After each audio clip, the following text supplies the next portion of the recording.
101, Student. Chapter 102. Time skip /2 years later /MC age 17. While walking around Konoha while reading a paper in my hand. Inyazuka clan members. 60 ninja. 2 elite jounin. 22 jounin. 6 special jounin. 11 chunin. 19 genin. 400 civilians. 100 academy students. The reforms with the Inyazuka clan opening dozens of orphanages all over my clan compound and taking in civilian children, has truly boosted my clan members. When the number goes around 1000 members I will stop accepting any more members into my clan. The clan even had the first political marriage happen. We connected ourselves even more with the Onigashima clan. Of course I wasn't the one getting married. After all, having me married to that trashy clan is like giving a pet a 5-star dinner. Completely useless. We just married some talented genins together and that was that. The 13-year-old husband was supplied by us and the 17-year-old bride from the Onigashima clan, so she will be coming to the Inyazuka clan compound to live. The husband, like the average 13-year-old, is horny, so he will accept anything that moves as a waifu yet. Also my clan finally has some elite jounin. I made them by using some mosquito sage techniques. They are really useful, like chakra transfer. I forcibly raised their chakra reserves. It can raise it up to B rank, and just to be safe I put some seals in case of betrayal and they were good to go and the lifespan expected was minimal compared to my 8th gate puncher technique that took a lot of lifespan from them. Anyway, now I am officially the richest person in Konoha with a net worth of around 6 billion ryo. Immortal life has been treating me very well. Can't say the same about Sakumo though, the guy just went up and killed himself. He wasn't exactly useful to me so I let it happen, plus I didn't want to ruin my relationship with Denzo. That guy is very useful when he wants to be. I just asked him once about S-rank jutsu, and the guy literally gave me half of Konoha's S-rank elemental ninjutsu. I owe him 2 favors now, which I am obviously not gonna keep. Then I arrived at my destination, the Ninja Academy. When I go there I see that the teams are being assigned and then the Jounin Sensei are appointed. Every Hokage has a legendary student or students, so I am going to need my first legendary student. When the classroom is all empty I see my future student just staying there nervous. Might guy POV. When the teacher appointed all of the teams I thought that it was weird that only I was left out. Damn it, after all of this work and my teacher isn't even here, or maybe there was a mistake and the teacher doesn't want a student like me anymore. When the teacher said that it was some famous jounin named Yami Inyazuka, the name sounds familiar but I don't remember where I heard it from. Even the teacher was nervous when he said his name. I should have studied on the jounin of Konoha before I became a genin.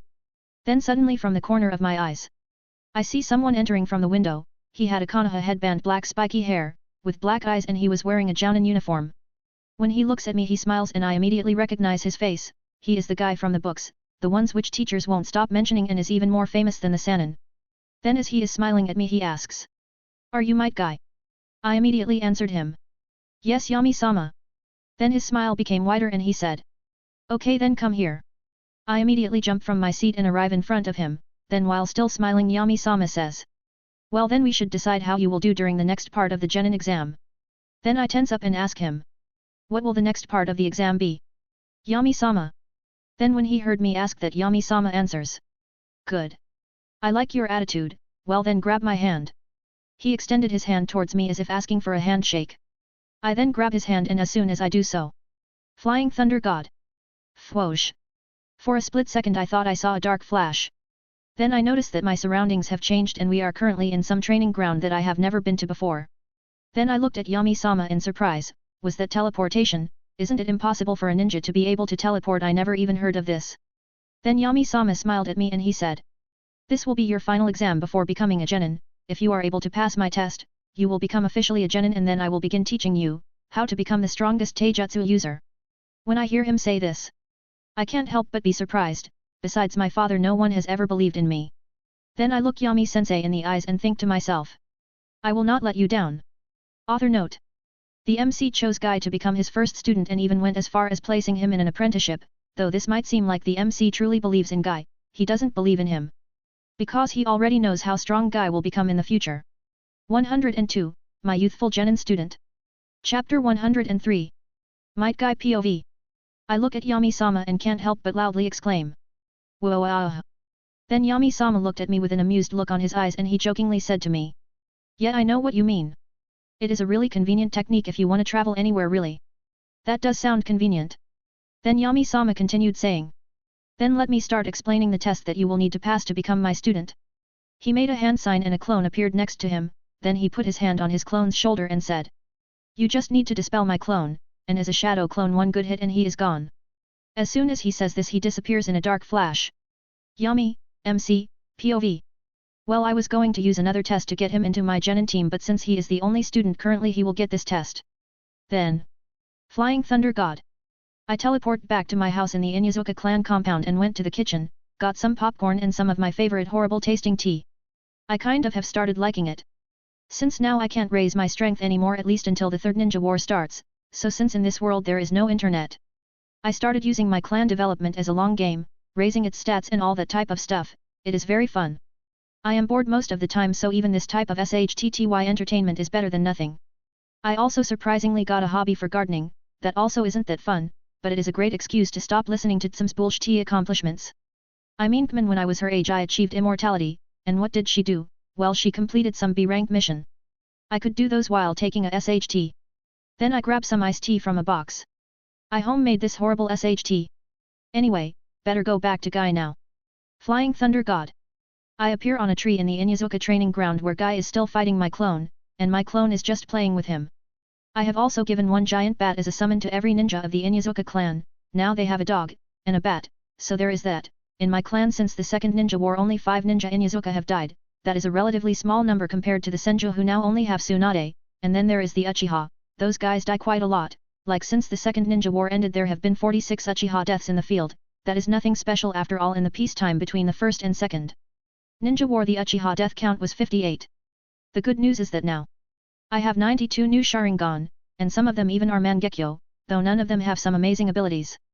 After 5 hours Guy finally just fell down from exhaustion without even touching my shadow clone once, so it seems like he still hasn't learned the 8 gates technique. Well then. As I get close to and see him, crawling towards my clone while whispering with tears in his eyes. I can't give up yet. I must pass this. When I see that, I just calmly said to him. Guy yo. Then he interrupted me and screamed. I can do this Yami-sama. Just give me a little more time.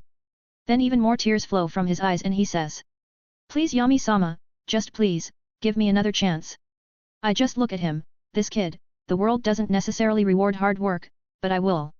Guy, you will be a paragraph from my legend, but, you must still be a shining star that others can never even hope to catch up to. Then I smile at him and say with an encouraging voice. Guy, you have already passed my test, so might Guy, welcome to Team Yami, also known as Team 3. When he heard this he just screamed in joy. Yes, I did it. Snore. And he fell asleep.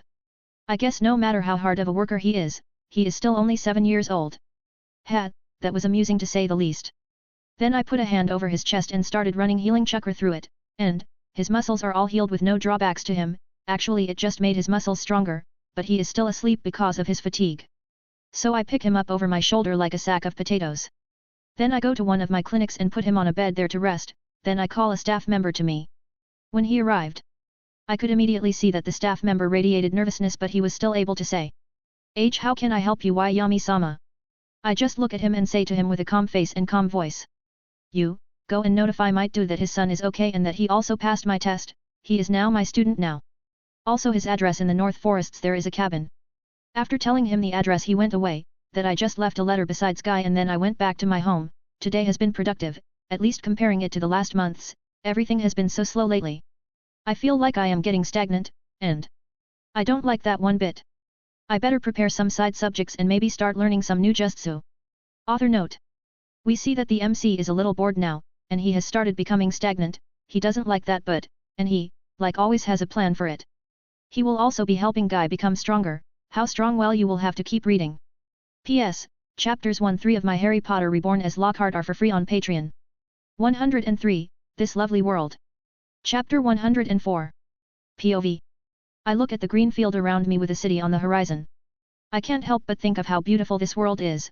When Mother is drunk she says that God doesn't exist and that even if he did he is an evil God, after all someone who is all-powerful but still allows atrocities to happen all around the world then, that God is evil. Then I lie down on the grass as a butterfly flies above my head. Then I look as the butterfly flies down and I extend my hand and the butterfly rests on my hand. I am sure that God does exist, after all, the proof is all around, this world from its smallest creatures to the giant monsters, everything in a strange way, it works good together, like a mechanism, the world truly is perfect, and even though bad people exist, there are also good people to stop the bad ones. Then the butterfly flies off from my hand, then I get up and dust my clothes. I look up at the sun and notice, even though mother drinks in the evenings, she always says to me that I must always be back for lunch or I will be grounded for a week. Sigh, then as I am going back I see my aunt in the market buying some groceries. She has black hair and black eyes.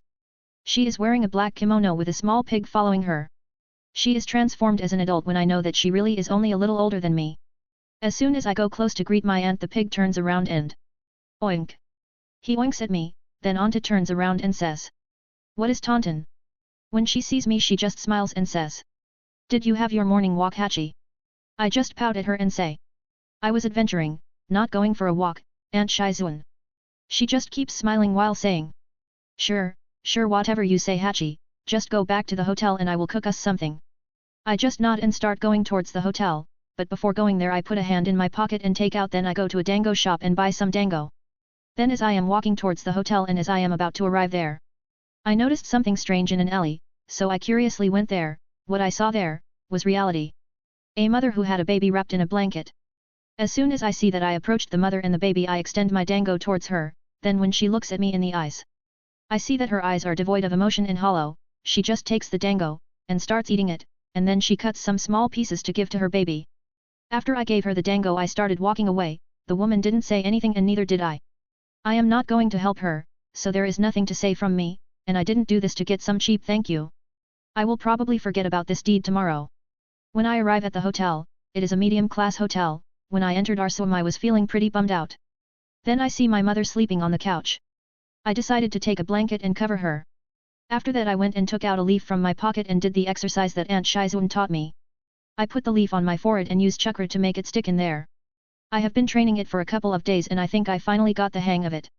Then Aunt Shizuan comes inside with 2 bags of groceries and Taunton following behind her. I always wondered why she even keeps the pig around. I just assumed that it was like a food reserve, but I think she likes Taunton a lot. I went to help Aunt Shizuan with the grocery bags and she just said in an amused way, "Aren't you such a nice boy, Hachi?" I just smile at her. Then when she looks at my forehead on which I am holding the leaf she just sighs and says, "You truly are very talented, Hachi, you already learned the leaf sticking exercise, and you are only 5 years old." Then on. I mean Shizuan sensei is teaching me how to walk on walls just by using chakra control. That's so cool. And just like that I was practicing all day, until like usual mother went to drink, and she came home transformed as a child, using her child form to trick another batch of debt collectors. Then Aunt Shizuan came behind mother, and she wasn't drunk so she just told mother while giving her a bottle of sake. "You will continue drinking alone. I am going to sleep since I have to wake up tomorrow." Then as Shizuan went to sleep, I decided to stay with my mother, while she drinks herself to sleep. I know that she cries while she is alone. I don't know how, but I don't want my mother to cry and be sad all of the time. After some hours and mother drinking another bottle of sake she just continued speaking gibberish. "Yami Inyazuka, that kid, is a monster. He was always too smart, too good. He would be nice and good for one moment, then as soon as you would turn your back on him, you would always feel like a predator was looking at your back." Yeah, Yami Inyazuka, mother doesn't like to talk about him, but Aunt Shizuan says that he was mother's student and protege. At a young age he became an S-rank ninja. Just like mother, the other Sanin were, and so was my father Dan Kato.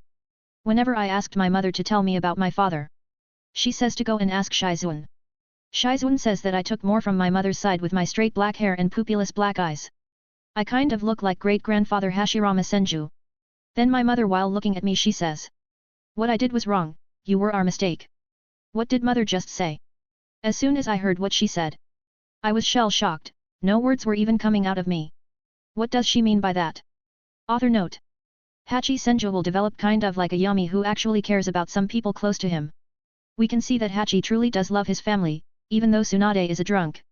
Also because of that Hachi is more mature than children his age.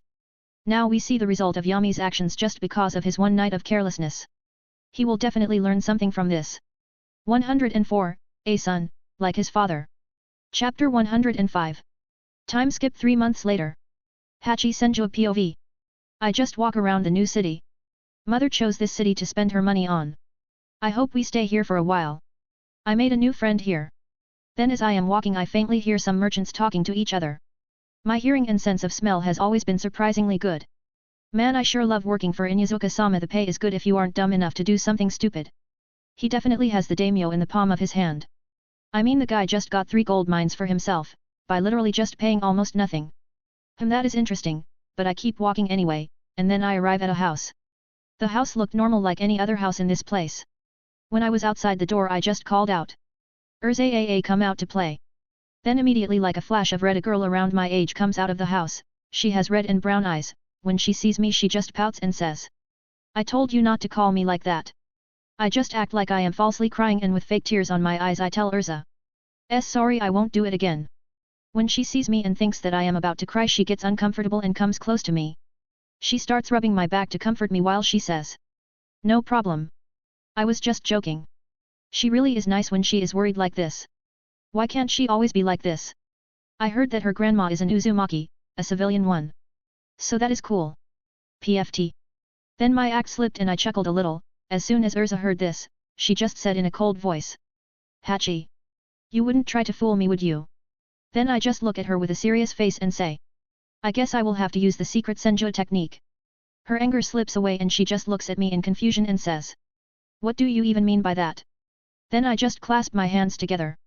And loudly screamed. Secret Senju technique. Running away. And I immediately started running away from her. While running away I hear her scream. Hachi. That was lame. As soon as she says that. Bang. I fall on the ground. Why, did she have to be so mean? Then she catches up to me and grabs my head with her hand. I just give up. After a couple of minutes of her screaming at me and me dodging her slaps, but making it seem like they hit me, the Uzumaki really are crass. I mean wild, that is where mother got it from, great-grandmother Mito. And then we start playing, we go around the forest trying to find bugs, we like to crush them, there are some strong ones out there. Then as Urza is about to say something. So how? I cover her mouth. She is about to say something rude to me but when she sees my serious face. I am even covered in cold sweat. I smell something very dangerous around and my instincts are running crazy. Then suddenly I see a big bear, he is as big as a carriage there is no way I can defeat that. I don't even know one jutsu, then as I turn around to warn Urza. Crack. I noticed that she stepped on some leaves way too hard, then the bear turned towards us. I am going to die. Then I look at Urza and can't help but unconsciously think. If I left Urza behind, while the bear eats her, I can run away. Roar. Then the bear comes running towards us. I am going to die. Then as if the voice of an angel. Headshot. Boom. The head of the bear is blasted off. Then I see that my savior is just a kid who is probably a couple years older than me and is wearing a green spandex. As I am still in shock I hear him say in a panicked voice. Ah-sensei is going to be mad at me that it took so long to finish this D-rank mission, he will probably make me drink that horrible tea while he explains to me my mistakes, but wait, this wasn't my fault. When I heard him talk to himself I wanted to say something but, no words came out of my mouth. I immediately understood why. I am absolutely terrified. I look at my hands and see that they are shaken. Was I just about to die? If it wasn't for this guy, I would have definitely died. I haven't experienced anything. I haven't even seen how the world is, and I was about to die, also I was about to leave Urza behind. I read it in a book once that people show their true colors when they are about to die. Is that the real me? Am I deep inside, a coward, someone so vile that I am willing to abandon my best friend just like that? I don't even know myself. I get brought out of my thoughts by a hand touching my shoulder, when I turn around to see who it was. Oh, it is just Urza. Then I see that the body of the bear was gone and just the bear blood splattered around is there, still fresh.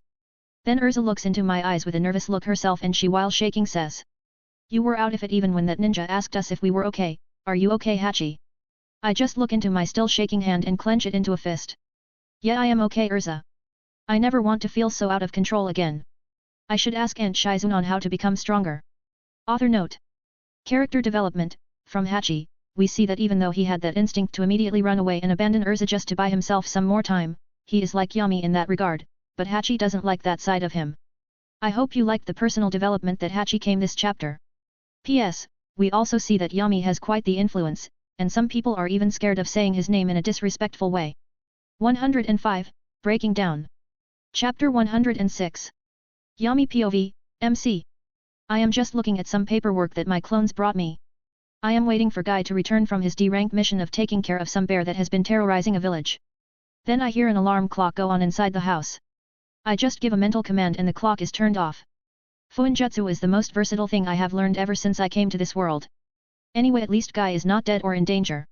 I have a seal on him that if he is in danger or dead it will notify me, anyway. Guy has just been taught the 8th gate technique, and I already copied it. Then I force my chakra through the gates. First gate open, second gate open, third gate open, fourth gate open, fifth gate open, sixth gate open, seventh gate open. Boom. My body is immediately flooded with chakra continuously destroying and repairing itself, but still I can't use any jutsu, because of the rampant chakra inside of me, I can still heal myself with the Jiangu. After all, the Jiangu is not really a jutsu in the typical way. It is more like a parasite that I control. Then after a couple of minutes I close all of the gates, and whoosh! My body started releasing steam and healing itself, and that is it for my daily training. In about 4 to 5 years my body will be at its best shape, after that I will stop the aging in my body. Sigh, in my last world immortality was a dream that I gave up on for my family. Sometimes I really wonder how they are doing. Do they have enough money now that I am dead? We already were very poor. I really hope that they are okay. Then I feel something wet fall down from my eyes, when I touch it with my hand. I see, so I am crying, even though I can suppress my feelings. I have been doing so for 17 years. I really am lonely. Everyone here will kill each other for the village. They will kill their own families like Ataka did just for the village. What the hell is that supposed to even mean? I immediately calm down. Sigh, as expected I have started to burst. Before I was so worried about surviving in this world, because of that I spent every moment planning and scheming that my feelings and fun came second. Now that I have immortality I have free time, that means my mind has the time to wander onto things like this. Then since, my emotions are getting the better of me, I immediately put a full barrier around my house forbidding anyone or anything from coming in. Then I make a water clone and have him go outside to tell anyone that wants to come in that I am busy doing a critical experiment or something like that. I won't send a shadow clone since he might also be affected by my feelings. Then I also put an anti-spy barrier all around. My face immediately gets a cold look, and I fall into my knees, my breathing gets heavier, cold sweat surrounds my body, tears wouldn't stop coming out of my eyes and falling into the ground, my heart was beating so fast that it almost hurt. I grab my chest and fall into the ground. Even while being overwhelmed by emotions there still existed that calculating side that kept saying that I am just having a panic attack. Damn it! Damn it! Damn it! Why can't I calm down? I need to calm down. I need a release. I just start punching the ground, with my raw strength. After some minutes I just lay down in the crater that I created into my backyard, crying silently, in a more controlled way. Damn! I guess I really am lonely. I just point my hand upwards as if to grab the sky. This must never happen again. I need a release state, or I am going to start doing irrational things and letting my emotions lead me. They are a part of me so I would never get rid of them, but I need a way to take care of them. After thinking about it for some time, I finally got an idea. My eyes morph into the Sharingan. Since I am calmer now I summon 2 shadow clones to take care of me just in case. Genjutsu Sharingan, Self-Hypnosis 1000 Happy Memories. Whoosh! I look at the world around me. I see that it is my apartment where my family used to live. I know this is a lie, and I know that I am in a genjutsu that I could break out of whenever I want, but I guess I will truly rest, after 17 years of wearing a mask. I can let go. I guess spending some time with the real family is good. I open the door to the kitchen. I see my little brother with his blonde hair and brown eyes just drawing. He was always worthless, he liked comparing himself to me. I was his role model. Though I know and he knows that I know that he is jealous of me. I truly did portray myself as perfect in front of him. I just smile and go forward. He stops drawing and looks towards me. He smiles and says, "Hey brother, do you want to play D&D with me?" Unlike that annoyance that I felt in my first life when my little brother used to ask this, I just smile a little while saying, "Sure, let's play a little then." I just go towards the fridge to get some snacks. I open up the fridge and see there are a lot of food in it. Yeah, this is not real, our fridge was always almost empty. I grab a couple of drinks as I hear my little brother say, "I will be an elf archer named." I never liked playing D&D with him, but now I guess I will get what I can. Even while thinking all that, for the first time in a long time, a truly happy smile appeared on my face. Author note: I know that this might seem out of character for the MC. But if you have read his backstory in the web novel auxiliary chapters, you will know that his first life story was quite a tragedy and he truly loved people before he died and even gave up his dream to immortality, that he got from seeing loved people around him dying from big things to small things like just a small rat bite. He truly cares for his first life family and him acting for 17 years he had a crack appear on his mask.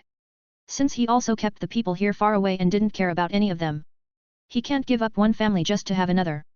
For someone like him a person can only have one family, that is why he doesn't trust anyone in this world. They would kill family for something like a village. For him even if the whole world is to torture in hell he wouldn't care as long as his family is okay. He chooses and will always choose his first life family. His love is psychotic and twisted, but in a way also true. He will never care if his real family is rich, poor, evil, or good. They will always be his one and only family. He will never abandon them just because he got reborn in another so-called family. Even if his first world family could be people that torture and eat babies for fun, he would still love them, no matter what. P.S. Yami will still be cold and cruel like always. He won't be changing. He just had his inevitable burst. P.P.S. Also, does anyone know some type of reference with Holy Joker and Holy Saint Joe? A comment asked me in the last chapter about it. I didn't get the reference. I am disappointed in myself. I googled it but I only got some Christian stuff about it. P.P.S. In Patreon, Yami and Hachi have already met? 106, The 8 Gates. Chapter 107. After that episode of me panicking, I have my mask back on. I am at the best performance possible at the moment. I was truly repressing my feelings too much. I guess I was overdoing it. Sigh, after that little dose of genjutsu I am back to normal. It seems like the burst lasted just about an hour. Not really enough time for anyone to even take notice of stuff like this. After all, it could have been just an experiment gone wrong. After all, who are they going to question? Then after another hour of me thinking back on the truly happy time I had during the genjutsu, I should regulate that so I don't overuse it or get addicted to it. I should only do it once a year during random intervals whenever I feel like I need it. Since making a habit of anything can be used as a weakness in this SH-Tai world. Then I sat on my porch while thinking of my future plans. That is when I sense that Guy has entered my sensing range. I see, so he finally finished his mission. When Guy arrived, I noticed that he had a nervous look on his face. Then he came in front of and started scratching the back of his head while nervously saying, Hey, Yami-sensei, how was your day? I just smile at him and say, Ah, Guy. I see that it took you 2 whole days to finish a D rank mission. In difficulty it was C rank, but the villagers didn't have the money to pay for a C rank, so I, my clone, just made a deal with them on certain parts of the lands I would own. I will boost the economy on there like I did in many other farming villages. My very basic economic knowledge from the future is really revolutionary here. Then while Guy is waiting, I take out my original book that I was writing in here. Its name is Romeo and Juliet, but I haven't thought of a good pen name yet. Maybe I won't even publish it. After all, I am flushed with cash currently. No matter how much the book makes, it's still just a book. Anyway, Guy is still nervously standing waiting for my answer. If I punished him with more training he would instead like it. So I just said to him, Come here, Guy, and tell me how your mission went. Guy almost seemed relieved, but then I continued saying, Over a cup of tea. Immediately his face scrunches like he just ate a lemon. Yet I know he hates my original recipe of gross but healthy tea. Guy just reluctantly accepts, not like he had a choice in the matter. He is currently 7 years old, but with my training, he can currently beat anyone in Taijutsu in his group age. If Kakashi wasn't a thing, he could beat anyone in his group age at a straight fight, but he hasn't been able to surpass Kakashi's talent with hard work, at least not yet. I predict that at around the age of 12 Guy will be able to beat Kakashi 9/10 times in a fight. But even though Guy seems like a knucklehead, he is still helping Kakashi cope with his father's recent suicide. Truly a sad thing. It's really a shame for a ninja like Sakumo to die. If only he had more uses to me, I would have bothered to save him. 9 months later /MC age 18. I just look at Guy moving to attack me. It has already been a year since I started training him. When he gets close to me I can hear him say, Third gate open. Oh, so he is now able to open a new gate, and just as his speed increases he comes towards me. I just simply sidestep. Guy then turns around and tries to drop kick me, but I just jump back and his kick hits the ground. Boom. A small crater is created where his kick landed. And I also notice that the leg that he used to kick right now has a couple of very big muscle strains.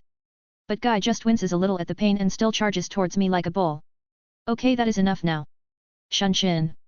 I just appeared behind him in a blink and just hit the back of his neck, sending a little chakra through his body and forcefully closing all of his opened gate.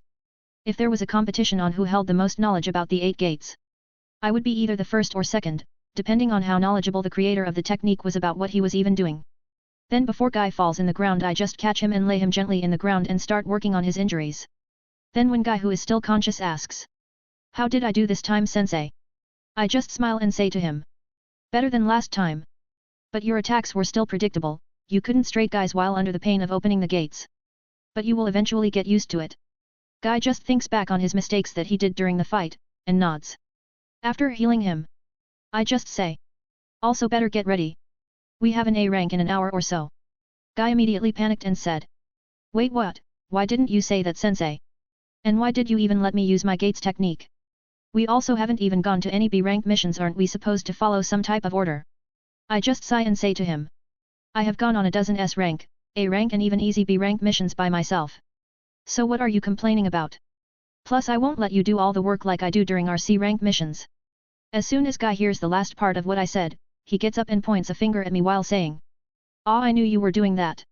I always thought that it was weird that you were always sleeping during any type of attack, and now you even admitted it yourself."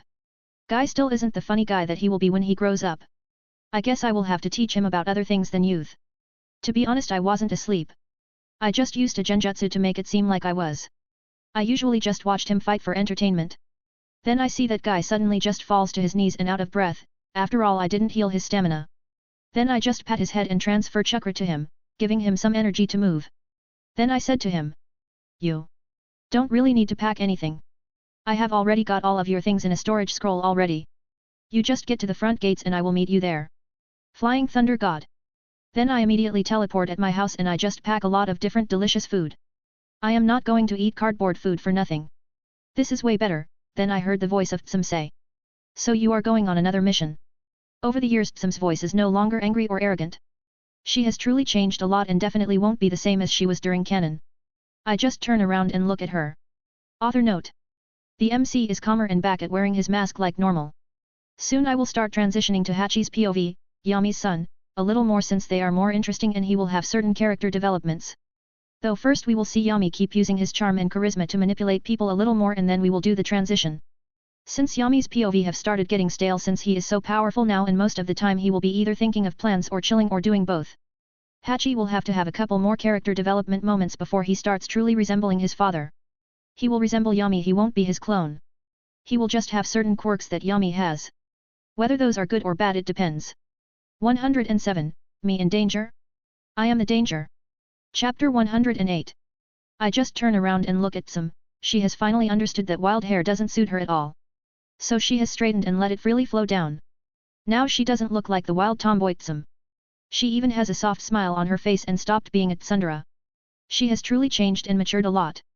She is a chunin now, which is pretty good for her age group since not a lot reach chunin in their teens. Not impressive but it's still better than genin and now she also has a giant bat as her pet that she can summon. She should be able to reach jounin level in her 20s. She just sighs and then says with a tired voice. "Don't worry too much. I will take care of the clan while you are away. I won't let any old man ruin anything that you have worked so hard to build." I just smile at her. She knows some of the stuff that is going on behind the scenes. Since I have been taking any talented orphans into the clan. And well, there is another person who would like those orphans to become his tools in his little secret boy band. This other person is Denso, since I also haven't delivered anything or shown any progress on the promise that I made him about making a wood-style user in a year in exchange for him giving me access to the Hashirama cells. So he started playing little political shadow games with me. It is true that Denso is good at politics, for a ninja that is, but for a person like me who comes from the 21st century, my little brother used to be better at them than Denso, so within the first month of our little games I economically ruined the Shimura clan. Closed all of its shops and its only source of income being its ninja, which are strangely dying a lot in the conflict. The Hokage has decided to stay neutral during my Cold War with Danzo. And he better stay like that if he doesn't want all of the civilians of the Sarutobi clan to become beggars. Anyway, Danzo, like I predicted, has started to use his little root ninja to try and forcefully destroy my establishments. But he is so confident in his little trained puppets that he has forgotten that they are humans. You can never turn a human into a puppet, or he will be used against you. I have 6 root members as my spies, what some people like them will do for you if you show them kindness. I also easily took care of the Fuinjutsu that stops them from talking about root to others. Also me literally having thousands of normal-looking mosquitoes spying on his every move, even when he SHTS, had definitely helped me a lot. I accept that I definitely am an absolute control freak and when I don't like something I change it, not the other way around. I don't like changing myself for others. Definitely terrible in a relationship. He hasn't even noticed that I have started having my clones assassinate his ninja clan members as soon as they take any mission B rank or above. The way that they die is different every time, though they might start suspecting something. Well, they have already started suspecting that I am doing something but they have no proof, so there is that. Though it seems like I will need to start moving my plan faster to the elimination of Danzo. I can't allow the third ninja war to start and give Danzo time to counter-attack me. He needs to be eliminated now. Danzo is too dangerous to allow him to think of a good counter-attack against me. Also, I poisoned all of his nephews. Of course I made them look like some type of new natural sickness. He no longer has an heir for his clan. I think that he probably noticed what I have done to his nephews, and I must say he has good self-control. If he does even one careless move against me, he would already be dead, but I guess him picking a fight with me is already considered a dumb move made by Danzo. He thought that he could just use his political power as an elder to put me down. Well, that is too bad for him. He had tried a couple of times to poison my clan's water supply, but I also already expected that, so no one was hurt, and poisoned 97% of his root ninja as a warning to him. So now the root ninja's numbers are around 40 and most of them are at Genin or Chunin level. I mean, I just think, what would I do if I was in Danzo's position, and that is why I don't even take showers in my house in case of acidic water. And I have sent all of my ninja clan members in missions, so even if Danzo somehow kills my civilian clan members I wouldn't suffer any huge losses. Also, I have mosquitoes spying on each of my clan members in case of a traitor amongst them or any of them being in danger while outside of Konoha. Honestly, this is like child's play to me. People say that a cornered animal is more fierce, and some even use it as a metaphor that a cornered enemy is more dangerous.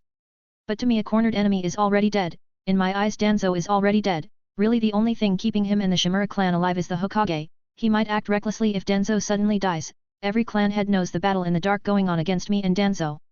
Of course there are some unspoken rules about not involving the rest of Konoha and causing a civil war, but honestly that sounds more like one of Konoha's problems than mine, so I already recruited most of the clans in Konoha to my side. I have also already hired some strong rogue ninja to kill any Shimura clan member, and they will be rewarded quite nicely if they do so. If Danzo decides to make the first move and make a move that has the slightest chance of causing a civil war, then he will just give me a reason to kill him. Honestly, I am just waiting for the inevitable wrong move that he will make so I can get rid of him and then make the Shimura clan a subordinate clan of the Inyazuka. Honestly, that is their best outcome. Well, it is their only outcome where they aren't completely obliterated. Danzo really did a bad move. He should have known that I already hold Konoha's economy by the throat. If I wanted I could put a little pressure in there and start choking Konoha economically. Monopoly is such a good thing, for me, especially when it's not illegal. I would give Danzo and the Shimura clan around a couple more months before they die out. Now I just should look out for any irrational moves from the Hokage. After giving some instructions to Tsum on how to do nothing and just keep the clan going how it is. I even made a couple of clones to be here and notify me if something happens, and I will be here in a flash, literally. Then I arrive at Konoha's front gates ready to put another A-rank mission on my record. I really should start experimenting with the Byakugan when I return from this mission. Author note. Some of you might have been worried about the MC because maybe he is in danger because of Danzo, and I just wanted to reassure you that he isn't in danger. He is the danger. The MC is the scary guy behind the scenes, not the other way around. He has won every encounter he has had with Danzo. Now all that he is waiting for it is for Danzo to slip, and then the MC will break his neck. Also we see that he betrayed Danzo without a second thought, and the MC won't keep his promises, as expected, if it doesn't benefit him. After all, giving Danzo a wood stylizer would be dumb. 108, The Noble. Chapter 109. Title, The Noble. Hain, Noble Girl, POV. While waiting for the Jounin that will be escorting us from Konoha, I look at his student. His name was Gay, or Guy, something like that, and he is doing push-ups. That Genin will be escorting us. I am not sure how effective this protection will be. Plus the important thing is that he dresses really weird, with that green jumpsuit, and weird bowl haircut. I hope his Jounin sensei isn't like him, after all. My gaze wandered towards my father, who has brown hair and is chubby. The fat bastard, he is trying to sell me to some killer. He says that the other nobles can't see it and that it is too late to do anything about it, but this ninja already has more influence in the land of fire than the daimyo, which I doubt. After all, what would a born and bred killer know about politics? But enough about that. I am sure that I won't even be appealing to the Jounin. I wore a normal white shirt and brown pants that aren't attractive at all, plus my brown eyes and brown hair with my glasses. I am not very attractive like my sisters, but they have already been sold, married, away to other noble families for alliances. They are all into loveless marriages and just waiting to pop out babies, then they will start having affairs with some of the male servants or guards. Being a noble's daughter is a really terrible existence, never being in control of your own fate or life. As my thoughts wandered into depressing subjects, something strange happened, before I could even look clearly. Whoosh! Suddenly a black flash appeared at the Konoha gate. Then a person appears out of it. He seems like a ninja. I wonder who he is. He isn't overly handsome or anything like that, but he has a smile on his face that just seems so pure. From the tattoos on his cheeks I bet that he is an Inyazuka. Then he goes towards my father. Wait, don't tell me. Then the ninja says. Ready to start traveling whenever you are. Father just seems a little nervous and says. Of course, Inyazuka-sama. I just frown a little when I hear father speak like that. What a coward. The way father said that, it made it seem like we are trying to ask for the ninja's permission. Father shouldn't be so nervous. After all, ninjas are raised to be killers, they aren't exactly as good with money. Probably someone is using this Yami guy as a front while he manages things in the darkness. I bet father never thought of that. Then I get into the fancier carriage with just my maid in there and, my father goes to the other carriage. After that we start moving, and the ninjas seem to be running alongside the horses, even though I have heard a lot of stories about them during my 18 years of life, it truly is amazing seeing them run at high speeds like that, they don't even seem tired. Then after only a couple of minutes I hear my father say to a running Yami. Inyazuka-sama. I don't want to be rude or anything, but why waste energy needlessly? You can sit in the carriage with my daughter. Your student can come and sit in my carriage just in case of an attack, also I am sure I can teach him or two about nobles and such things. I have complete trust in your ability to protect us no matter what. Can you be any more obvious, father? The only thing that you have left unsaid was just go and take my daughter, while I suck you off. But then without any warning whatsoever. The Inyazuka ninja called Yami just appears inside the carriage sitting opposite of me. How did he come inside? The window is too small to enter and I didn't hear the carriage door open. I guess it must be a ninja thing. Since Yami is sitting opposite of me, he is also sitting next to my maid and she seems very uncomfortable. Then the ninja Yami looks at me and smiles. Then he says. So the journey to 12 days at the speed that we are traveling. So how about some games? Then he pulled something out of his pocket, they were, playing cards. A ninja having playing cards on him just seems kind of strange. Well then I just look at him and ask. Couldn't you just cheat, after all you are a ninja? Then Yami's smile gets even wider and he says. I promise on the name of the sage of the six paths on all that is holy and right I shall never cheat. Well I guess we should play. I look at my maid who seems a little nervous, then I said. She will be playing also. Yami just nods. Sure, no problem. I guess I could play games, better than doing nothing. After some time I just stare at the cards. I can't help but think, how is this even possible? After 16 games we even started betting money after the 4th game. I just look at our resident ninja, we have played 16 games, and he has lost every single one of them, his luck is horrible.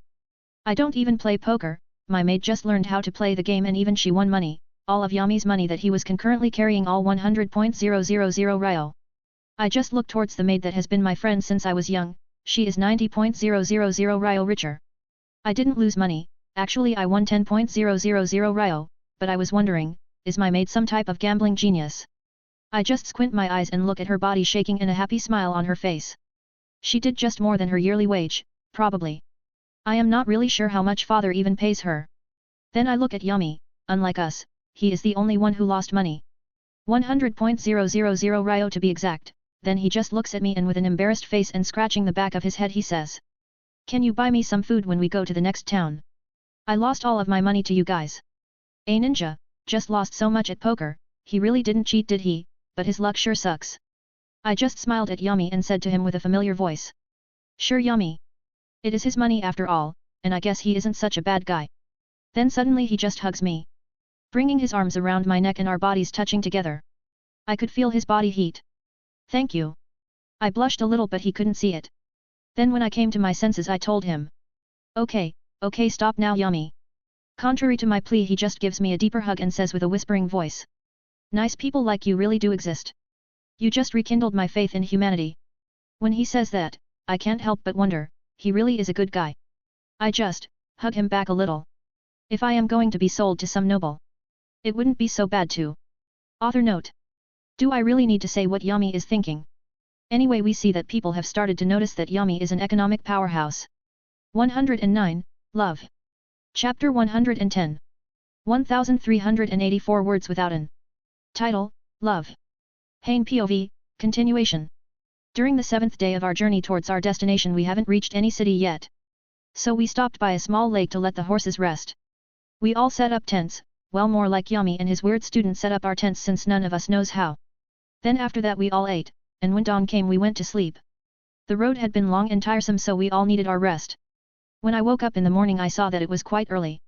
I put on my clothes and went outside, then I decided to go towards the lake and just walk around.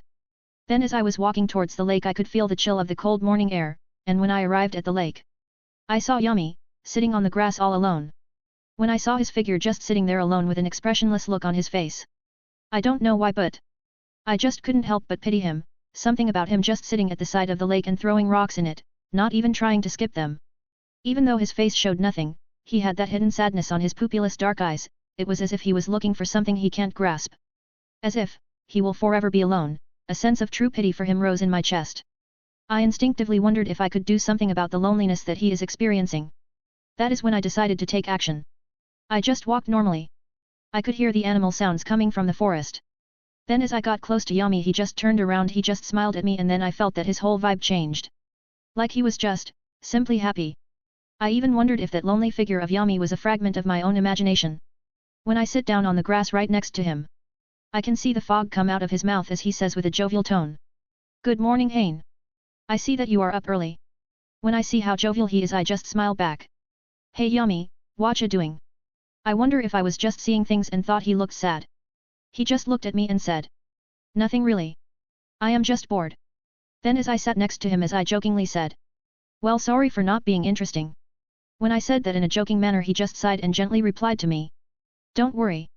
I know being born boring wasn't your fault. I pout and slightly punch his shoulder.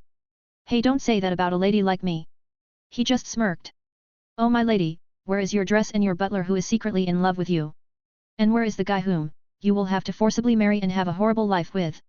I just look at him grimly, pushing down the hard truth that the joke had hidden behind its funny tone. Your sense of humor is like your name, very dark. He just laughs a little at the pun and says. And your jokes suck like a lady at a brothel. I just look at him confused by what he said. What is that supposed to mean? I asked Yami out of curiosity. After all, he is generally pretty knowledgeable and he is very blunt in explaining things. He just looked at me surprised when I said that. Then he answers with a weird look on his face. Right, you really are a lady. What is up with that look on his face, as if he really is shocked by something? What is up with that look on your face? As if you are mocking me. He just smirks in an evil way. Well, my joke was an innuendo at how a WHRE in a brothel sucks a customer's decay to pleasure him, then she could also. Wait, what? Do they really do that? That sounds kind of gross. That is where they pee from. Wow, I think I am about to throw up. But Yami still continues the explanation. So my joke was supposed to convey some reason for you to be shocked in. I stopped him from continuing anymore by just covering his mouth with both of my hands and said to him with a blush on my face. Okay, I get it, you don't need to explain anymore. As I am about to sigh of relief I feel two arms come around my neck, and they drag me down, on the ground, on top of Yami. I can see his face, jawline, and dark eyes that when I look deep into them from this distance I can feel certain chills come all over me. My father told me to make him fall for me.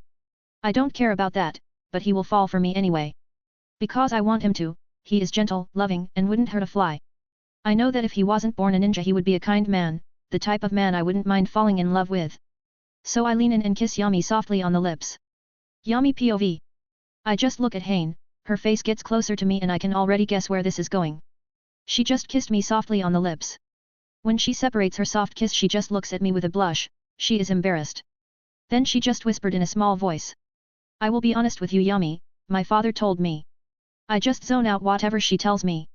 I have been with her for more than a week. I am a control freak. I literally spy on whatever she is doing 24/7. I already know about the situation. After she finished her whole speech then she started crying while saying. I really do love you Yami Inyazuka. Thank God she finally got to her point. I was about to fall asleep. I already know that too. I am not some anime protagonist who can't notice other people's feelings. I haven't had to seduce a girl in almost 2 decades. In my first life I was pretty good at seducing, lying to, girls, but I thought that I had lost my touch since I couldn't seduce Tsunade. But I still got it, also this was mostly to get rid of the boredom of the 12-day journey. I must say it was quite entertaining and made this journey less boring. Maybe she might even be useful to me later down the road, though I doubt that possibility. She is just a boring girl without that much ambition, and her only above-average looks don't do her any favors either. Anyway, better start acting now. I make a face that has a complicated look on. Then I force blood to rush to my cheeks to make them blush. Then with a slightly, fake, unsure voice I say. I have never had a girlfriend, or done anything so I don't know how to deal with this. And like expected she blushed a crazy amount. Okay, this just got boring. She is like the easy level girl in a dating game. She is boring and mostly used to get players used to the controls and finish the tutorial. Also my rule with girls worked wonders in this situation. My rule is that, one has to always make the girls think I was pure mindless, nice, and a virgin. The last thing is especially important to convey how important this relationship is to you and that you are a keeper. In my last life I made the mistake of being known as a guy who sleeps with a lot of women. So sometimes I had to go to great lengths to meet strangers that don't know about my secret hobby. Then Hain just blushes and says. I want to be your first and I want you to be my first.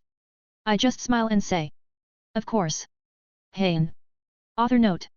And now we are back at this scumbag MC POV, we see his thought process again. From the girl's perspective she thought that even though Yami seemed a little mysterious and like he had secrets it also added to his charm. That was his little game all along. In a way she was another test subject of the MC. P.S. I am trying to write longer chapters now. 110, obviously not. Chapter 111. Guy POV. As soon as I woke up and opened my eyes, I immediately started doing my youthful exercises of 300 push-ups. Yami-sensei says that hard work never disappoints you, and Yami-sensei is a smart guy and he has never said something that is untrue or a lesson that is wrong. I could ask him about anything and he would have the right answer. Once I finished my morning training, I went to find Yami-sensei. He had told me about some new technique he will teach me.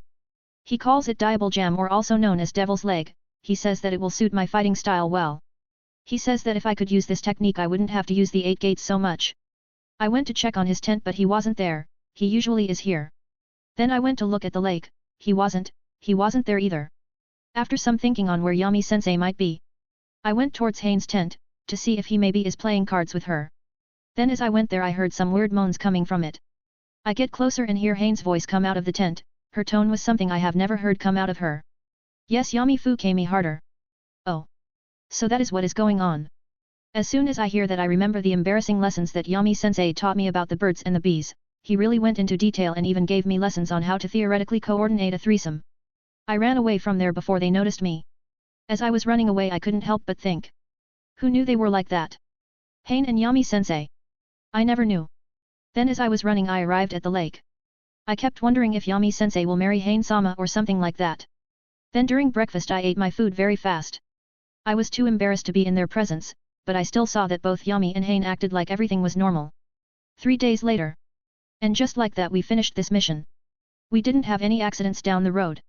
While Yami is known as one of the best living ninja, his medical skills are only rivaled by his skill in Fuinjutsu. He is one of the 3 people who ever learned to use the Flying Thunder God. It is true that Minato the Yellow Flash also knows the technique, but Yami is better known and more famous than Kakashi's teacher, Minato. Also Yami-sama has a monstrous strength and endurance. Then as we travel a little away from the city where we finished our mission, Yami stops and looks at me and he extends his fist towards me. I immediately understood what he meant by it, we had already done this dozens of times before. I just nodded and we bumped firsts. Whoosh. Immediately. My field of vision changes and we are in a room filled with different seals. There are some robot arms doing something, wait, they seem to be making some type of soup. Don't tell me this is where Yami-sensei cooks stuff. But then I noticed the chemical vials, oh, so this is sensei's laboratory. We just go outside and I can't help but feel a little curious. So I asked sensei. Yami-sensei, are you going to marry Hane? When he heard me say this he stopped on his tracks and looked at me as if analyzing me. Then he sighed and said. Well no, I wouldn't be marrying her. We did something that adults do but that doesn't mean that mine and Hane's fates are tied forever now. It was an adult decision, that is all that there is to it. Then sensei started walking and went towards the kitchens. I was a little surprised at his answer so I asked him again. Why sensei, don't you love her? Then the next words that he said, felt as if ice was climbing up my spine. For that split second I thought that I truly understood Yami-sensei when he said. Obviously not. But then maybe that was all a figment of my imagination as when Yami-sensei turned around he had a smile on his face with 2 bottles of iced tea, the terrible tea that he makes. So to not drink that terrible tea I started sweating a little and with a nervous voice I said to sensei.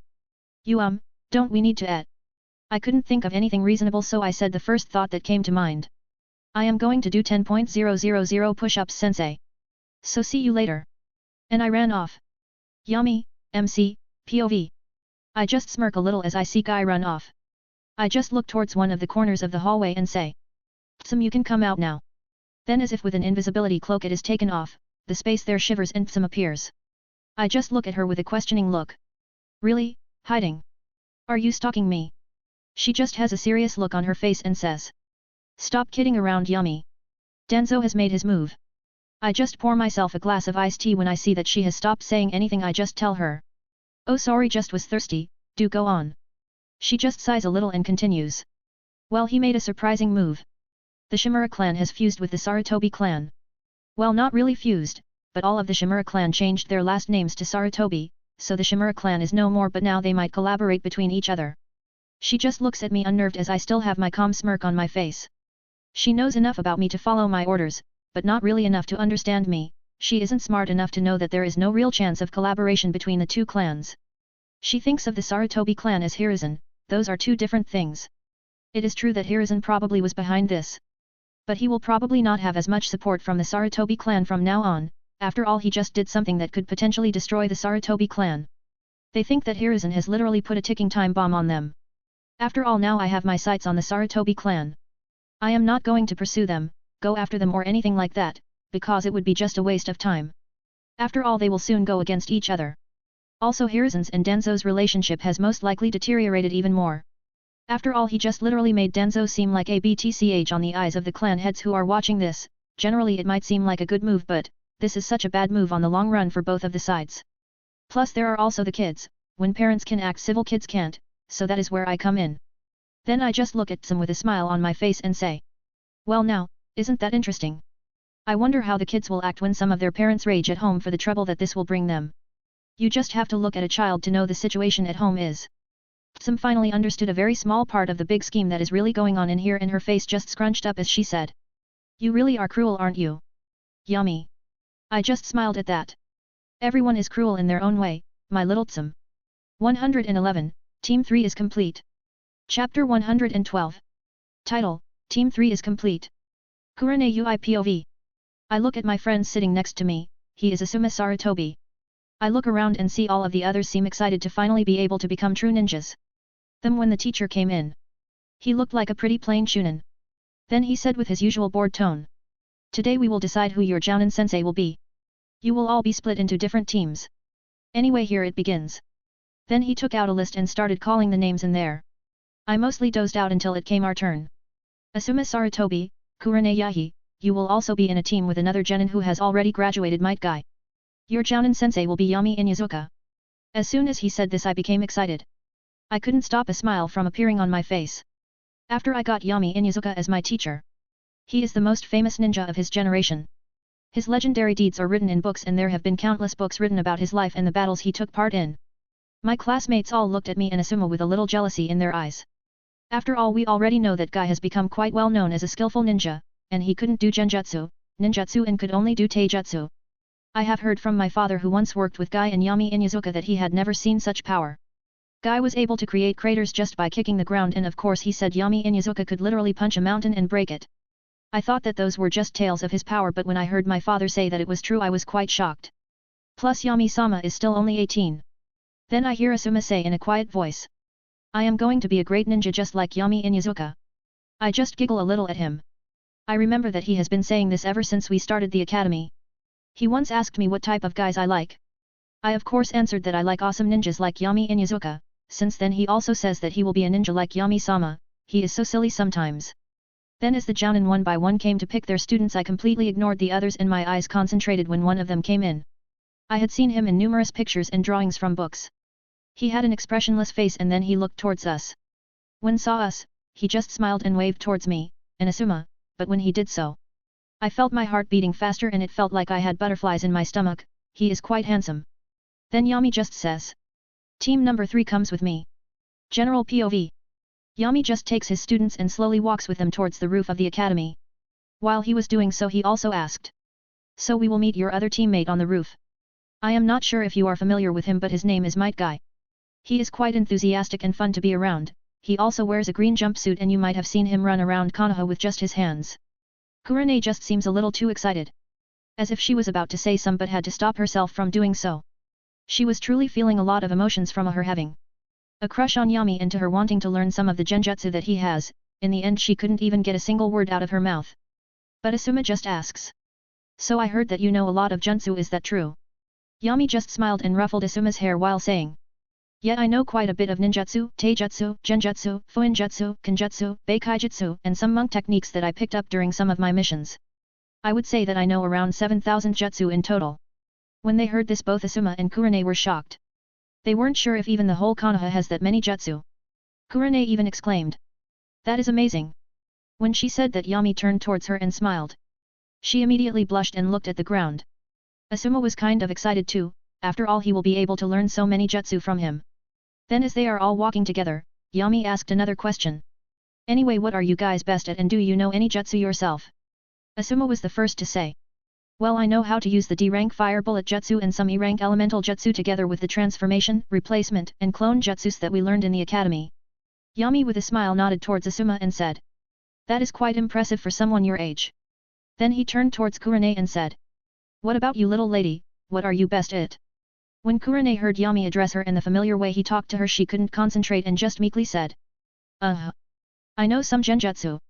Yami patted her head also and said. That is pretty good also. Someone having a talent in genjutsu is pretty rare. Kurane just blushes and she says. I mostly learned it from my father.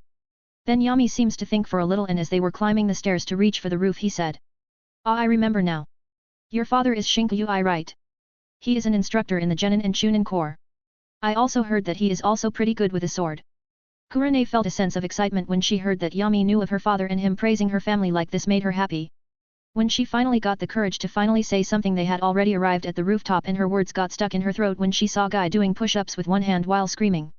If I can't do 1000 one-hand push-ups I will have to drink the gross tea that sensei makes. Yami just smiled and as he didn't notice what Guy had said a moment ago and he said. Guy come and meet your new teammates Asuma Sarutobi and Kurane Yui. Then he immediately jumps up by only using one of his hands.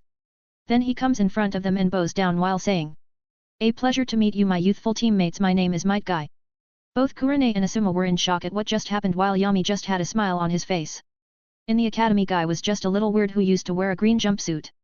Now he is a weirdo with a green jumpsuit that also talks weirdly. A/N, yes Kurane does have a crush on Yami. P.S. Have been sick for the last couple of days. Not health problems. I just ate too much ice cream and have been having stomach aches. 112, when aiming for me, better pray that you don't miss. Chapter 113. Title, When aiming for me, better pray that you don't miss. After Asuma and Kurane's shock at Guy's weirdness Yami with a smile just says. Well then let's sit down and get to know each other. When they heard this they all sat down. With Asuma in the middle with Kurane to his right and Guy to his left. Then Yami continues. Well as I said let's get to know each other. So let's start with saying our name, hobbies, likes, what you don't like and what are your dreams for the future. I will first show you how it is done. My name is Yami Inyazuka, my hobbies are making tea, reading books and learning new techniques. I like to use the techniques that I learn in original and cool ways. I also like my family and Ninken Shiro. I don't like boring and dangerous things. My dream for the future is to become Hokage. When they heard the last part they were all surprised, even Guy was surprised he didn't know that his sensei wanted to become Hokage. But it wasn't strange since he believed that his sensei could also become Hokage. Kurane and Asuma were surprised too since becoming Hokage means that their sensei would be the future village leader, and they would be just like the Sannin. Then next was Guy who said. My name is Might Guy, my hobbies are repeated side steps, and hitting focus mitts. I like super spicy curry rice and curry udon, though I find it impossible to dislike food. I don't particularly dislike anything and my dream for the future is to show the world that I can be a great ninja with just taijutsu and I also want to be the strongest taijutsu users. Then Kurane and Asuma tell their own hobbies, things they like and dislike. When it came to their dreams Kurane just blushed, looked at Yami and just said that she wanted to become a great ninja. Asuma was the same, he just looked at Kurane, blushed and said that he also wanted to be a great ninja. Though when they finished and looked at Yami they saw him frown and they became a little nervous, unsure of what they had done wrong. Yami just looked at them as his face relaxed and went back to being expressionless and now his smile was gone as he said. Guy as expected you want to prove something to the world. I always knew that, and now you also want to become the strongest taijutsu master, that is an amazing dream as expected of my protege. Guy was at first a little worried but when he heard the praises coming from Yami he couldn't help as some tears started flowing down from his eyes. He had spent his whole life trying to prove that he could be a great ninja and Yami saying with such certainty that Guy was his protege made him very happy, he can't wait to go home and tell his father the good news. Then Yami looked towards Kurane and Asuma with a neutral look on his eyes. I don't mean to be hard on you, or anything like that. But your dreams of becoming only good shinobi, if they are so small I am not sure I can even teach you to. To me talent isn't really the thing I am looking for in my students. What I am looking for is ambition. Guy has a great ambition and as his teacher I will give it my all to help him accomplish that dream of his. I also fully believe in Guy's ability and hard work that he will be able to accomplish his dream. But if you guys don't have the ambition I am not sure you will reach far, a good ninja could be said to be your everyday jounin. I don't plan to put any effort into someone who will be able to achieve only that. I plan to make legends not just some jounin. When Kurane and Asuma hear this they both freeze, shocked hearing their hero that they admired say that. Then Yami continues. I will see you in training ground number 7. In there, I will see if you are really ready to become genin. Fwoosh. And in a black flash Yami disappeared from where he was sitting. Kurane and Asuma were shocked and a little down. Guy was happy but when he saw his new, possible, teammates' faces he tried to reassure them that Yami didn't really mean it like that. During the same time in the Hokage's tower where the Hokage resides, Hiruzen is sitting in his room reading some recent reports. He didn't like at all what he was reading. Some reports about some unrest along the borders. He can't help but be afraid of the worst possible scenario, of the Third Ninja War starting. In the previous war many nations were left unsatisfied since there wasn't any clear winner and the animosity amongst them was running at a peak high. Skirmishes had already started amongst the border, it seems like it will be inevitable, another ninja war. At this time his office door opened and two elders came in, they were Koharu and Homura. Two of his three advisors. Danzo has recently been missing all of these meetings, due to some personal problems. The first to say anything is Homura. He immediately just got to the point. I think we should cut all ties with Danzo. As soon as he said that Koharu also supported Homura. I agree, with the small rumors that have started spreading around, it wouldn't be wise to associate ourselves with Danzo anymore. As soon as Hiruzen heard this he immediately ordered the Anbu to leave. As they did so he still just looked at them and said. What types of rumors? Koharu just sat down and with a calmer voice she said. You would have an easier time explaining what type of bad rumors haven't been circulating about Danzo. From kidnapping to working against the interests of Konoha and anything in between. Hiruzen knew that by saying working against the interests of Konoha she meant betrayal. He knew that Danzo would rather slit his own throat than betray Konoha. But the general population didn't see it like that. Then even though Hiruzen was pretty sure he knew the answer he still asked. And who has been spreading these rumors? Homura just answers with a slight fear in his voice. Who do you think? Koharu answered by saying. Yami Inyazuka obviously. It seems like Danzo bit more than he could chew, you better not make the same mistake Hiruzen. Yami Inyazuka, even though he is young he is very dangerous both power-wise and politically. As soon as Koharu said that. Homura as if remembering something said. By the way I am afraid that I will have to be the bearer of more bad news. Homura took out a letter with the daimyo seal and read the letter out loud. By the order of the daimyo and the ruling council it has been decided that due to careless use of power, tax evasion, suspected kidnapping, suspected trafficking, suspected grave robbery, suspected collision with the forces who do not have the best interests of the Land of Fire. Danzo Shimura is therefore released of his duties as an elder and is not allowed to have any say in the Land of Fires or its territories. He is also to be kept under supervision non-stop during an investigation on his suspected crimes. And the investigator of the alleged committed crimes will be. Homura stopped for a second to make sure that he was reading it right. The investigator of the alleged committed crimes will be. Yami Inyazuka. As soon as they all heard they understood what was really going on here.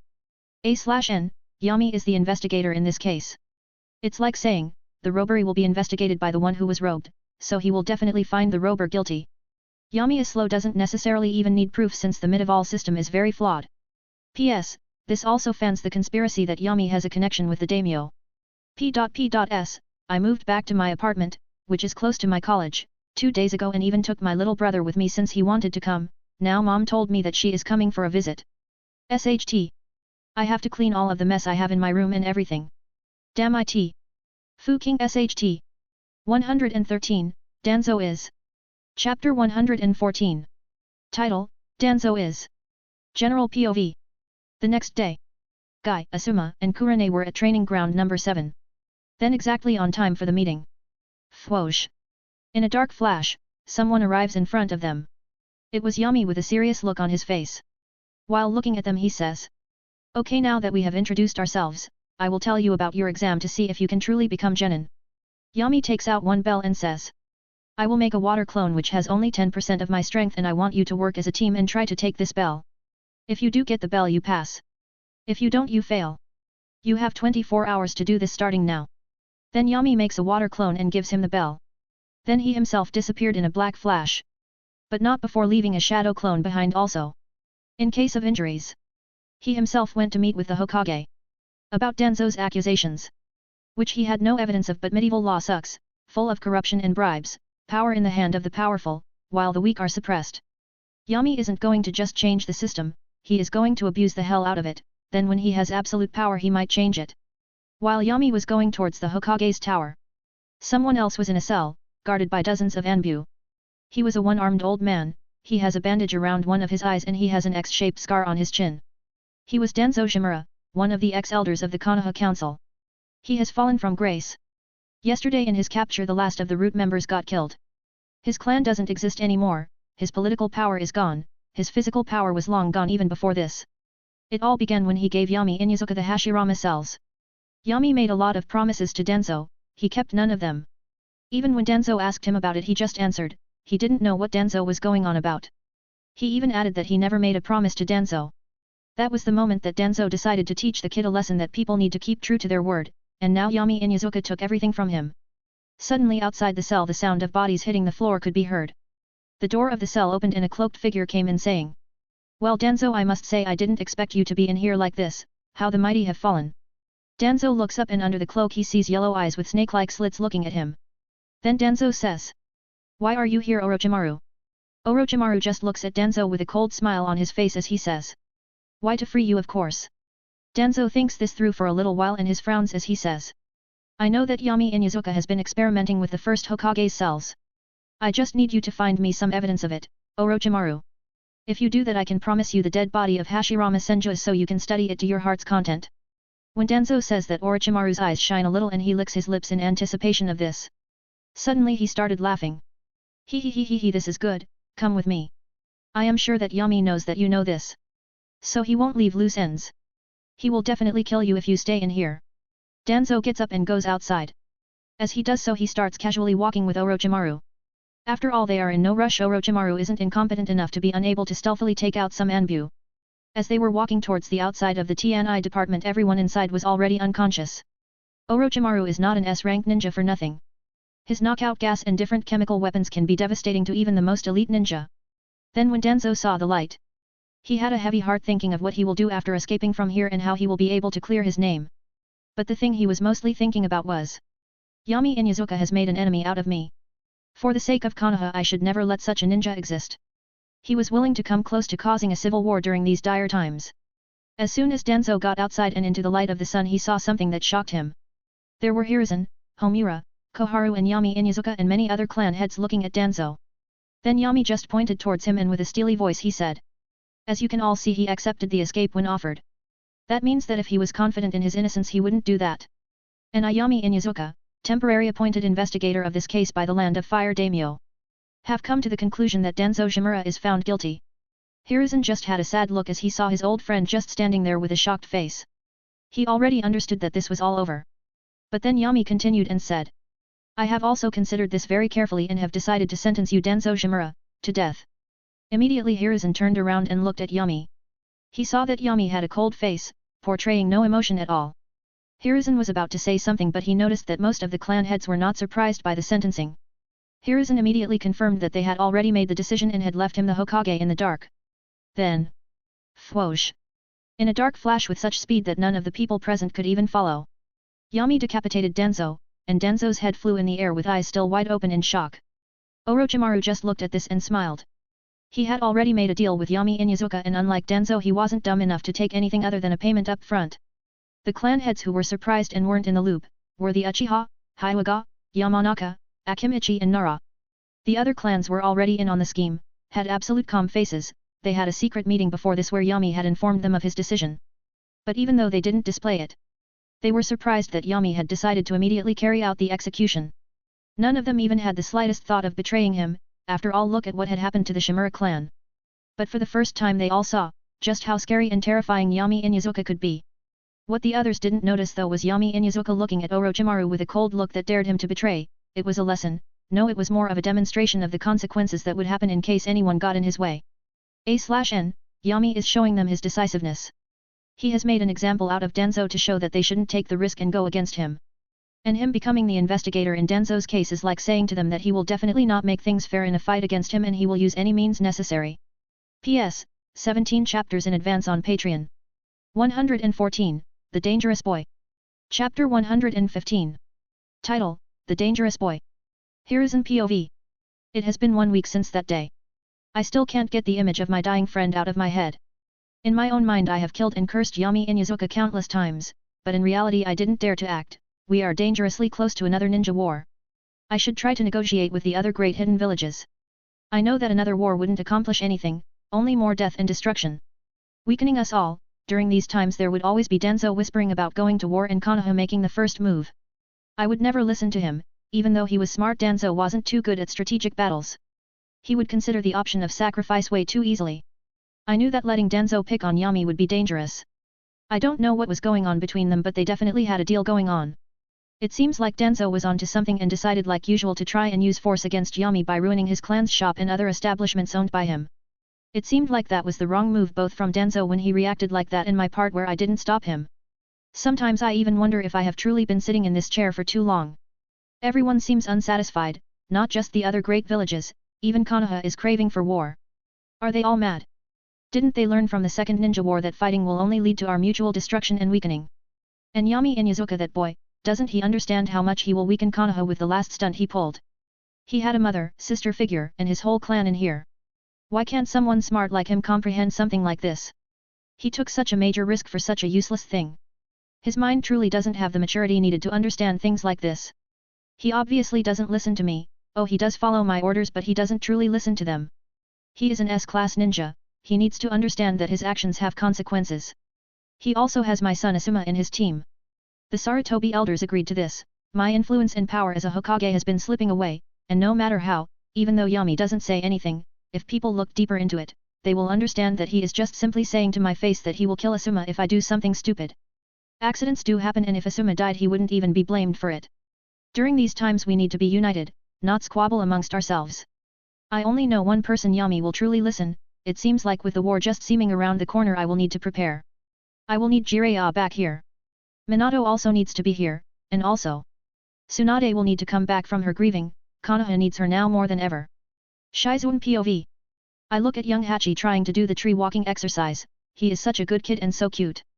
I look at his cute little face concentrating. He is so cute, and he is only 6, though technically I am not a lot older than him, but I use transformation jutsu most of the time to seem older. After all, if I want to buy something, if they see that I am a kid they wouldn't take me seriously. I am 9 and all that, and technically I am older than Hachi by just 3 years, but that doesn't matter. I am still his aunt. I see Hachi just looks at me while saying, "By the way Shizuan, you aren't really growing a lot recently. I have almost caught up to your height." I just smile because I mustn't be angry at my own nephew, but inside my heart I can't help but curse those abnormal senjus. He can already beat me at raw strength and his chakra reserves were always bigger than mine and the distance just keeps getting bigger. No wonder the Senju were the strongest clan in the clan warring era. Slip. Hachi falls down from the tree again, but before landing he does a backflip and lands on his feet. He then turned towards me, smiled and gave me a thumbs up while saying, "That was cool when I did that, right?" I just sigh a little and say to him, "You have been trying this for a whole day and you still haven't got it down. How do you plan to become a medic ninja or learn cool ninjutsu with bad chakra control?" Though that is mostly because he has high chakra reserves for someone his age and he has already gotten up half of the tree. But there is no way I am telling him that. Then Hachi suddenly asks, "Has mother woken up yet?" I just think a little and say, "Don't worry, she just drank too much yesterday night so she will be sleeping a little more." I just look at his face and see the worry in his eyes. He truly is a loving child, even though Tsunade doesn't necessarily pay him attention to Hachi like any other mother would, he still loves her with all of his heart. Even though I never expressed it. I am disappointed in Tsunade. Hachi is the proof of love between Uncle Dan and her. So why does she ignore him so much? I have noticed that sometimes she even goes out of her way to not look him in the eyes. Hachi doesn't say anything and acts happy all the time, but I know that deep down he is sad and hurting. Then suddenly Hachi's face brightened as he looked towards the side of the forest where our camp is. Even though he isn't a natural sensor, Hachi has good hearing, eyesight and especially good smell. I look towards where he is looking and see Tsunade. She still seems a little sleepy. She has a small note in her hands and then she says, "There are worries over the raise of skirmishes around the border and Konoha has called me back." Then Tsunade has a conflicted look on her face, like she seems unsure of something. Finally she just sighs and says, "You will also be coming with me." Hachi just smiled and pumped his fist on the air as he said, "Yes, I am going to join the Ninja Academy." I just looked at Hachi's excited face and thought that since I already have the power of a genin I will just return to Konoha and immediately graduate. But why is Tsunade just looking at Hachi with a worried expression on her face? Is something wrong? Yami POV. I am sitting on my chair in my personal office in the clan head's house. I just look at the paper in front of me. It was all of the reports that the mosquitoes have relayed to me. It was written by the mosquito sage. Those little intelligent guys truly are great spies and they are literally spread all around the 5 great nations' capitals and hidden villages. I have the best spy network. I will soon spread them in major cities and all that. Soon I will have information that no other spy networks could hope to achieve. I will have everything under control. Time until the third ninja war starts, in 8 months. A/N, yeah, the fated meeting between Yami and Hachi will be happening soon. 115, My Son. Chapter 116. Title, My Son. General POV. In his lab under his own house, the lab is well lit and it has different human bodies in glass containers full of some strange green liquid, but Yami was just looking through a small glass canister as big as his hand, which had two pupilless white eyes, the Byakugan. He has got it, but he is planning on how to incorporate it into his body so it doesn't disrupt the Sharingan. Obviously fusion of the Sharingan and Byakugan is impossible because that is not how biology works. Even in a world where chakra exists. Yami then analyzes his forehead planning to have another set of eyes put in there. But he will have to connect it with his brain for him to be able to truly see. But that is a very dangerous procedure that could even lead to memory loss. Yami will first learn a way to separate the soul from the body, in that way he will be his true self and won't lose memories. He could just make a shadow clone and have him take all of his memories out, do the surgery and put the memories back. But Yami knows that after that it won't be him anymore, it will just be a clone of him with the same memories as him. Yami is someone who strives to be himself, never letting even a whole new world change him. Doing that would mean that it would be the same as having an identical clone. No one would notice, but he himself would cease to exist. After all, he doesn't want his clone to be like him, he wants to be himself. While thinking of solutions about this, he can't help but come to one conclusion. Living corpse reincarnation. Obviously he isn't planning on leaving his powerful body that he has right now.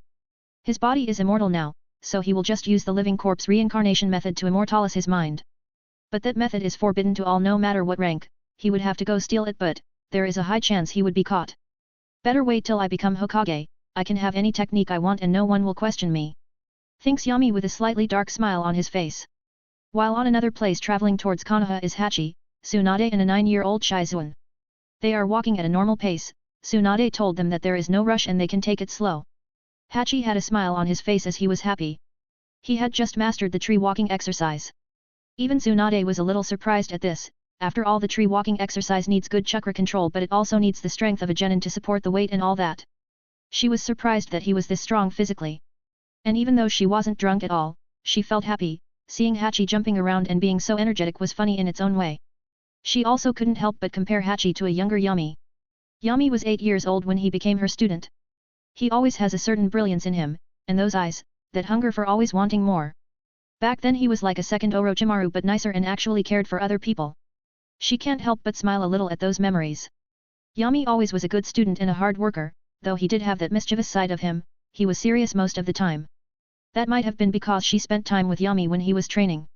Even though Tsunade is nervous to meet Yami, she also can't help but feel a little melancholy when thinking about her only student who is alive. While Tsunade is thinking this, suddenly Hachi hugs her. "Hey mom, come and teach me something else, I am already bored out of my mind," said Hachi with puppy eyes. Tsunade just sighs and takes out a small storage scroll from between her breasts. Then she opens it and puts a finger on it. Poof! Then a small paper appeared out of it.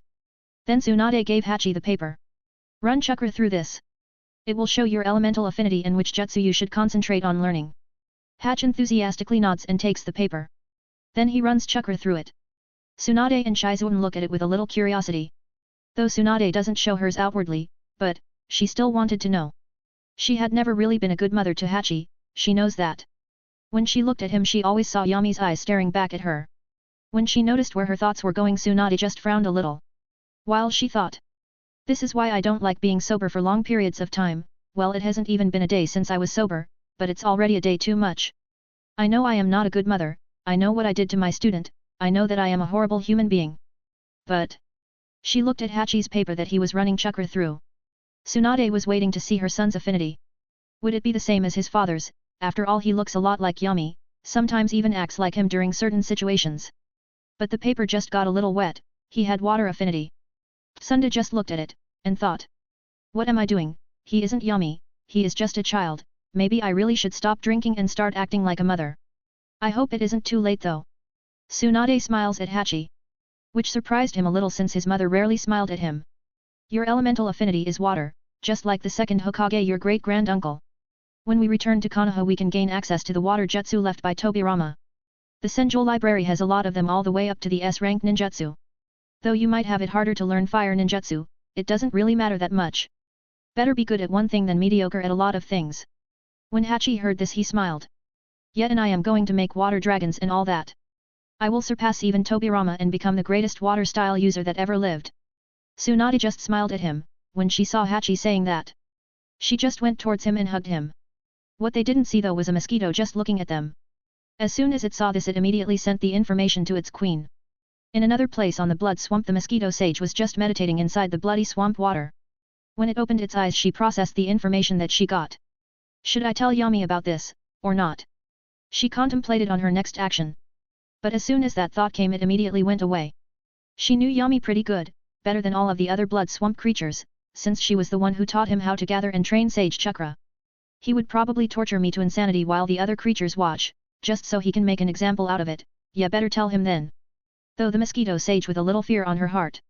Yami was eating with his mother and some when a mosquito flew in and landed on his finger. Then he just saw what the mosquitoes saw. Tsunade with Shizun and, a child, with black hair and black pupilless eyes. Hole hey it. Thought Yami with his thoughts in confusion. Immediately when he saw that, he understood what was happening. Fwoosh. In a dark flash, Yami appeared outside of Konoha. Then, his skin turned red, his black hair lengthened, it became spiky and it went up to his lower back. Under his eyes black markings had appeared. Blood Sage mode. Sunda was 8 kilometers north. He didn't have any hydration markings there, so he couldn't teleport. Boom. A crater was created as he used all of his strength to kick off the ground. Running towards his destination. His speed created sonic booms. While doing this, he couldn't help but think. That is my child. For the first time. Yami's mind was in shock. A/N, Yami is a little panicked, something that he simply dismissed has come back to haunt him. Just because he couldn't keep it in his pants and he let his lust for Tsunade affect his plan. P.S. Always wear a condom, my brothers. 116, Meeting of Son and Father. Chapter 117. Title, Meeting of Son and Father. General POV.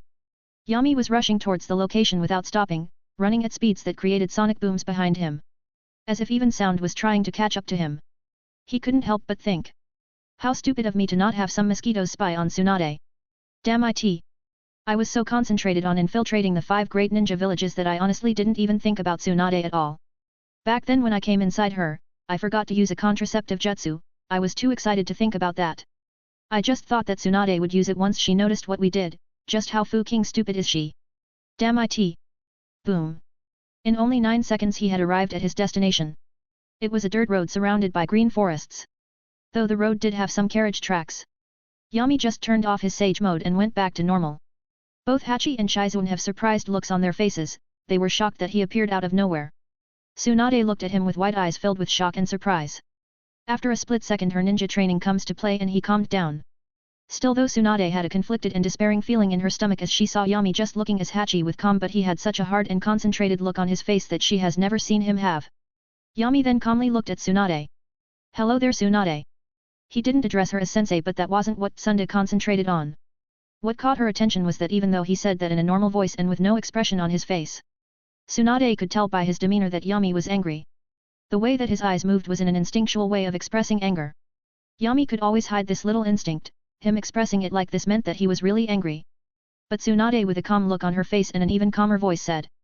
We should catch up, when we go back to Konoha. As she said that, Yami understood the true meaning of her words, it was not here in front of them. We will talk back in Konoha. Yami looked calm as always, then he just nodded and said. Right. He forced himself to calm down and he did what he is good at, he just bottled up his emotions. Then he turned towards the kids and smiled. Hey there kids, my name is Yami Inyazuka. Tsunade's ex-student, nice to meet you. Shizun seemed a little shy at this, but Hachi had no problem as he replied with a smile on his face. Hi, my name is Hachi Senju. Do you know any water-style jutsu? Yami still had a smile on his face. Of course I know quite a bit of them. If you need any help just come ask me. Why is your elemental affinity water? Or is it just because you like water ninjutsu? Or maybe you want to be like Tobirama Senju? Also, are you hungry? I usually keep food in storage scrolls. I cooked it myself. It's pretty good.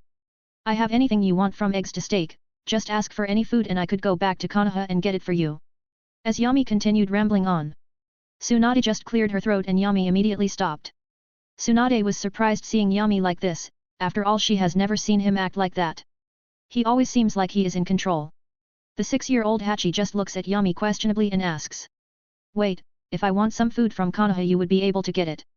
How would you do that? Yami just smiled and took out a kunao from his kunao pouch. The kunao looked normal except that it had an encryption with strange seals in the form of a flower or something like that.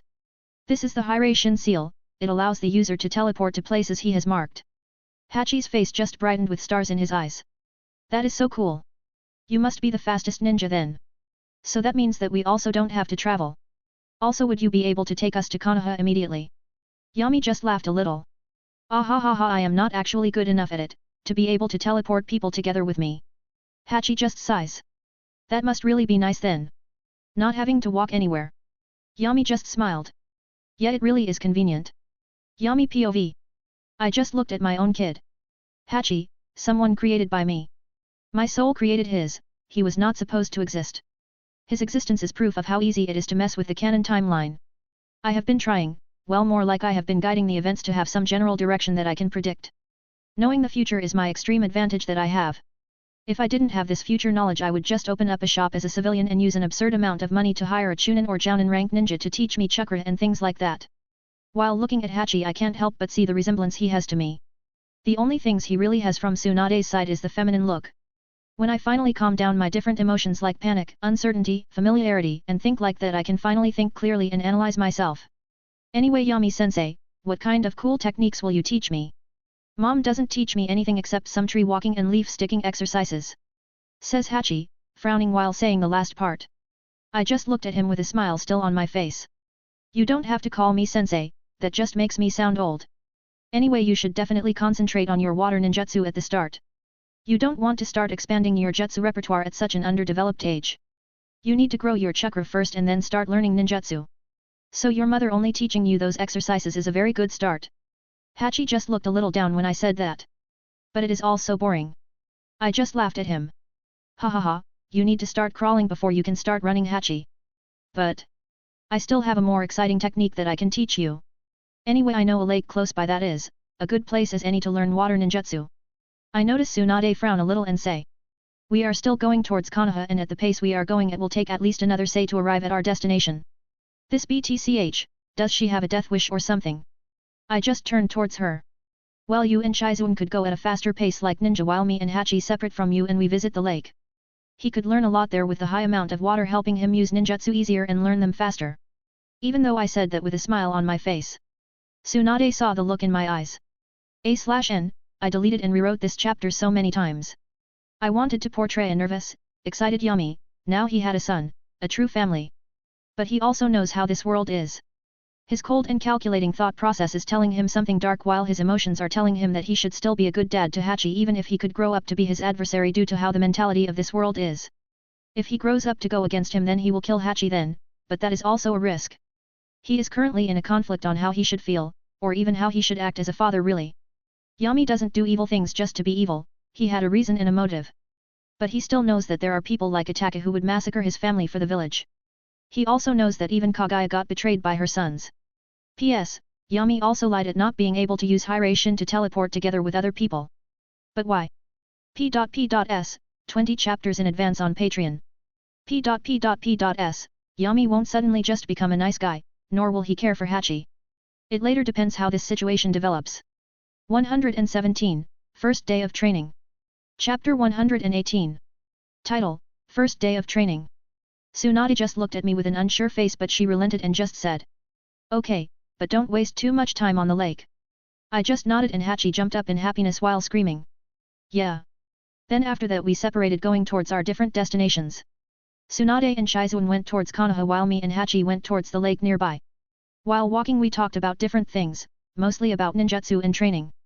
I noticed that Hachi was glad to have someone else to talk to now. He is family to me. I definitely don't know how to feel about that. It is true that my mother in this world, Miss Yoon. I never truly saw her as family or anyone important to me. Since she birthed me in this world I will let her think of me as her son, that is my gift to her, ignorance is truly a bliss. I never understood, being grateful to someone. If someone risked his life for me, that I should risk it for them, that just isn't logical to me. If someone risked his life for me, I would feel grateful but I wouldn't do the same or necessarily, or even help him in any way if it doesn't benefit me. After all they chose to risk their life for me, I didn't ask for it. Anyway, while I think about my son, I can't help but contemplate if I should kill him now or when he becomes a genin, I will just make it look like a mission gone wrong. But, whenever I think about killing Hachi and seeing his dead body I feel displeased. He might develop into my true weakness later. For the first time in quite a while I am unsure about the next step that I should take. He was truly an accident. I believe even Tsunade didn't kill him in the womb as soon as she noticed that she was pregnant, was because she thought that it might be Dan's baby. I never hold any naive thought that Tsunade would do it just so she can keep our baby because she loves me or anything like that. She can't see past our age difference, and she met me when I was young so she most likely sees me like a little brother, than a lover candidate. I just look at Hachi with a smile on my face. Should I kill him or not? He is definitely someone who has a chance to develop into my true weakness. I will decide that later. A decision like that needs to be planned and contemplated before I decide if I want to do it. Hachi POV. Yami really is cool, he knows so much about water jutsu but at the end he said. But before that we will need to build a strong foundation of knowledge and strength, before you can start learning ninjutsu, because that will allow you to learn things of a higher level faster. That is why no one starts learning strong ninjutsu from the beginning. We will stay here for 1 week and during that time I will teach you to the best of my abilities. The first thing he taught me was the transformation jutsu. Yami showed me the hand signs slowly and told me how the chakra should flow through them. I was able to learn the transformation pretty easily. Even though I would like to say that I learned it all by myself, that isn't true. Yami made it possible. He would tell me when I was moving my chakra wrong, it was as if he could see my chakra. When I asked him about this, he just said that he was a sensor and the close range allowed him to sense chakra in a very detailed manner. He really is a great teacher. After I learned it, Yami just said for me to continue practicing more with the technique, then he went away somewhere. When he did that, I practiced the technique for another 20 minutes and I got bored of it. So I just lied down at the side of the lake. I already learned the technique, why would Yami say that I study it again when I already learned it?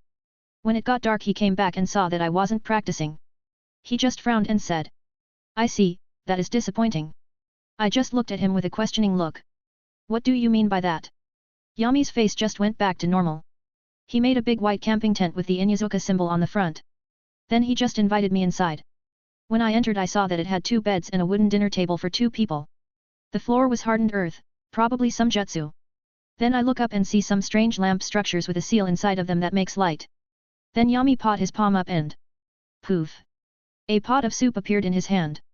I see that he even has forks and all that. This definitely isn't how camping is supposed to be. I didn't complain and just sat down on one of the chairs. Then Yami brought out the plates and he filled them with soup. Then in an uncomfortable silence as we ate. I couldn't wait anymore and asked Yami. Yami, you seem angry, did I do something wrong? Yami just looked at his plate with soup, and said. Sigh, I don't think you should be a ninja Hachi. When he said this I got a little angry and narrowed my eyes. What is that supposed to mean? Yami. Who is he to decide what I should or shouldn't be? I mean I learned the transformation jutsu in just a day. I think that is pretty good. After all, Shizuan always said that I would learn these techniques when I am in the academy. Yami just looked at me in the eye, and for the first time since I met him, he had a cold look in his eyes. When I said that I will go away for a little hunting. I was actually watching you. You gave up only after 20 minutes of practicing. You have potential to be a strong ninja, but that is it, you don't have the drive or the will to really put your money where your mouth is. I just looked at him with even more anger. What does this have to do with money, and what does the last part of what he said even mean, eating money, that is ridiculous. I just tried to keep down my anger and said. What do you know, you have only known me for 1 day, plus I already learned the stupid transformation jutsu. What am I even supposed to practice anymore? Yami's eyes again get that disappointed look in them when looking at me. Listen Hachi, you were born lucky by being a senju and having big chakra reserves with a pretty strong body. But if you don't have the will to train endlessly for hours, you will not become anything great and most likely die a meaningless death, just like most of the Senju clan did. When I heard that my anger exploded. What is the hell? The Senju made this era happen. They made Konoha. They are the greatest clan to ever live. Then I angrily stormed out of the tent. Who does he think he is, insulting my clan like that in front of my face? He should be thankful to the Senju, everyone should, they created Konoha. They all died for Konoha and its people, they died an honorable death, forever remembered as heroes. Out of anger I just ran into the forest. The Senju sacrificed their lives for generations for Konoha. And this is the thanks they get. A/N, Hachi is still only 6 years old so don't expect him to make great decisions or think things through a lot. Also what is Yami planning by saying that to Hachi? Also Hachi isn't Yami so don't expect him to always act like Yami. P.S. I know Hachi might not seem likable to everyone currently reading. But don't forget he is only 6. Even Yami at that age. Okay, Yami was a reborn person so not a great example. But in his first life Yami also wasn't anything beyond a little devious and scheming at that age. Though he already had that cold perspective on things even back then. But as I already said, Hachi isn't Yami, they are two different people. https://discord.gg/zfjc2u5 I have a video of a journalist criticizing hentai watching people, but it was discovered that he himself watched hentai. 118, The Inevitable Training Montage. Chapter 119. Title, The Inevitable Training Montage. Yami POV. I just see Hachi, my son, run out of the tent. As expected, he got offended way too quickly. But I guess it should be expected of a 6-year-old. Though he will still learn his lessons, that is my job as a father after all. Then I just stealthily followed him as he was running. Well, trauma is the best teacher in my opinion, that is how I learned most of the important lessons. Then as Hachi was running, when he ran quite far away and was a little out of breath, a big brown snake I had under a genjutsu, the snake was as thick as a tree and as long as a 2-story house. The big snake was hiding in the mud when Hachi ran past it and didn't notice that it was there. The snake under my genjutsu immediately. Whoosh! The snake prowled towards Hachi. Ah! Screamed Hachi as the snake slithered and wrapped its body around Hachi and started using force on its grip that it had around his body. His bones started cracking a bit as Hachi just screamed even louder. Ah, help! Shunshin! Whoosh! I appeared behind the snake and slap! I just slapped the head of the snake and the head burst. Exploded like a watermelon. The snake body without a head loosened his grip and Hachi fell on the ground with a traumatized look on his face. He also seems to be breathing heavily and taking deep breaths. I just looked at him coldly with my eyes shining as the full moon behind me. With Hachi looking at me with a terrified look on his face while I continued saying. The world doesn't consider anyone special. Just because you were born into the senju there is no stopping you dying from something like slipping on a banana peel and breaking your neck. You are not special, no one is, and everyone can be killed. Take that lesson to heart. Hachi. Then I start walking away towards the tent leaving Hachi behind. As I was walking I just continued saying with a cold voice. Everyone can have a little luck and be born in a good clan. But they all die the same when a kunao is stabbed in their skulls. Even a cage can be killed by a kunao. So if you don't want to die by some wolf or some other animals, follow me back to the tent. Remember you chose to be trained by me, so don't start complaining now. When we return to my tent we go inside and sit down on the table again. We didn't talk at all, he still had a horrified look on his face, kind of disappointed that he hasn't already adapted to it or suppressed his feelings to make himself calm down. I wonder if he will be able to use wood style in the future. I am definitely experimenting on him and deleting his memories. After all, when I impregnated Tsunade I had Hashirama cells in me, plus Tsunade being a senju, it would definitely help. 1 week later. Finally he is how I wanted him to be. I am just sitting on a tree branch watching Hachi walk on water while fighting one of water clones. He is doing pretty good for himself. True, a water clone has 5–10% of my power and it is mostly used as a distraction or trap by most ninja due to the liquid properties of the water. When the clone it is stabbed it has a sensation kind of like the same as stabbing a human. Use it with some genjutsu to make the water that flows from the clone red like blood and then you have a pretty realistic distraction. Even though the water clone is pretty weak in a fight, your everyday chunin would have a hard time fighting against my water clone. Then I look into the fight and analyze it. Hachi makes some water clones for himself using the water of the lake he is standing on. He makes 10 water clones and I can sense his chakra levels plummet to around 20% left. He has genin chakra amount, pretty good for a 6-year-old. But I must say, wasting your chakra making water clones is quite dumb. Though I am a little pleased that he can do the water clone jutsu with just one hansing. But he still should have used all of the hand signs of the jutsu so he can lessen the chakra needed for it. And then Hachi and his water clones run towards mine, and I notice one of his clones go underwater. My clone has a calm look on his face and just kicked 2 of Hachi's clones, obliterating them. Then Hachi together with all of his clones jumped towards my clone trying to beat him with numbers. Then suddenly Hachi whoosh, replaced himself with a water clone that he had underwater and tried to grab my clone by his ankles. But my clone dodged that by jumping up, but Hachi just smiled at this and threw a kunao towards the clone. The clone just takes out his own kunao to deflect and ching. He deflects it, but hidden, in the shadow of the first kunao was a second one. My clone's eyes widened a little, but still my clone had around 5% of my speed and perception, so that was enough for him to also deflect the other kunao too. And as the clone is about to fall back on the ground, all of Hachi's water clones attacked my clone, but my clone landed back on water and the other water clones tried to hit him, but he just dodged and whoosh. With a slash of his kunao he killed all of the clones. But suddenly from underwater. Water style, water ball. Boom. A water giant ball jumped from underwater and hit my clone, shredding him apart, dispelling it. Hachi just slowly came above water. He didn't use water walking, but he just floated above water breathing heavily. I sensed that his chakra was almost all exhausted, bordering on chakra exhaustion. He couldn't even use water walking anymore. I could see it now, the look that Hachi had when he fought. That cold calculating hidden in his eyes, as expected from my son. Though it is kind of disappointing that he is only like that during fighting, out of combat he is just goofy as hell. I guess he still is a senju no matter how much he is my son, but being goofy isn't a problem as long as it's not during combat. But he is my son, not my clone, so we being different is inevitable. But he would probably be terrible for envy or spy missions. I just sigh and then go towards Hachi. I walk on the lake and when I arrive close to Hachi, A&D. He is sleeping. I just smile a little and carry him piggyback. During this week I have taught him how to fight opponents stronger than him and how to perfectly use the basic 3 techniques that are learned in the academy. He has a certain bullheadedness that allows him to train a lot to achieve his goals, and since the snake incident he has a goal to surpass all of the senju in history. That is honestly a good goal, but he doesn't have even the slightest comprehension on why Hashirama was called the god of shinobi. True that Hiruzen is also called that, but comparing Hiruzen with Hashirama is like comparing a mouse to a dragon. Most likely Hachi will try to surpass Hiruzen since he will think that he is around the same strength as Hashirama, or maybe just a little below it, but still around somewhere there. I just sigh and Fwoosh! Hiration! In a dark flash, the scenery in front of me changes as I am back to Konoha. I just make a shadow clone without having the need to use hand signs. I overcame that hurdle a long time ago. The clone takes Hachi of me and he Shunshin goes away. He will take Hachi to one of my clinics to rest. I have another problem to take care of. I just take a deep breath and my senses expanded.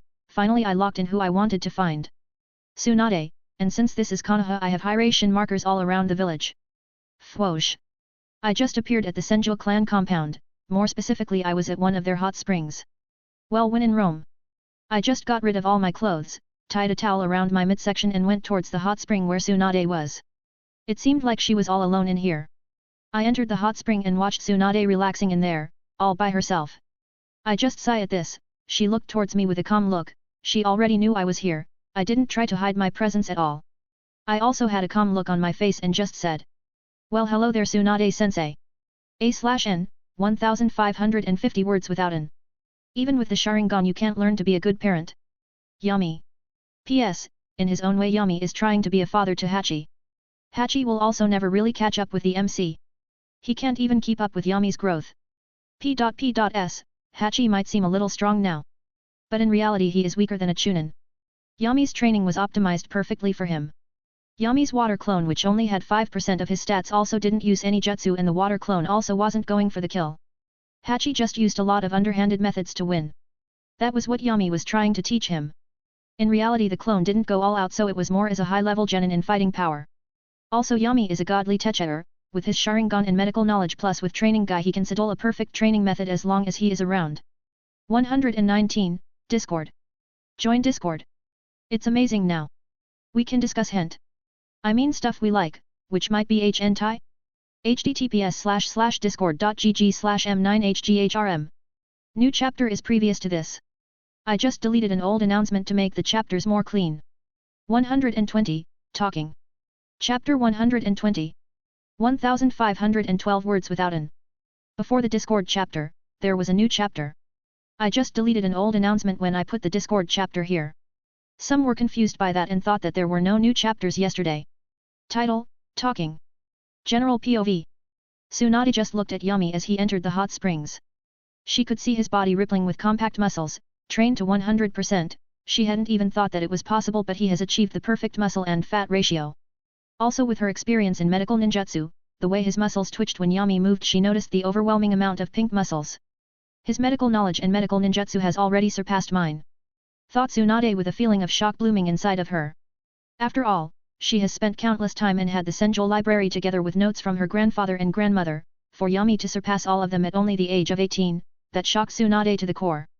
Yami just looked at her with a nonchalant look on his face. He just relaxed in the hot spring. You know Tsunade. I always like to keep things in control, I don't like not knowing things. I thought that you knew how to use a contraceptive jutsu or something like that.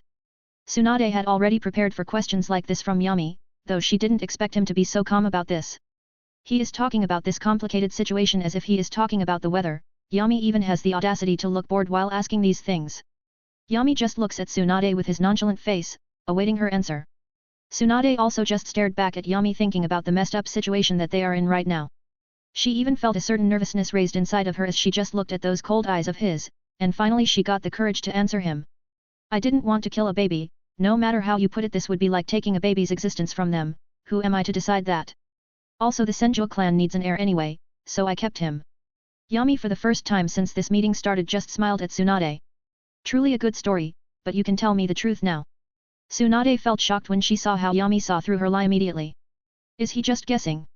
Thought Tsunade, while trying to keep herself from giving any information to Yami from her body language.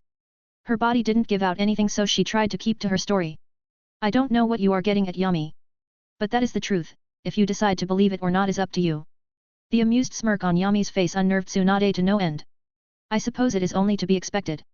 You have my pity, said Yami with the smirk still on his face. While coal black eyes looked at Tsunade.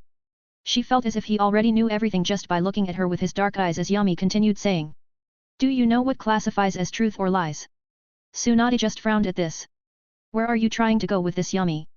Said Tsunade with an impatient tone in her voice. Just humor me, will you, Tsunade? What does truth and lies mean to you? Asked Yami in a mysterious tone, that creeped out Tsunade to no end. Even though she felt a little fear from Yami's words, she didn't display it on the outside. They mean what they are supposed to mean, answered Tsunade with a casual voice that she was faking. Yami still kept smiling at her.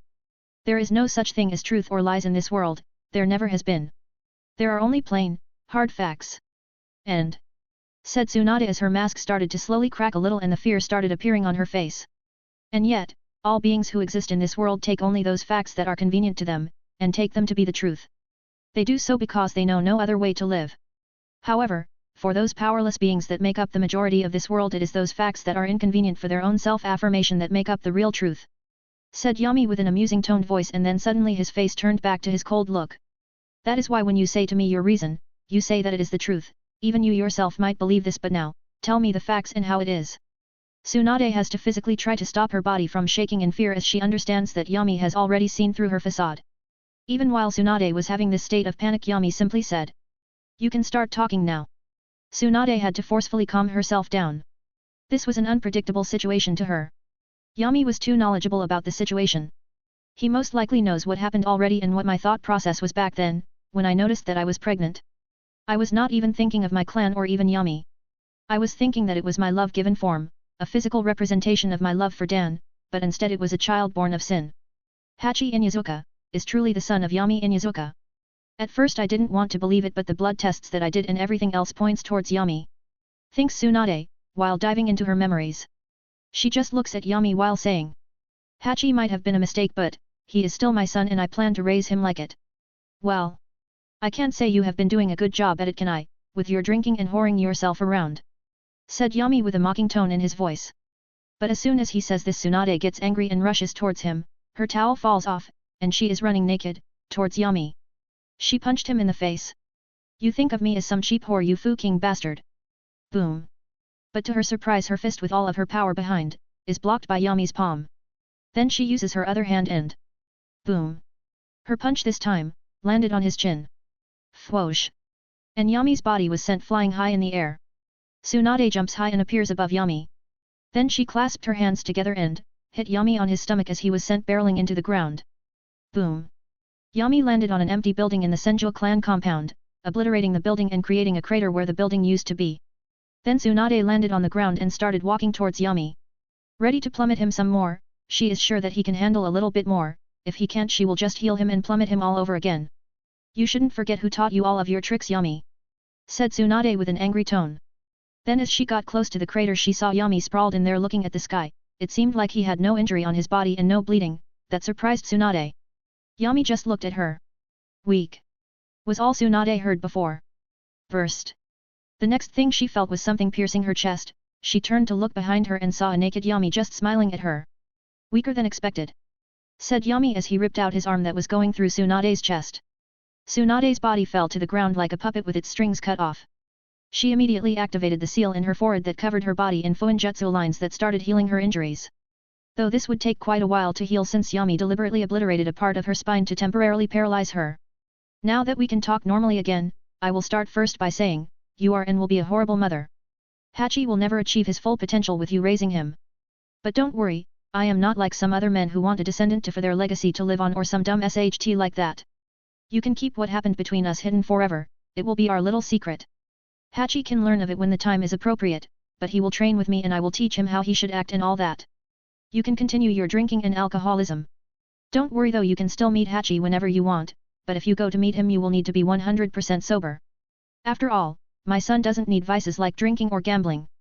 Said Yami, as he started walking away. He used a storage seal to bring out a blanket that covered Tsunade's chest and lower body while she healed. He also pulled out some clothes for himself, put them on and he started walking away. But as Yami was still in hearing range he heard Tsunade, as she with some difficulty said. A/N, wow. Yami really is an advocate for gender equality. 121, Shiro the Ninken. Chapter 121. Title, Shiro the Ninken. Tsunade with difficulty said. He is still my kid. Yami halted on his step for a second, but he continued walking again. Maybe if you get completely sober, you can come and live at my house, where Hachi will be staying. It's not too late to stop acting like a weak woman and be yourself. The Tsunade I knew before, she is broken now. Maybe then, you would be a mother that Hachi can look up to. Said Yami. Couple of days later. General POV. Team 13, or also known as Team Yami, were in the Inyazuka training grounds, waiting for their Jounin teacher to show up. He had been absent for a week, but they still had his shadow clones to train them. Kurane was leaning on a tree while reading a book, Guy was doing one-handed push-ups. Then there is Asuma, he is lying on the ground napping, but Yami's Ninken Shiro kept nudging Asuma. Asuma just turned around, but Shiro who was transformed into his small white puppy form, just kept nudging him. Asuma finally just gave up trying to nap and while still lying down he just turned around. He lazily opened one eye and said to Shiro. What do you want now Shiro? Shiro just straightened his body as his tail wiggles behind him, Shiro just opened his mouth and. Go buy me some ramen, human. A deep voice came from the small Ninken. He had learned how to talk quite a while ago, when Yami is around he acts all cute and all that. But as soon as Yami looks away, Shiro overly abuses his power and orders people to do stuff for him, like buy him food, scratch his back and pick up his poop. Asuma's eyes fully opened, he was no longer sleepy. As if I will do that you stupid dog. Shiro just calmly looks at Asuma. Then he just turns around and, makes a SHT and turned back towards Asuma. Pick up my poop. Asuma immediately got up and backed away from the poop. What the hell you stupid dog, that is gross why would you do that? Shiro just smirked and said. Pick up that poop. No way I am doing that you stupid dog. Angrily said Asuma, with a face full of anger. Shiro keeps humiliating them repeatedly like this. He is very demanding and thick-skinned, when Yami isn't around he even walks like he owns the land he is stepping on. You know how Yami-sensei is about cleanliness Asuma, he would probably ground you for a month. You know that Shiro also likes to exaggerate things when he reports to Yami so you have to take that into consideration. Even while saying this, Kurane had a calm look on her face. She and Shiro had made a deal that she would help him if he gave some of Yami's shirts to her. Kurane knows this is kind of creepy but as long as no one finds out, then that is okay. Guy didn't care about any of this as he started doing some thumb push-ups. When he heard all of this Asuma decided to give it up. With a resigned face he asked. So does anyone have a plastic bag or anything like that? Shiro just innocently looks at Asuma and he says. I have a thin napkin if you want. Asuma just sighed in resignation as he felt his pride being stepped on and strangled to death. Then came the final nail in the coffin as Shiro said in a haughty voice. Maybe if you do your job well, I might be generous enough to pay you for a D-rank mission. Human bitch. Unknown to them, the biggest thing Shiro and Yami have in common is, their pettiness. While this was all happening, Yami was hiding in the trees looking at them. His Ninken Shiro truly is a source of entertainment for him, his personality is just too fun. He had just taken care of registering Hachi in the academy. He also just finished putting some explosion seals inside Hachi's scalp. It's true that Hachi was his kid, but why would that make any difference to him? Itake was Fugaku's kid, look where that went. Anyway Hachi isn't that important at the moment, he should concentrate on the more immediate stuff. Yami POV. Even while looking at my genin I couldn't help but think about my latest problem. My power has almost peaked again. I have 5 hearts that I have created by myself, for myself. I even replaced my original heart with a better wind affinity heart. My chakra will still continue to grow until I naturally have as much chakra as 5 strong cage level chakra. I even have wood style now, with just that alone I would easily classify as S rank, but wood style uses too much chakra, and it's nowhere near Hashirama's level. But I am still nowhere near satisfied, Kagaya, the other Otsutsuki. I want to be so strong that even the Shinigami himself would fear taking my soul. But if I reached that goal, what would I do next? I want to be omnipotent and omnipresent. I want to be God, not some god just in name, like the god of death or so on. I want to be the god, the one who knows everything and has the power to do everything. Even after that I want more, there definitely exist other worlds out there. I want to conquer them all. I want everything that the multiverse has to offer and some more. I want to play with people like they are my toys. I want to be able to express my sins upon the world without fear of something happening. Is that so unfair to ask for? Then a twisted smile forms on my face as my thoughts go into dark places. If I was born with the ability to choose and have free thought, why shouldn't I chase towards godhood? If from the very start, no one has stood upon the absolute throne of worlds. Not me, nor even they, so-called gods. However, that intolerable vacuum has to come to an end. Henceforth, I shall strive to stand upon the absolute throne heavens and rule over all. Okay, that is enough time contemplating stuff like this. I haven't even achieved my current goals. Biting more than I can chew would be dangerous. I need to be extra careful if I want to reach my dreams. After Asuma cleans Shiro's feces, I just started normally walking towards my team. I had a look of complete disinterest as I just looked at them with a bored look in my eyes. Hello there my students, how was your training while I was away? Hope you didn't fooke around and waste your life away. I joked with them in a soft tone. Now sensei, you don't have to word it like that. It's just 1 week. Said Asuma as he tried to soften the talk a little. I just gave him one look and he just shrunk back. Then I noticed the look on his eyes as he then tried to change the subject. Also Sensei Shiro is being cruel and petty again. Complained Asuma, all the while pointing at Shiro. I just looked at Shiro, he was on his back, showing his stomach to me as his tail was wriggling around. He acts innocent as he tries to play with me. Is what Asuma said true, Shiro? I asked. Shiro just turned back on his feet and with an innocent look in his eyes he said. Of course not Yami, you could even ask the others. I just looked towards Guy, who had stopped his training as soon as I arrived. I was training sensei, so I wasn't really paying attention. Answered Guy. Next was Kurane, she looked unsure of what to say. Then I noticed Shiro making strange expressions towards Kurane, but I simply acted like I didn't notice it. He is most likely threatening to expose the weird stuff that she does with my shirts. I really don't know how to confront her about that. It's like the fib agent can't comfort someone for watching weird PRN since they would have to admit that they are spying on them. So I just let the situation be. I am sure that Kurane will grow out of her creepy phase, hopefully. I am not sure. I don't think Shiro said that. Answered Kurane with a guilty expression on her face. I just shrugged my shoulders. Well, it doesn't matter anyway, as I just came to tell you all that I have registered you for the Chunin exams that are going to be held at Kyusagakuer. They all seem a little surprised at that. But I put on a serious expression and started explaining the situation to them. Well, the truth is that, before this year is over, we will be having another ninja war. 122, The Bird Has to Fly from Its Nest. Chapter 122. Title, The Bird Has to Fly from Its Nest. I am just drinking some good tea in the morning, like always. Yesterday I explained to my genin the details about the Chunin exams. I myself never had one since I was promoted on the battlefield. Which was easier to me, at the time, because I was concentrated on power, than some survival test that can be passed even by unskilled people if they were lucky enough. I mean during the canon timeline, none of the Konoha 12 were really even qualified to become Chunin. I mean, give a battle-hardened Chunin and it will wipe the floor with the likes of Naruto, Sakura, and Sasuke.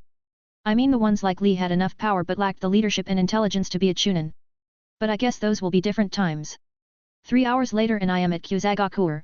Of course I didn't teleport my genin here. They need to learn how to handle their own problems now, and since war is close they need to be especially careful.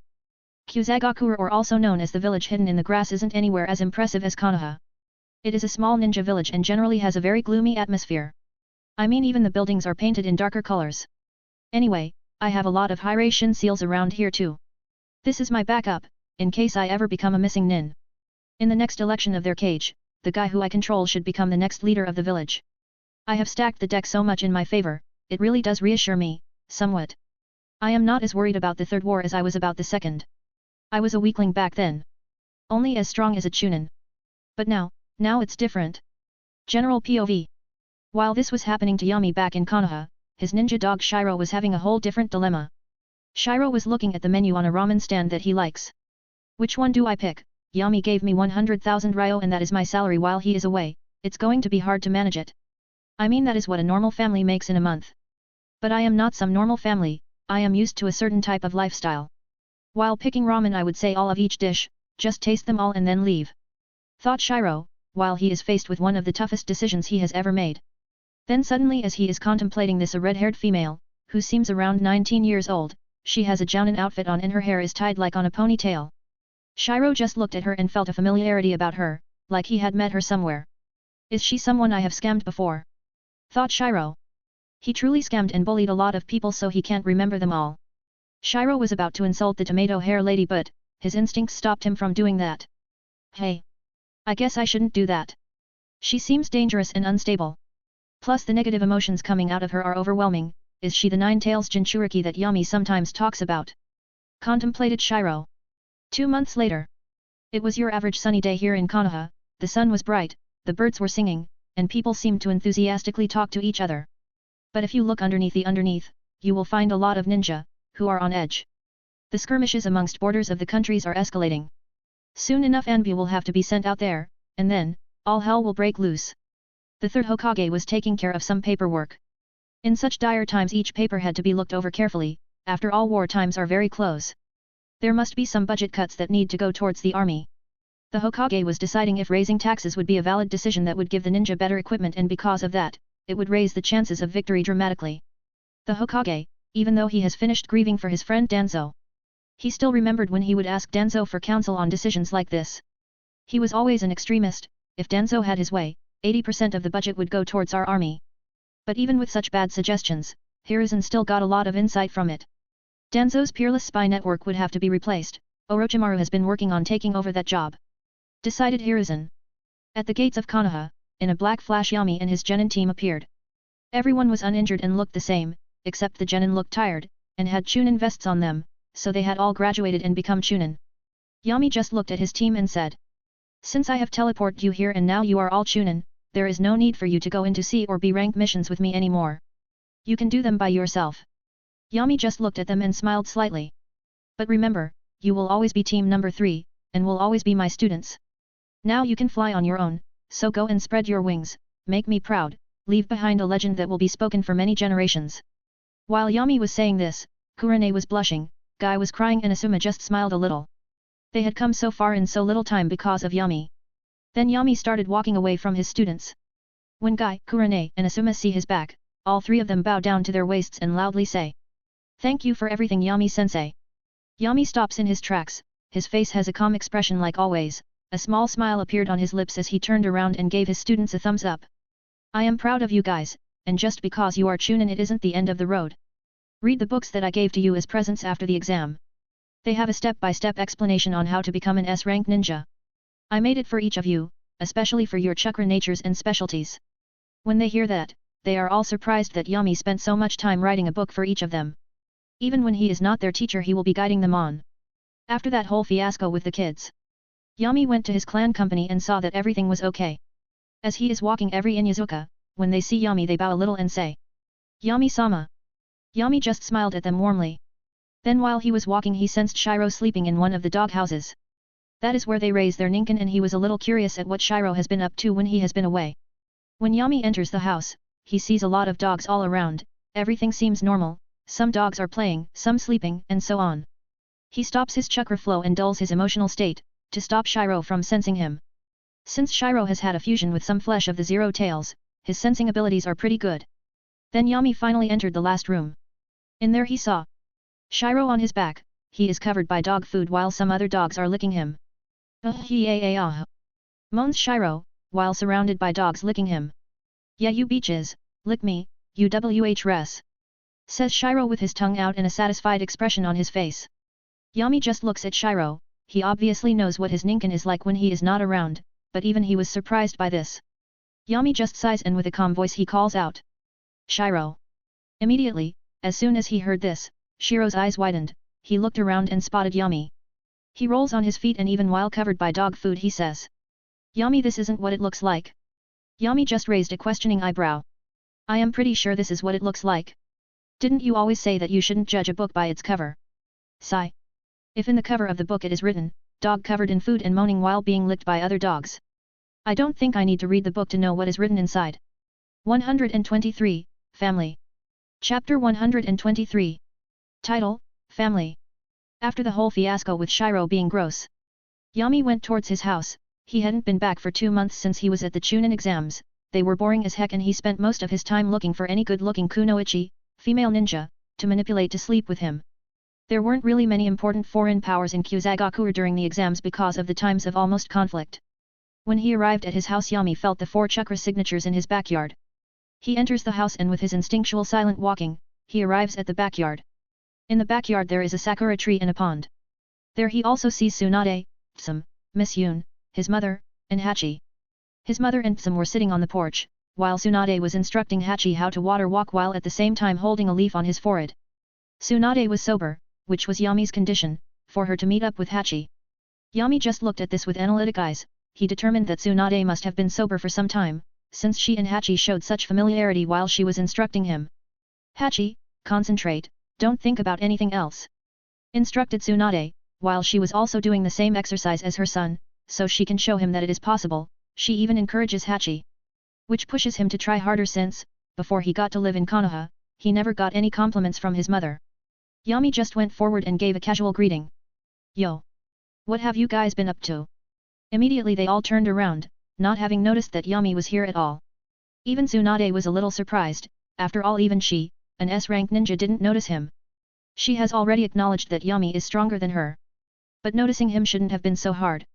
Maybe I have gotten a little rusty during these last few years, thought Tsunade. Miss Yoon just smiles and her age truly shows with that. She is almost 40 years old and during the time while her son, Yami, was in the front lines, the stress that she experienced during that time has made her seem a little older than her real age. She gets up and hugs Yami, with a loving smile on her face. Welcome back, Yami. Yami also hugged her back and a smile appeared on his face. And a true genuine looking loving expression appeared on his face. I am back, mother, I hope you didn't miss me too much. Tsum just has a calm expression on her face. Welcome back, Yami. Hachi and Tsunade also give their greetings, while the latter had a strange look in her eyes. Tsunade hasn't forgotten about the things Yami said to her, and him punching through her with his fist. She still remembers the pain of her spine being obliterated and having to carefully and slowly heal. That type of injury is very painful, but not overly so. Sunda has had to heal from worse during the Second Ninja War. Yami sat down with Tsum and his mother while Tsunade continued lecturing Hachi on how to control his chakra better. But still they weren't having any progress and Hachi was still deep up to his knee on the pond, while trying to hold the leaf on his forehead. Then after a dozen of minutes of just watching, Yami decided to take action by himself. How long has Hachi been training in this chakra exercise? Asked Yami with a curious tone to his voice. Tsunade just gave him a side glance, her eyes shining in the light as she answered. He has been at this for 2 weeks, but is doing very good progress for his age. I remember that Jiraiya couldn't do this exercise up to his 20s, it took him almost 5 years to do. Yami noticed how she didn't say anything about how quick she or Orochimaru did the exercise. He could already guess that it didn't take too long for either of them, they probably mastered it in weeks. Tsunade just doesn't want to pressure Hachi. But she is being too soft of him, that would be detrimental to his growth and possibly make him arrogant. I have already trained him to be way above any of his classmates, so he might start having some dumb ideas or notions. He needs a strong male figure in his life. The one that will take him off the wrong drugs, and put him in the right drugs. Okay, maybe not that last part, thought Yami amusingly, while at the same time he was observing Hachi. Suddenly his eyes flash red for a split second, with no one noticing it. Then he got up and slowly walked towards the pond where Tsunade and Hachi were. True, Jiraiya might have taken that long, but I learned this exercise under a week. I wasn't necessarily talented either. So the conclusion is that, you Hachi are not working hard enough. Scolded Yami, with a soft voice. Hachi was speechless at this and Tsunade wanted to say something, but Yami stopped her by using sign language and telling her that he has everything under control. Then he walked on the water and went close to Hachi. He crouched down and acted like he was looking at Hachi's legs. He gets up and says. That won't do, your problem is not that you can't concentrate on 2 things at once. I know how we can solve this. Get off the pond. Mentions Yami. Hachi followed his instructions and did so. Tsunade just sighed and went to sit down next to Tsum and Yami's mother. Yami then took 2 sticks from the sakura tree and said. Take these and try to draw a circle and square on the ground at the same time.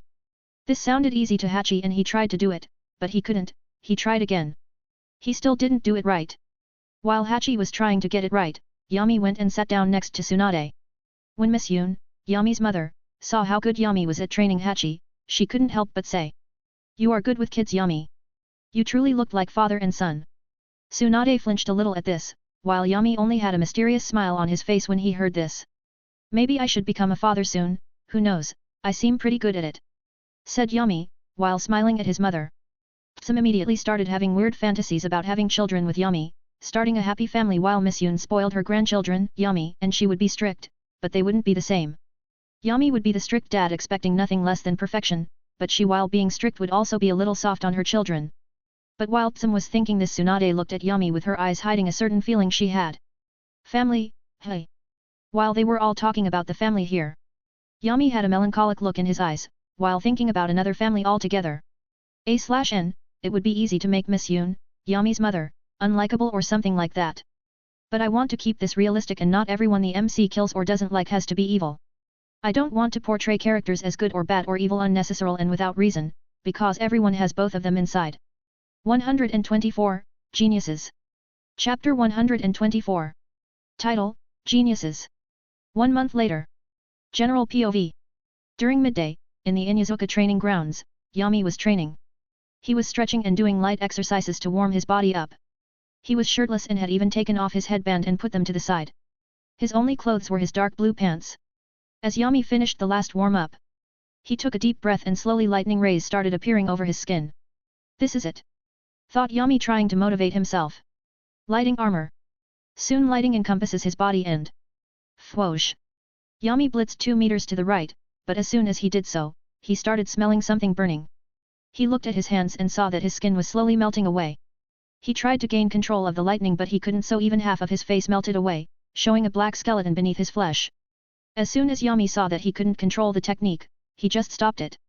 The lightning dispersed and everything went back to normal, his flesh knitted itself back together and in less than 2 seconds. His flesh was back to normal. I can't seem to have control over the lightning I generate from the ninjutsu, if only I had the jutsu scroll for the technique and how it is used. Contemplated Yami. He wasn't able to use the technique because he couldn't copy, even with the Sharingan, something at the level of the Raikage lightning chakra cloak. But even at the failure Yami wasn't disappointed at all. He was at least making progress, and when he kills the third Raikage and experiments on his body and reads through his memories, Yami will figure out how the lightning armor works. I will not kill the Raikage for almost killing me during the second ninja war. Revenge is something that clouds the judgment of people and makes them act irrationally. I will kill the third Raikage because that is beneficial to me. Plus it wouldn't significantly change the future events that I know if I decide to kill him during the third ninja war. Though with my power rising to such levels lately, I have not even been that worried about such things like the timeline. I already have eyes everywhere in this world, even as far away as the land of demons. Calculated Yami with a strange glint in his eyes. After a couple minutes of resting while standing up, Yami suddenly looked towards some trees and with a cold face he said, "You know, for a Sanin you really aren't that good at stealth." Then a strange laughing tone comes from one of the trees as it slowly morphed into a human figure, and that figure was Orochimaru. He had his hands in his pockets as he calmly walked forward. "As expected of you, Yami. Your sensory abilities are extraordinary. I wonder how you got them," said Orochimaru with a twisted gleam on his eyes. Yami had a bored look as his black eyes stared into Orochimaru's yellow eyes, which with the slit in them, they looked like the eyes of a snake. Yami wasn't scared of Orochimaru at all, but the gleam in his eyes definitely unnerved him. After all, Orochimaru is someone dangerous and extremely intelligent, letting his guard down even slightly around him could be his end. When you talk, it almost feels like you are about to get to the point of something, but then you just babble on and on, and on. Says Yami calmly while trying to discern Orochimaru's goal. Orochimaru doesn't take what Yami said as an insult and he starts getting closer to Yami, his hands come out of his pockets as he says, "Tell me, Yami, what is the meaning of life?" Yami still just had a bored look on his face as he said, "Sigh, life is what you make it out to be, Orochimaru, now can you stop bothering me?" Yami waved his hand to tell Orochimaru to go away. But Orochimaru's eyes had an even crazier glint on them. This slightly worried Yami and he clenched his muscles, ready for any sudden attack or anything like that. But Orochimaru asked again, "What is your view on power then, Yami?" Yami just rubbed his eyes while acting annoyed. "Sigh, you know. I was in the middle of something before you came here. And you coming here and asking these questions, not only does it seem suspicious, it also seems like the kinda thing that the TNI department might like to investigate," Yami said to Orochimaru while giving him a hidden threat. "Ho ho ho. Come on now, Yami, me and you, we are the same, aren't we? I analyzed your behavior reports ever since you were young. You are a lot like me, and your dream isn't to be Hokage or anything like that, your dream is immortality," exclaimed Orochimaru as the grin on his face widened. "You want to be perfect, don't you? I have an idea, if you help me with something, I can give you a certain technique who would allow you to be perfect. As soon as Yami heard Orochimaru say that, his eyes became dull and the aura around him became colder. Even Orochimaru felt a small chill on his back, but he still had the crazy smile on his face. This reaction just confirmed my speculation, analyzed Orochimaru. But suddenly as soon as it came, Yami's cold aura calmed down and he smiled at Orochimaru as if mocking him. You know nothing, Orochimaru. There is nothing in this world that is truly perfect. Though it may be a rather large cliché, it is still the truth. It is the ordinary people who look up to perfection as an ideal and seek after it. But in truth, what is this idea of perfection truly worth? Nothing. Not a single thing. I detest perfection. To be perfect is to be unable to improve any further. There would be no scope for creation, not a single gap in one's knowledge or one's ability. Do you see now? To true scientists like you and I, perfection is tantamount to despair. We aspire to reach greater levels of brilliance than ever before, but never, never, to reach perfection. That is the paradox through which we scientists must struggle. Indeed, it is our duty to find pleasure in that struggle. In other words, the second you allowed yourself to spout a ridiculous word like perfect, in truth, you had already been defeated. That is, if you wish to be treated as a scientist. Orochimaru's eyes widened at the things that Yami said. The more Yami said, the more Orochimaru was amazed. He had never heard something like this. In the end, Orochimaru's face calmed down, he turned away and started walking off without saying anything. Yami POV. I just looked at his back. Should I kill him now? He got dangerously close to the truth, as expected of a true genius. Even though I never underestimated him, neither did I ever let my guard down, he still figured me out. Truly terrifying, the geniuses in this world are scary. I mean, someone like Kabuto was able to read the Uchiha tablet out of nothing. I don't even know how Orochimaru connected the dots to figure me out. Though as expected, he tried to manipulate me by saying things like he will give me perfection and such things. When he wants to manipulate, Orochimaru is scarily good at it. But I already know how he is, so I would never accept anything from him. Still, I was able to amaze him, and this will lead him in a wild goose chase for at least a decade. Though I myself am nowhere near a genius, sometimes the smarter you are, the easier you are to predict. Orochimaru will overthink the speech that I gave him and will try to philosophically understand it. But the speech that I gave to him is complete and utter bullshit. Sigh. I better rest, tch. I hate people smarter than me, even though I will take absolute measures against Orochimaru. I am not necessarily too worried about what he can cook up. After all, not only do I know his secrets, I am also more powerful than him. Plus Orochimaru truly was impulsive with this. He probably came here to confront me as soon as he figured it out. Plus with that crazy expression on his face as if he figured out the secrets to the world, and to me. He is simply immature. A/N, the MC had to use his foreknowledge to fool Orochimaru and lead him in a wild goose chase. In a way you could say he used the talk no jutsu. P.S. The MC recognizes that there exist people more intelligent than him, but that doesn't mean he can't overcome them all, with youth. Just joking about the last part, but still, even though now Orochimaru can't read what Yami is thinking or planning, he can analyze his past actions and guess his personality. As I said, genius SHT. 125, Orochimaru's Curiosity. Chapter 125. Title, Orochimaru's Curiosity. Orochimaru POV. Yami. Yami. Yami, that has been the thing in my mind during the last week. Squish. I look at the table and the human I was experimenting on. I accidentally squished its heart too hard. He is dead. Damn, I really need to calm down. Anyway, the thing the Yami said at the end brought chills to my body. I still can hear him say those words. Ah, he is so perfect, his way of thinking is so refined. I was only able to realize how Yami truly was by torturing some people he knew and getting what they remembered of him. I even read some memories from Yami's mother about when he was a kid. It was truly hard to get a Yamanaka to allow my mind access to Yami's mother's mind. Even the Yamanaka who read her memories didn't notice it, but I did, as clear as day. Yami even as a toddler was abnormally smart, just like me. Ah Yami, you are truly a magnificent specimen. Even though the Yamanaka cost me a lot. It was all worth it. It quenched my thirst for knowledge on Yami a bit, though trying to dodge his little mosquito spies is quite troublesome. Some of them it's really hard to notice even for me. But it's nothing I can't overcome. I have already got the first half of the living corpse reincarnation. I am almost at the stage of fully immortalizing my mind. I was only able to get this part because of my old, dead, friend Danzo.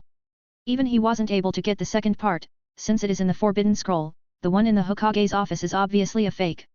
But I do know the location of the real one. Now if only I could steal it. I was going to ask Yami for his cooperation, but he refused me so fast. I am so close to the immortality that I have dreamed of for so long. Finally I will achieve immortality and then I can start working towards my dream of learning all of the jutsu in the world. Anyway. Yami when he acted angry and cold when I said what I had observed from him.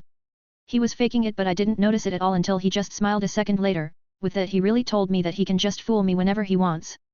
But who else should I investigate to be able to get a clearer picture of Yami? While thinking this I decide to burn the body of the person I killed, since it might start to smell bad. Suddenly. I get an idea, a person who knows Yami since young and saw his personality develop even while he was younger. Who better to ask than my good old teammate? Tsunade. Finding Tsunade wasn't that hard. Though it was a little surprising to see her, and her son. I heard that she had returned to the Leaf months ago, but I didn't really care since I had research to do, but I found Tsunade and, her son, whatever his name, eating at an expensive sushi restaurant. While still in my Jounin uniform, I made sure that I had no blood on my clothes, because of the recent experiment. Plus I heard some rumors from my spy network that Tsunade is now afraid of blood. How silly that is. She used to splatter on the ground, from ninja families, from children, to elderly, to mothers and fathers. She would splatter their organs around with only one punch, and now she is afraid of blood. Anyway, after I enter the restaurant and see Tsunade wearing her grey upper body kimono shirt with blue pants and a thin coat around her shoulders with the kanji for healer on the back of the coat. I get close to their table, which is in a pretty secluded corner of the restaurant, with a view of Konoha. When he arrives at the table, he sees Tsunade who just looks at him and says, "Hey Orakai, long time no see." I just smirk at her casual greeting. Yes, long time no see Tsunade, now you even have a child. Who would have guessed? Tsunade would become a mother.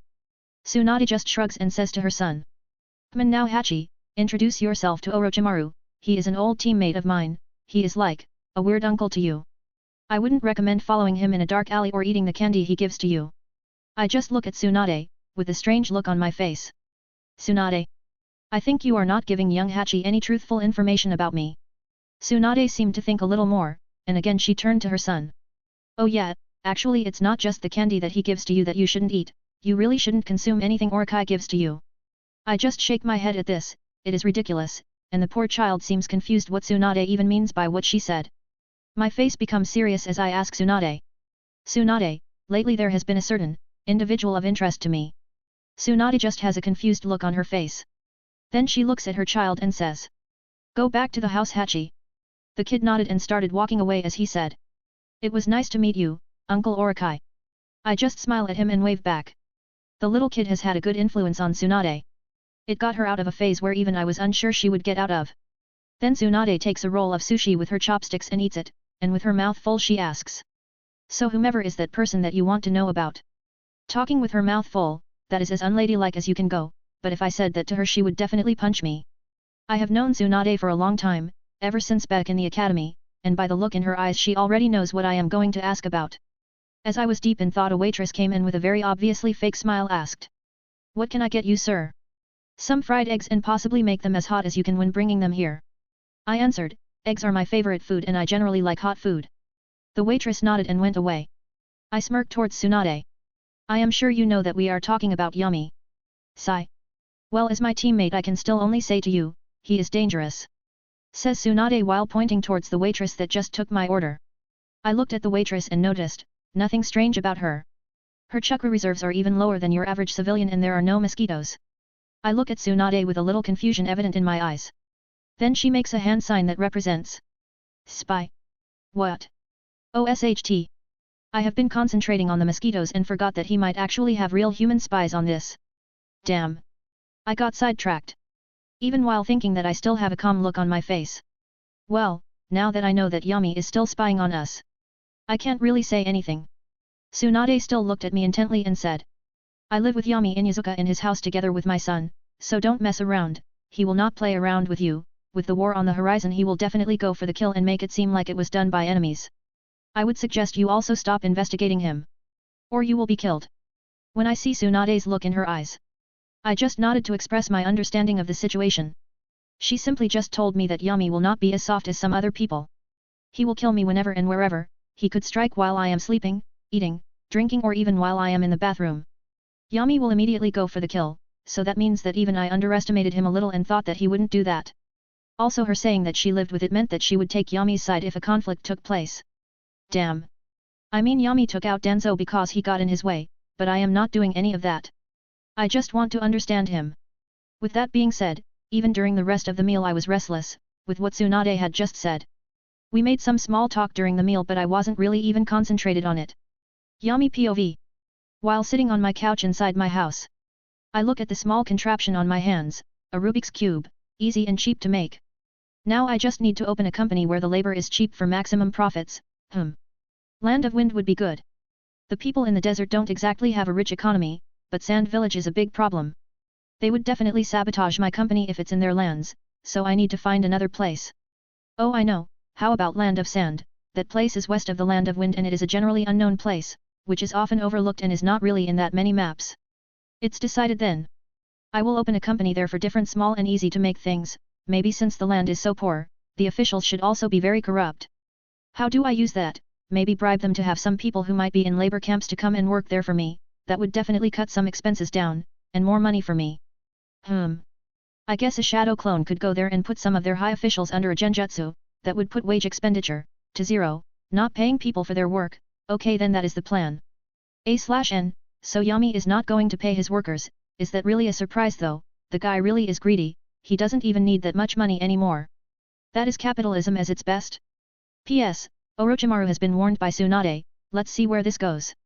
P.S. I also wanted to express Orochimaru as a human, after all he isn't some type of god who learns and knows everything about Yami, he is just smart, like really, really smart. 126, The Coming of the Third Ninja War. Chapter 126. Title, The Coming of the Third Ninja War. While I am contemplating different business ideas I can sense Tsunade walking towards the clan compound. Hachi had arrived earlier but he went with Miss Yoon, my mother, to do some shopping. She truly adores Hachi, he is like the normal kid, as normal as a ninja kid can get, that she can finally spoil with gifts and all that. Even though she doesn't know that Hachi is literally her grandson, she does act towards him like she is his grandmother or, more like an aunt. I know that Orochimaru and Tsunade met. I also know that Orochimaru has noticed that I use mosquitoes to spy on people. Well it was bound to get out sooner or later anyway, and the summon lands do occasionally communicate amongst each other and me taking over the blood swamp is a pretty big deal to them. So I had the waitresses spy on them.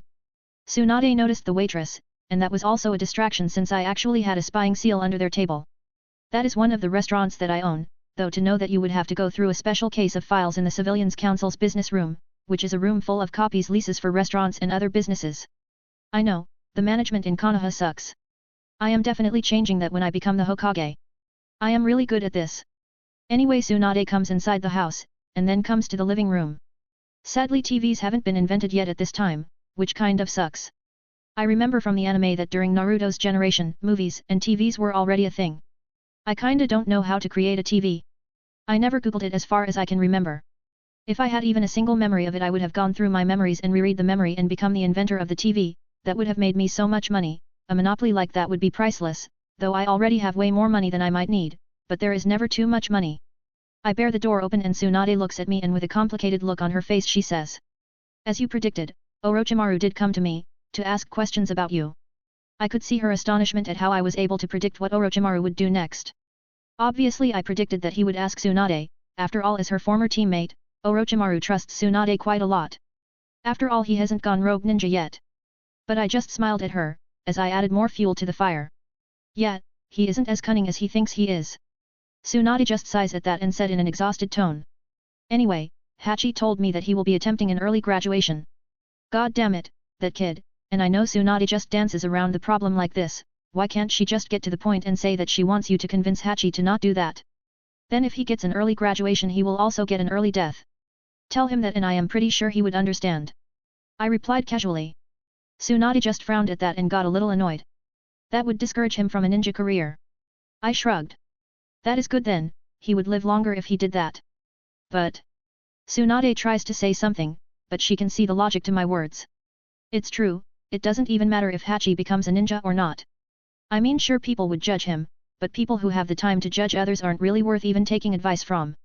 Also why would someone even care what people think of him, unless it has an advantage towards his goals? For example I acted all nice and good when I was younger because I was weak, and it benefited me. Now that I have power, politically and physically, why should I waste time thinking what other people think of me? I mean Hiruzen probably isn't that fond of me, and Tsunade too might not like me that much right now since I am too dominant on everything I do. But they still don't have a choice but to put up with me. Anyway. Tsunade is saying useless things again. If Hachi wants to graduate early, let him do it, it doesn't matter if he dies or not, after all, death in this world isn't something permanent. I will just revive him when I get certain things in place. What is there to be worried about?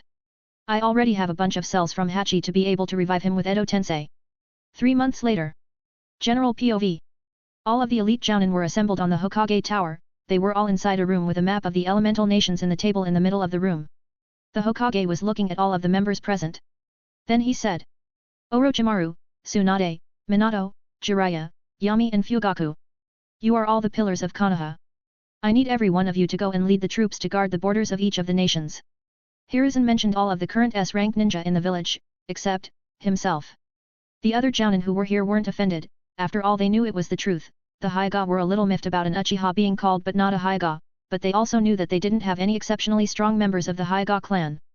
War is expected to erupt soon, and I don't want any of our borders unguarded. Today I have gathered you all here to decide which border each of you will be guarding. Explained Hiruzen with a grave expression on his face. Yami is the first to speak immediately, as soon as the Hokage finishes his speech. Yami decided to say. A/N, Yami like always, way to controlling and 3 steps ahead of his enemies. 127, War Plans. Chapter 127. Title, War Plans. I will take the border against the Land of Lightning. I am fast and also a heavy hitter, I would be a perfect counter against the third Raikage. Said Yami with a casual tone. The Hokage thinks for a little and then he nods. That sounds reasonable. Even though the third Hokage isn't fond of Yami. He still has a cordial relationship with him, after all he doesn't want anything like a civil war during these times. Does anyone have any other suggestions? Yami answered again. I would suggest Minato and Fugaku work together against the Rock Village. Minato could counter the Tsuchikage's atomic dismantling jutsu with his High Shin. And Fugaku could take care of any tailed beast that the Rock Village might decide to throw at us. He would probably be able to put them under a genjutsu to stop them. I can also lend him some paper seals that could suppress the Jinchuriki's chakra just in case. I would also suggest that Tsunade and Jiraiya handle the Hidden Sand Village. Tsunade would be enough to hold Cho and her brother, since the Kazich died that would be enough, but their Jinchuriki of the One Tails would be a little hard to handle if they decided to use that one too. Then comes the real problem in there, since I have heard rumors from my spies that the most likely candidate for the next Kazekage would also be able to control gold dust, with all that it would seem a little hard for only Tsunade alone to handle this. All of the people in the room looked at Yami with wide eyes, a little amazed at what he an 18-year-old had said, and how he was able to make such an analytical plan so fast. Plus the spy network also seemed quite good considering the information that Yami just easily gave away. Information like the next Kazekage is supposed to be the highest level of S-rank secret information in the Sand Village. No spy network even caught wind of something like that. The Hokage just looked intently at Yami. He wasn't dumb enough to not see Yami's usefulness.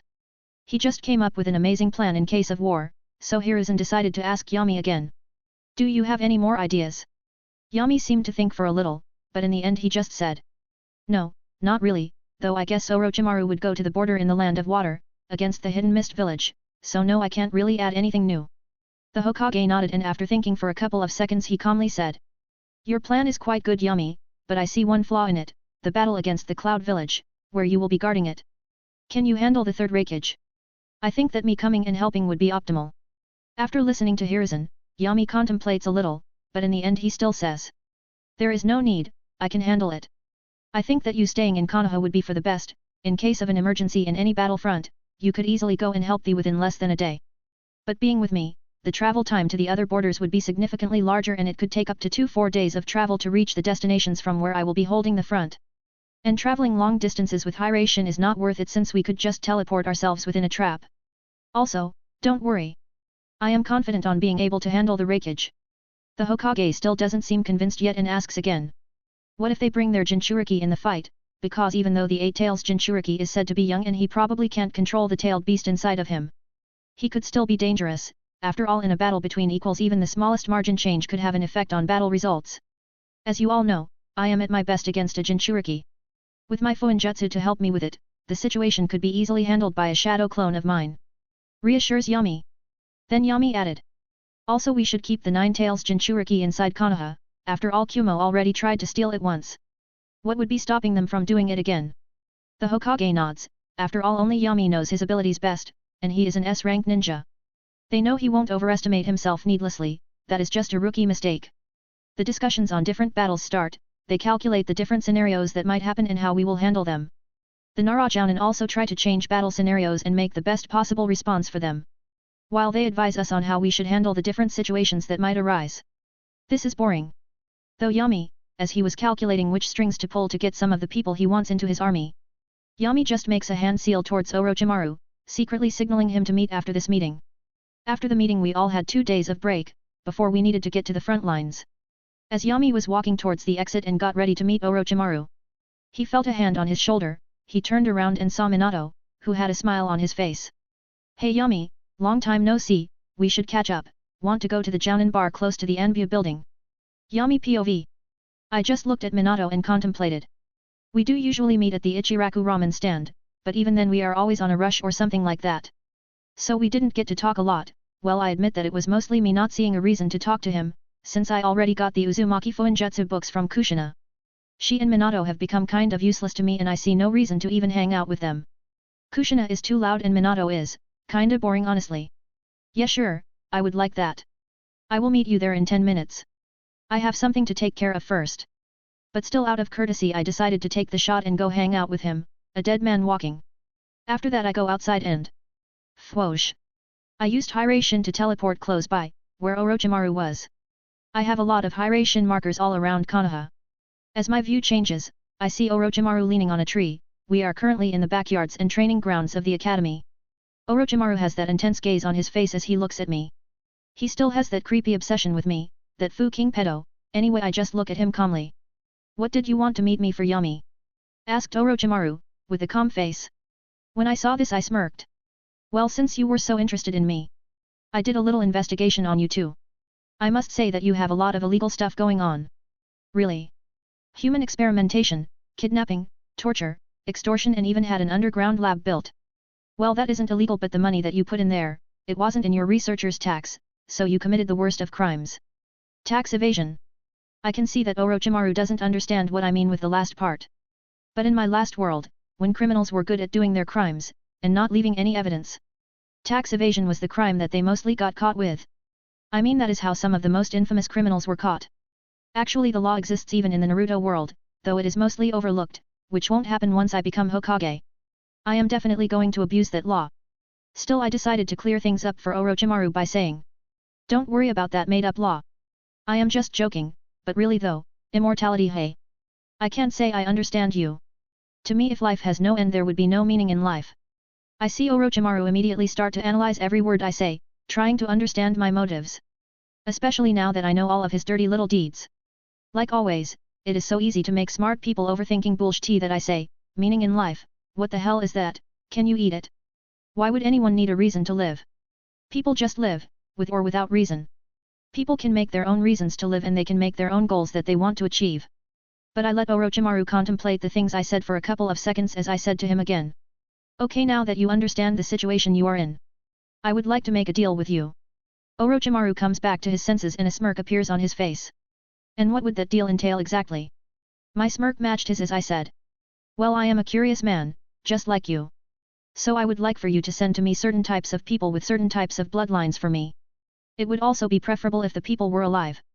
Orochimaru with a smirk still on his face as he asks. And what about me, what benefits would I have? I just shrugged. Well, when I went through your super secret lab, I saw how tight the stuff was, so I will offer you money, untraceable with no strings attached. You will get money so when the war ends you could build your super secret lab with the top equipment available.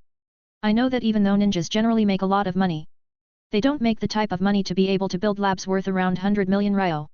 After all, to build that you would have to hunt 1 or 2 S ranks. Probably more since the S rank battles don't leave a body behind. After all, an S rank body has a lot of secrets hidden inside it.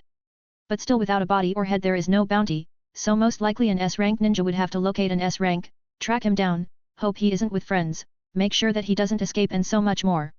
So in the end, Orochimaru's answer is, I will do it for 400 million ryo and I want 200 million beforehand. I smiled at his answer. He already knows that I will most likely go back on my word, he knows what I did with Denzo, so he asked me about a down payment because of that. Yeah sure. I take out 2 small scrolls as big as my little finger, my pockets, and throw them towards Orochimaru. On there you have 200 million ryo. He just nods. You will have your bodies when the war starts. Then he turned around and walked away. As I look at his back, a sinister smirk appears on my face. Ah, poor Orochimaru, he doesn't understand that he is already in my trap. Even though he is a genius, he doesn't know SHT about things that aren't generally related to ninja things. For example, just because he has the money, that doesn't mean that he can just magically buy a lab. He needs to have certain connections and contracts to be able to buy scientifically advanced machines or parts for the machines. That money is just paper, it won't really do anything for him. I will block every channel, legal or in the black market. He is not getting his little lab anytime soon. I have already bought the companies that create stuff for labs and closed the other companies who did the same service as my company. I closed them by lowering the price of my products so much that I didn't win anything from the companies for some time, but it forced the other companies to shut down, so here I am, the only private producer of 99.99% of fabrically made machinery. Damn, I am good at this SHT. Then I also decided to hiration towards the meeting place that I had with Minato. Fwoosh. And so I disappeared with the now iconic, Dark Flash. A/N, we see that Orochimaru and Yami, even though they are both kind of adversaries, in the term of benefits they are both smart and put their differences aside. 128, Minato, and his life. Chapter 128. Title, Minato, and his life. Minato POV. I look around me and see a bunch of jounin just getting drunk. I don't really blame them, honestly any of them could die in the coming war, actually most of them might die. Even, I myself might die. During the Second Ninja War I didn't really participate in a lot of all-out wars, usually Jiraiya-sensei was around to help me and not let me die. War is so chaotic, one stray kunai and you could easily die. Kushina has been helping me lately sharpen my instincts even more, after all I don't want to teleport in front of a kunai and die. My Shunshin and Hiration are my best moves right now. Since battles can last so long amongst a big number of ninja, I usually save chakra and use Shunshin or Hiration. That is how I earned myself the moniker Yellow Flash. I even have a bounty of 64 million.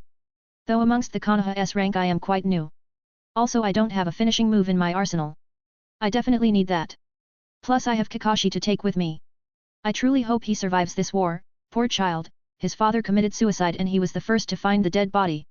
Anyway, I look at the clock and see that Yami will come in 5 minutes. He is very punctual about things like this and will always be on time, like exactly on time.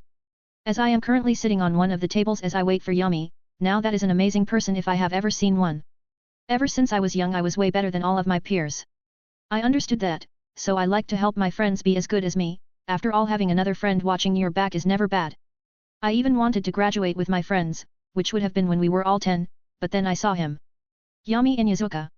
Everything I did good, he did it perfectly, he easily broke through all of the records I had set in the academy. Even while he did all that, I noticed that he didn't see any of these things worth his attention. He didn't even care that he was the best in his class. Since I am a long-range sensor I was able to sense his chakra clearer when he was further away from me. He even had a higher chakra amount. That is when I understood. I will never be Hokage if I don't give it my all. So I decided to graduate at 8 years old, 2 years before the time I had decided previously. I decided to train with my Jonin Tekir Jiraiya as hard as I could. I wanted to put as much distance as I could between Yami Inyazuka and me. And I made great progress and Jiraiya-sensei even decided to make me the next Toad Summoner. I could confidently say that I had left Yami in the dust in just 1 year, but as soon as he became a genin, he caught up to me, and more, so you could say the rest was history. But Yami is also better with women, the girls loved him. I remember the way Kushina used to look at him. She always had those dreamy eyes and longing expressions on her face when she saw Yami. But then that fated day came, when Kushina was kidnapped, we saved her, and for the first time I understood, no, deep down I had known that a long time ago, but I simply didn't want to accept it. Yami Inyazuka never even saw me as competition, I was just a stepping stone for him. At the end it is true. I did end up dating the woman of my dreams, Kushina, and for that I am thankful to Yami. He truly did bring me and Kushina together, he is a true friend. Also I finally thought that Hiration would give me an edge over Yami and even wanted to ask him to spar when I learned it, but I got news that he also had learned it, 1 week after me. I had the help of Kushina to learn and master the Hiration but Yami still outdid me and learned it by himself. That guy really is super talented.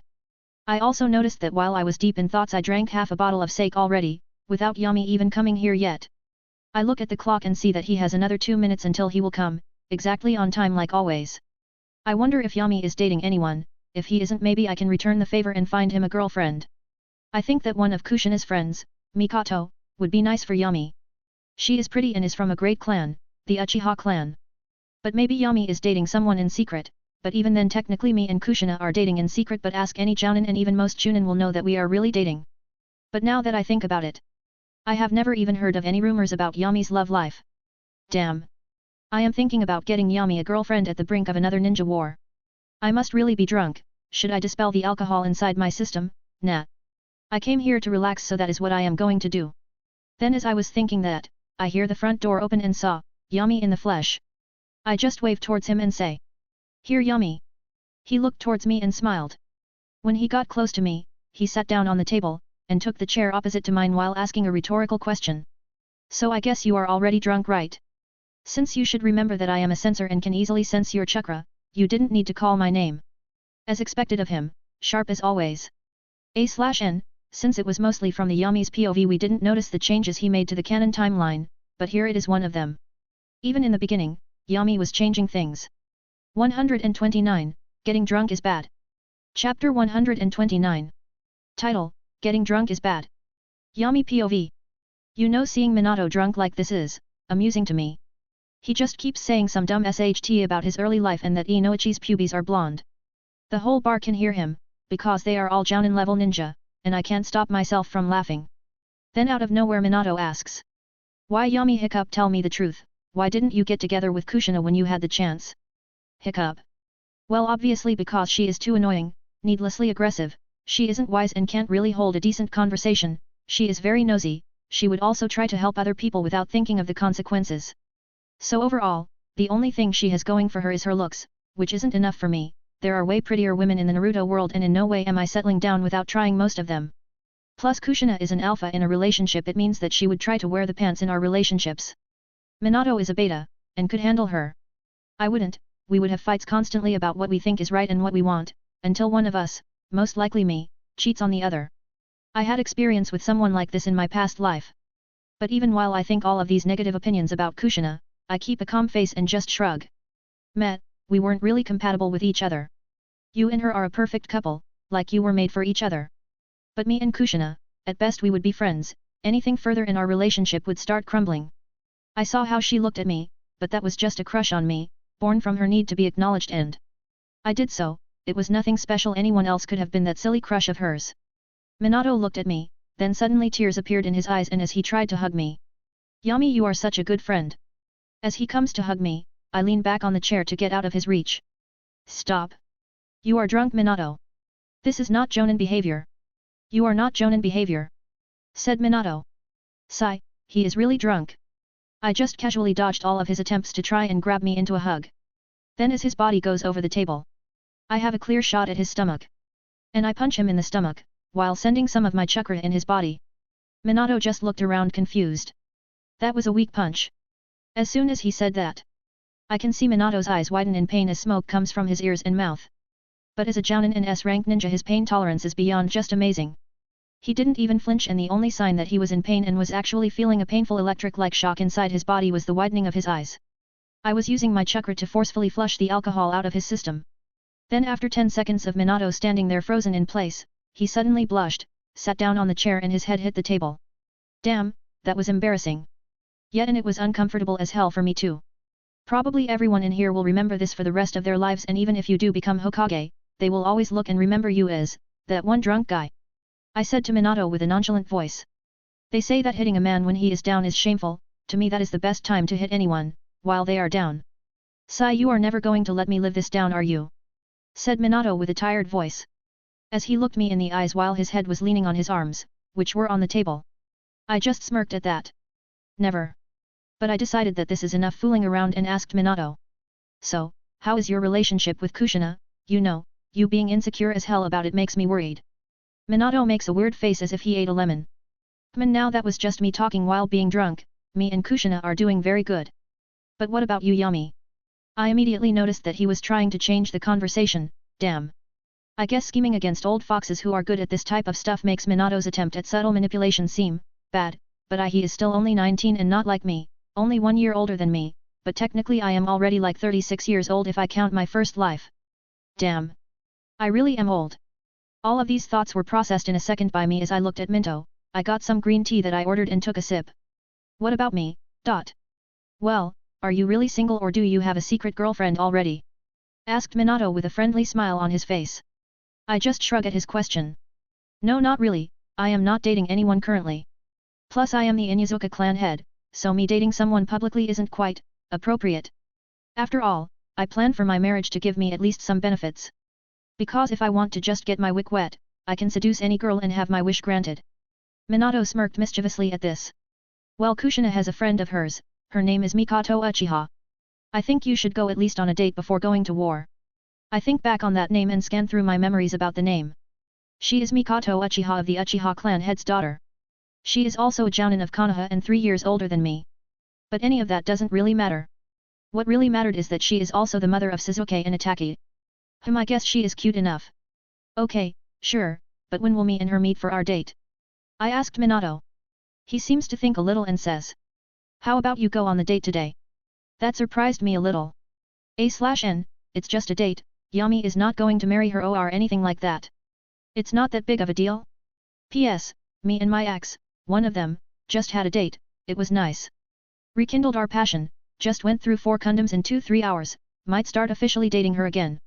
Plus we meet every day now since the gyms are opened again, and I have started to go to the gym where she works.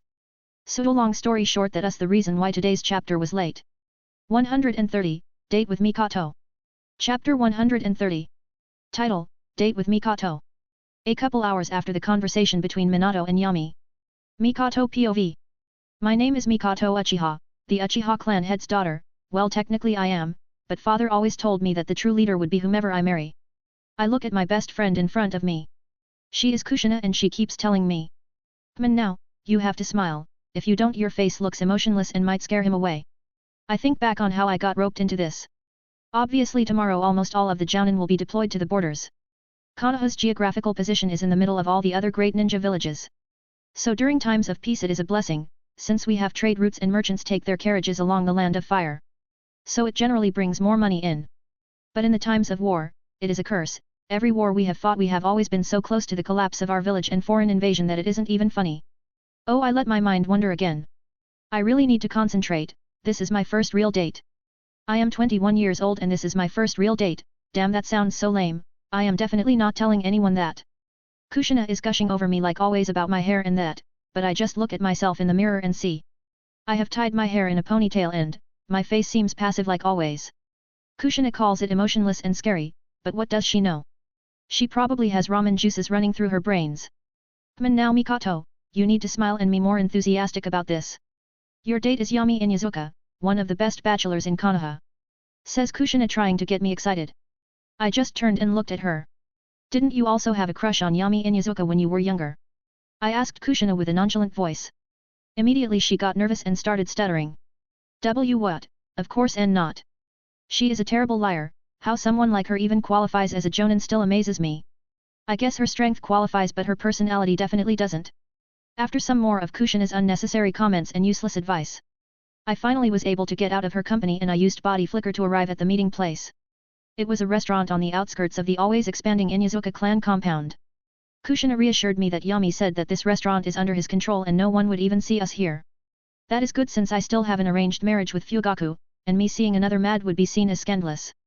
Plus an Uchiha marrying outside the clan is rare and since I am the clan head's daughter, that becomes impossible. After all, no matter how much my father praises Yami Inuzuka on his political exploits, I know that he wouldn't approve of me marrying anyone but our clan's rising star, Fugaku Uchiha. He is also known to our enemies as Wicked Eye Fugaku, an S-rank ninja, and he is still in his early 20s. I took a deep breath and opened the door to the lavishly looking restaurant.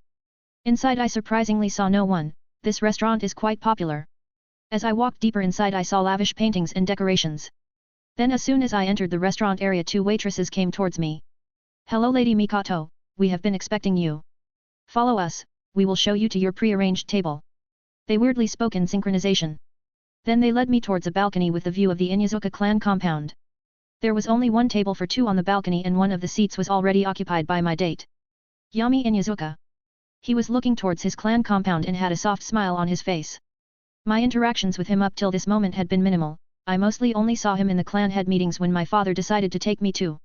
I walked towards the table and sat down opposite of him. When he heard the sound of the chair being pulled back, Yami looked towards me. He had his soft smile on his face as he said. A pleasure to meet you Mikoto. I hope you find my company fun. I also smiled back and tried to make my dark pupilless eyes seem happier. Then I responded in the most cordial way that I can. I am glad to be of your acquaintance Yami Inyazuka. When Yami heard this I noticed that his smile widened a little as his eyes shined in amusement. So you must have the same problem, right? I looked at him strangely and decided to ask. What do you mean by that? Ha ha ha. He bursted out laughing when he heard my question. Then he wiped out a small tear from his eyes. Well, I used to have the same problem, the eyes, that they show no emotion. Me and you have the same eyes. Though I must admit, I am a little jealous of your eyes' form and beauty. That is when I noticed that he really did have the same eye color as me. And if he didn't have that strange light of happiness in his eyes, they would look emotionless and empty, just like mine. After a couple of hours it does get dark, but I still decided to stay with him. Talking about life and different things. We truly had a lot in common, and at the end of it we even developed a genjutsu together that allows the user to have a certain friendly look in their eyes. For the first time since I could remember I laughed, truly laughed with someone. I must say that. If only he was born as an Uchiha. And as the curtain of darkness covered the stars, we drank expensive wine together. Not as the Inyazuka clan head and the daughter of the Uchiha clan head, but as Yami and Mikoto, friends or maybe more. Then, when it got quite late and I knew that my father would be worried if I stayed any longer, as I was about to get up, I felt a hand softly hold into my own. I look at Yami and see a look of uncertainty appear on his eyes as he says. Stay with me Mikoto. A/N, do I even need to say what Yami is thinking? 131, A One-Hit Wonder. Chapter 131. Title, A One-Hit Wonder. Stay with me. When I heard those words, for a split second I thought about the possibility of abandoning my clan and running away with Yami. He is someone who understands me, and, embarrassingly enough, I spilled a lot of secret things about myself tonight. Yami has his way with sweet words. But that fantasy all washed away, as I just looked at him with my cold eyes cancelling the genjutsu that made my eyes look friendlier. I am sorry Yami, but I have my duties and you have yours. Yami looked a little sad at that. It broke my heart. Unknowingly I had gotten close to the first person in my life. Then as I was about to walk away, my resistance almost crumbled when I saw Yami like that. But I had to. Suddenly I am turned around by a hand on my shoulder, and feel a soft feeling on my lips. Fuke the consequences, it's my life and I control it. Next day. Yami POV. I wake up inside a hotel with a soft bed below me, and remember what happened yesterday night. We did it 3 times on the table and then 4 other times in here until we got tired. By we I mean only Mikoto. I am immortal and have an almost infinite stamina since it regenerates so fast. I feel Mikoto stir a little as the sun hits her eyes. I just turned around and looked at the naked body in the bed next to me. Her skin was like a pearl. Damn, she is so hot, but sadly she won't be able to hold this beauty forever. Her tits will sag and her face will wrinkle. Unless she had immortality, which I won't give to her. After all, if I do that, there would be a 100% chance of her betraying me and cheating on me in the future. After all, infinity is a long time and having someone be loyal for that long is simply impossible. Romantic love isn't some magical power, romantic love is something temporary that will fade away with time, or even more correctly, love is a chemical reaction that compels animals to breed and then it slowly fades away, leaving you in a loveless stranded marriage. Surprisingly Mikoto was a virgin, who would have guessed, doesn't she have an arranged marriage with Fugaku, and she is around 21 years old. Damn, I guess Fugaku was waiting for her to get used to the idea of them together and accept it. Such a nice guy, and a damn kook. This is what happens when you wait too long. Another guy will bang your girl. Also now I have learned my lesson and every time I came inside of her, I used a jutsu that temporarily stops her from getting pregnant. I ain't getting no more kids to raise. One is already bothersome enough. I got up from the bed and went and took my clothes from the ground where they lay. I put on my Jonin uniform. As I am doing so I hear the bed shift a little and when I turn around I see that Mikoto has woken up in all of her naked glory. She still seems a little sleepy and tired. While looking at her I can't help but think that she is quite intelligent. She made a clone and sent it to her father saying that she will be at Kushina's place. I decided to take this opportunity and ask her. So on which border you will be during the war? Because if you are in the one where we will fight against the hidden cloud village, we could have some fun during this SHTTY war. Mikoto just seemed to think a little and said with a voice that didn't express anything. I am deployed in the battlefield against the hidden sand village. Well, that is disappointing. I guess this will be only a one-night stand between us then. I want you to know Yami, that this was only a one-time thing. I have a duty to my clan to fulfill. Said Mikoto. I noticed that she is probably expecting some type of response from me. But I just shrugged my shoulders and casually said. Oh okay, sure thing. I saw her eye twitch for a split second. Was she expecting some type of sadness or regret from me? No thank you, I almost broke my back last night, carrying the conversation.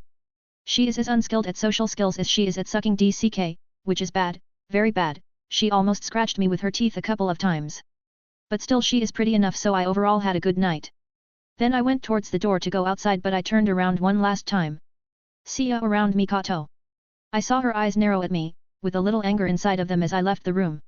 Sorry Mikoto, but I am more of a one-hit wonder. I am not the type of guy who would fight too hard for a girl. If she doesn't give me head on the first date, I am bolting out of there. I ain't ready to commit yet, I am only like 18, 36 on the inside. Just like that I went towards my clan compound. I had my mind back in the game now. Already brewing new plans and schemes. Next day. I jump from tree to tree outside of Konoha, with hundreds of other ninja following me. Finally, war begins again. I will be sure to milk it for all it's worth. Even though I have dozens of jounin behind me, those who I really wanted were some other people, and they are here too. Guy, Asuma, and Kurane, they will start creating their own roads branching from me. When I become Hokage, I need them to have the reputation of the Sannin. I made a shadow clone, and gave it one of my kunao with the Hiraishin seal in case the group gets attacked, which is unlikely. Fwoosh! Then in a black flash, the view in front of me changed into a green field in front of me with countless tents all around. I had directly teleported to the Konoha camp, where I needed to be. Immediately when some of the people in here saw me, they recognized me. I just waved at them and ordered. Call all of the jounin present in the camp, I will be discussing the defense strategy with them. They nodded and got to notifying the jounin. I just went towards the big tent in the middle, it was the camp leader's tent, A.K. In my tent, there was a round table with around 30 seats and one of them being higher signifying higher authority. I went and sat on that seat. After 5 minutes jounin just kept coming into the tent until almost all of the seats were occupied. They all looked at me with respect and admiration, while awaiting my orders. During the Second Ninja War I was just a simple kid, no matter how much authority I was given. People would instinctively think of me as a kid. But now I just interlock my hands in front of me while I lean them on the table. I see some jounin being from different clans like Hyuga, Uchiha, Akimichi, Aberme etc. I even saw a couple of Inyazuka. When I saw that they were all here I started by saying. We will go into the counter-attack immediately, we will not give the chance for them to make the first move. Immediately they were all shocked by what I said. Hiruzen is a passive person who wouldn't attack without being provoked, but I am different, and in this camp I have almost absolute authority. And this will be the plan. I smirked towards them as I started explaining the plan. A/N, yay, finally fighting will happen again. I am happy, only 2 arcs left after this one, till the story is finished. 132, A Certain Rapping Killer Bee. Chapter 132. Title, A Certain Rapping Killer Bee. Looking at the people in front of me as I told them that we plan to be the ones to take the initiative and attack shocked them.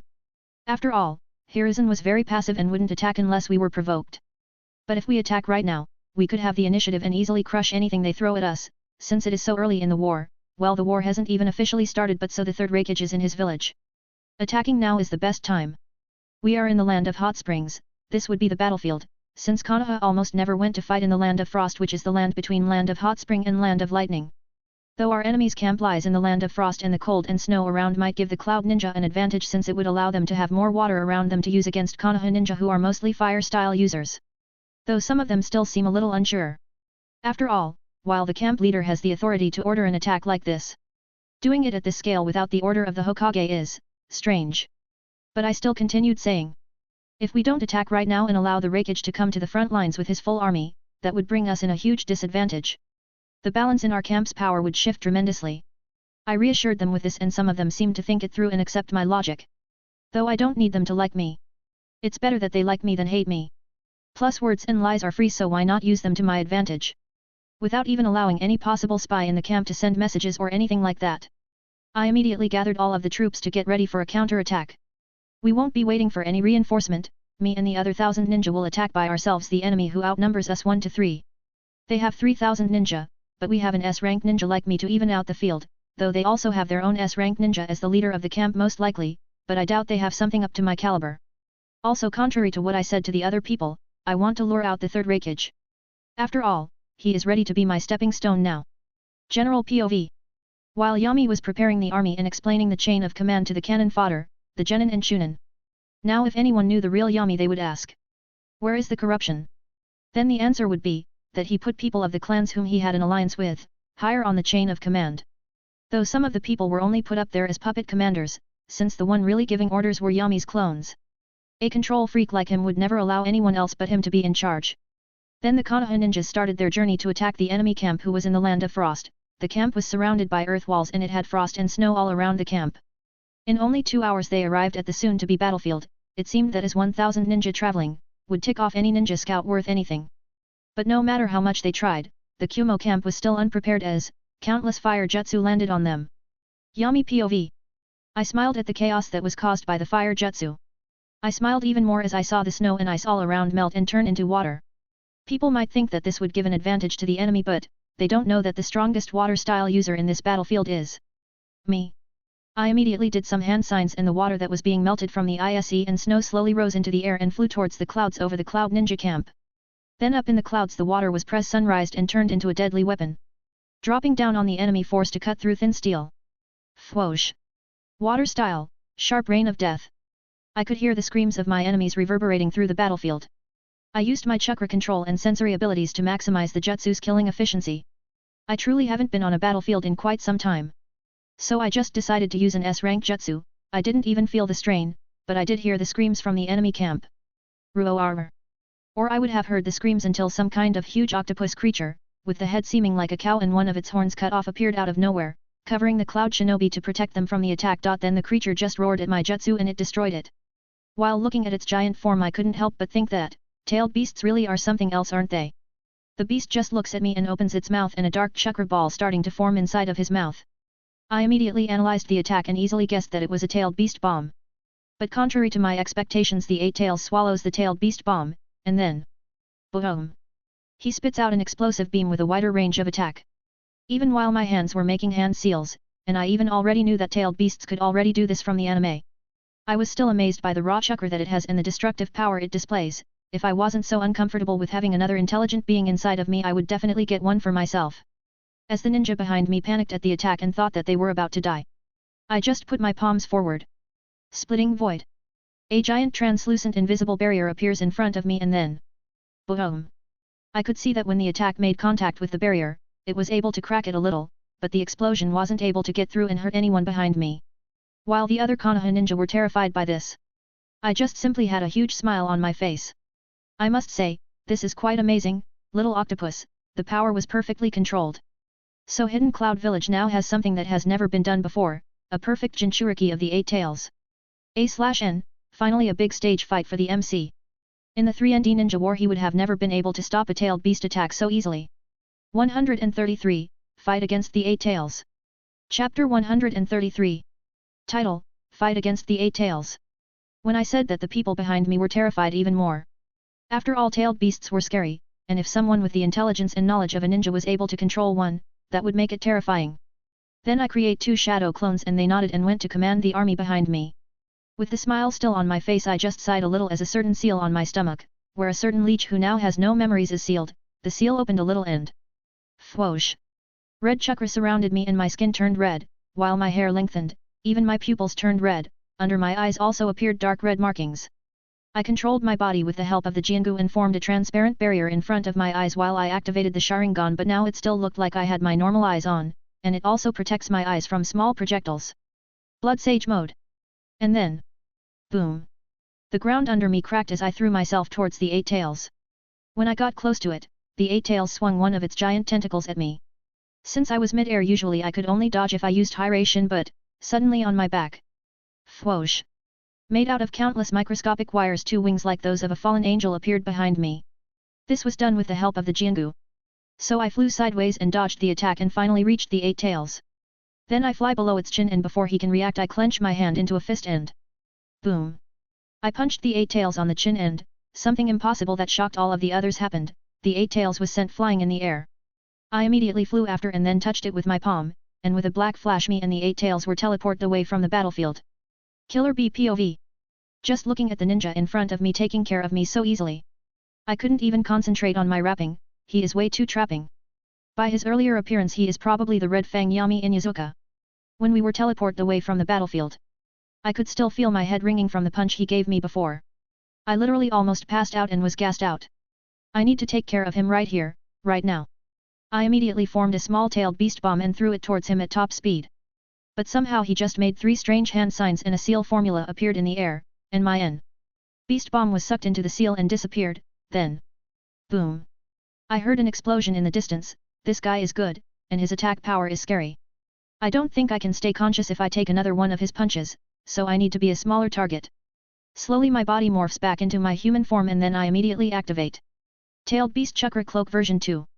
And dark red chakra surrounds me, hiding my body and a skeleton is formed around my body frame.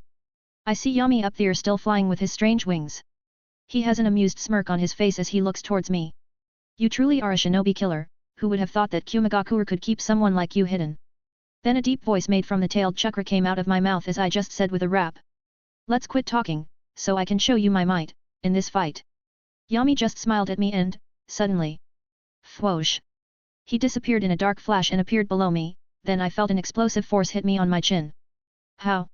Was the last thing I thought as I went unconscious. Yami POV. I just simply used the Hirae Shin marker I left under his chin when I first punched him to teleport back to it again. Then after I punch him and his brain hits the inside of his skull. Killer B falls down on the ground at my feet, unconscious. I must say that the fight was exceptionally easy, though it was mostly so because he made such a rookie mistake. But I would have easily defeated him either way. The only difference was that I didn't use as much force that I would have used if he was in his giant octopus form or else his head would have either flown off like a baseball or burst like a watermelon. I see that even though he was unconscious the Eight Tails chakra was being released even more, so it is trying to return back to its giant form. The Eight Tails is trying to take over his body when he is unconscious, and protect him from me, since he thinks that I will kill him. But I just simply touch his stomach and easily go through his chakra cloak as my finger synced on the flesh of his midsection. 4 Trigram Seal. A spiral Fuinjutsu seal appears as the Eight Tails chakra forcefully recedes back into the teenager Killer Bee's body, he seems to be around my age, probably a couple years younger. Then I sense that the Eight Tails, still trying to forcefully break through the seal. I just sigh and I run chakra through the tips of my fingers, with a kanji for each element on them. Then I sink them back in his belly and 5 Element Seal. It destabilizes the Eight Tails chakra and it doesn't allow it to be able to gather it again. Damn. I really am the perfect counter against Jinchuriki. I think that while I put Killer Bee over my shoulder and whoosh, I get back to the battlefield. A/N, now we can see how far Yami has come. 134, Really Gotten Stronger. Chapter 134. Title, Really Gotten Stronger. With Killer Bee on my shoulders, I teleport back to the battlefield. There I see my shadow clones holding back Unruly A, the future 4th Raikage. Though he seems kind of weak right now since, the lightning armor around him seems weak. Though I guess he is only in his 20s.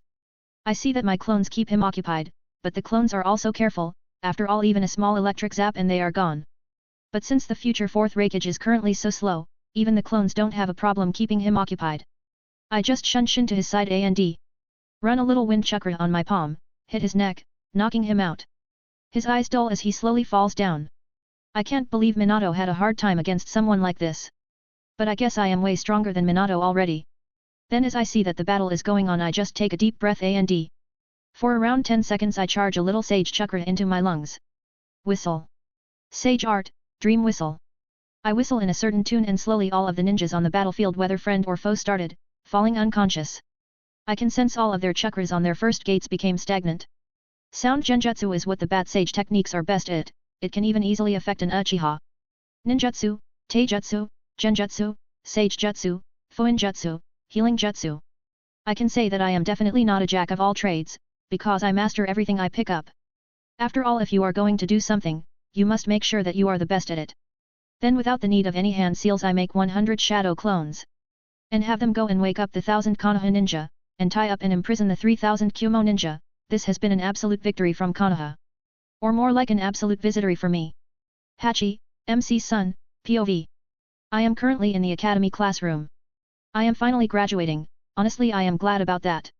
The Feng girls coming after me were crazy, all they saw was the Senju name and they came towards me like headless chicken. But I guess even with all of the hassle. Anyway, our teacher comes in and looks at all of us. His eyes stay on me for a second longer than they stay at the other kids, but it isn't anything special. I wonder if I fought him, would I be able to beat him? I am obviously only 6 years old, but Yami has taught me that, if I see a Chunin in battle, I must run away. If running away is not an option, then I must fight them to the death. But he also said that never fight a Chunin head on. I am nowhere near being able to do that, so I must use my head and use strategies against him. Then around a dozen or so ninja wearing the Jonin uniform come and line up in front of the class. Team 1, Uchiha Izuki, Myoko Kamui, and Jaya, your Jonin sensei will be Toshinori. says the teacher as a jounin comes forward and mentions for them to follow him. This continues on until almost all of the students have gone with their teachers. Team 13 will consist of Hachi Senju, Momo Uchiha, and Shoto. Continues the teacher with an unenthusiastic voice. Your jounin teacher will be Ken Inyazuka. When he says that, a man in a jounin uniform comes forward. He has dark spiky hair that extends to his lower back. He had dark eyes, and the Inyazuka markings on his cheeks. He also seemed to be tired as his eyes were bloodshot, and had dark circles under them, even his cheeks seemed a little sunken in. He just looked towards us. Then he opened his mouth and a raspy voice came out. Come with me. We went and followed him, and we walked together out of the academy. We didn't say anything as we were all nervous. We started walking on a road that was very familiar to me. We are going towards the Inyazuka clan compound. And it really is uncomfortable here, no one has said anything since we left the academy. Then we arrived at the outskirts of the Inyazuka compound. Ken took us to a fancy restaurant and as we sat down, he cleared his throat and started saying. Well honestly, I didn't really want to be your jounin sensei. But a certain someone asked me to do it. I would rather be fighting on the front lines and at least being useful, in there. And see Yami-sama fight one last time. I hope that you will become chunin within 4-5 years because I can feel that my body has started getting weaker. I will probably die within this decade by natural causes. We were all surprised when he said that. After all, he was talking about death like it was nothing. And he only seems to be in his 20s, so him not having a problem with his death is shocking. Is this what it takes to be a ninja? Willing to sacrifice your life in the darkness and endure? Then this time the girl in our team. Her name is Momo Uchiha and she has dark eyes, pale skin, and a very beautiful but cold face. But even her eyes widened when our teacher said that. She couldn't help but ask. Isn't Yami Inyazuka the best medical ninja to ever live, surpassing even his teacher Tsunade Senju? Shouldn't he help you since you are in his clan? Ken just laughed loudly at this.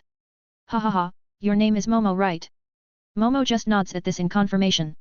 Well Momo, he is the reason that I am currently able to even walk. My body should have given up a long time ago. But Yami helped me move for at least a little while more. But enough about me, about you, tell me about yourself, while we wait for the cute. I mean the waitress to come here. Anyway, tell me your likes, dislikes, hobbies and dreams for the future. Said Ken as he smiled at us.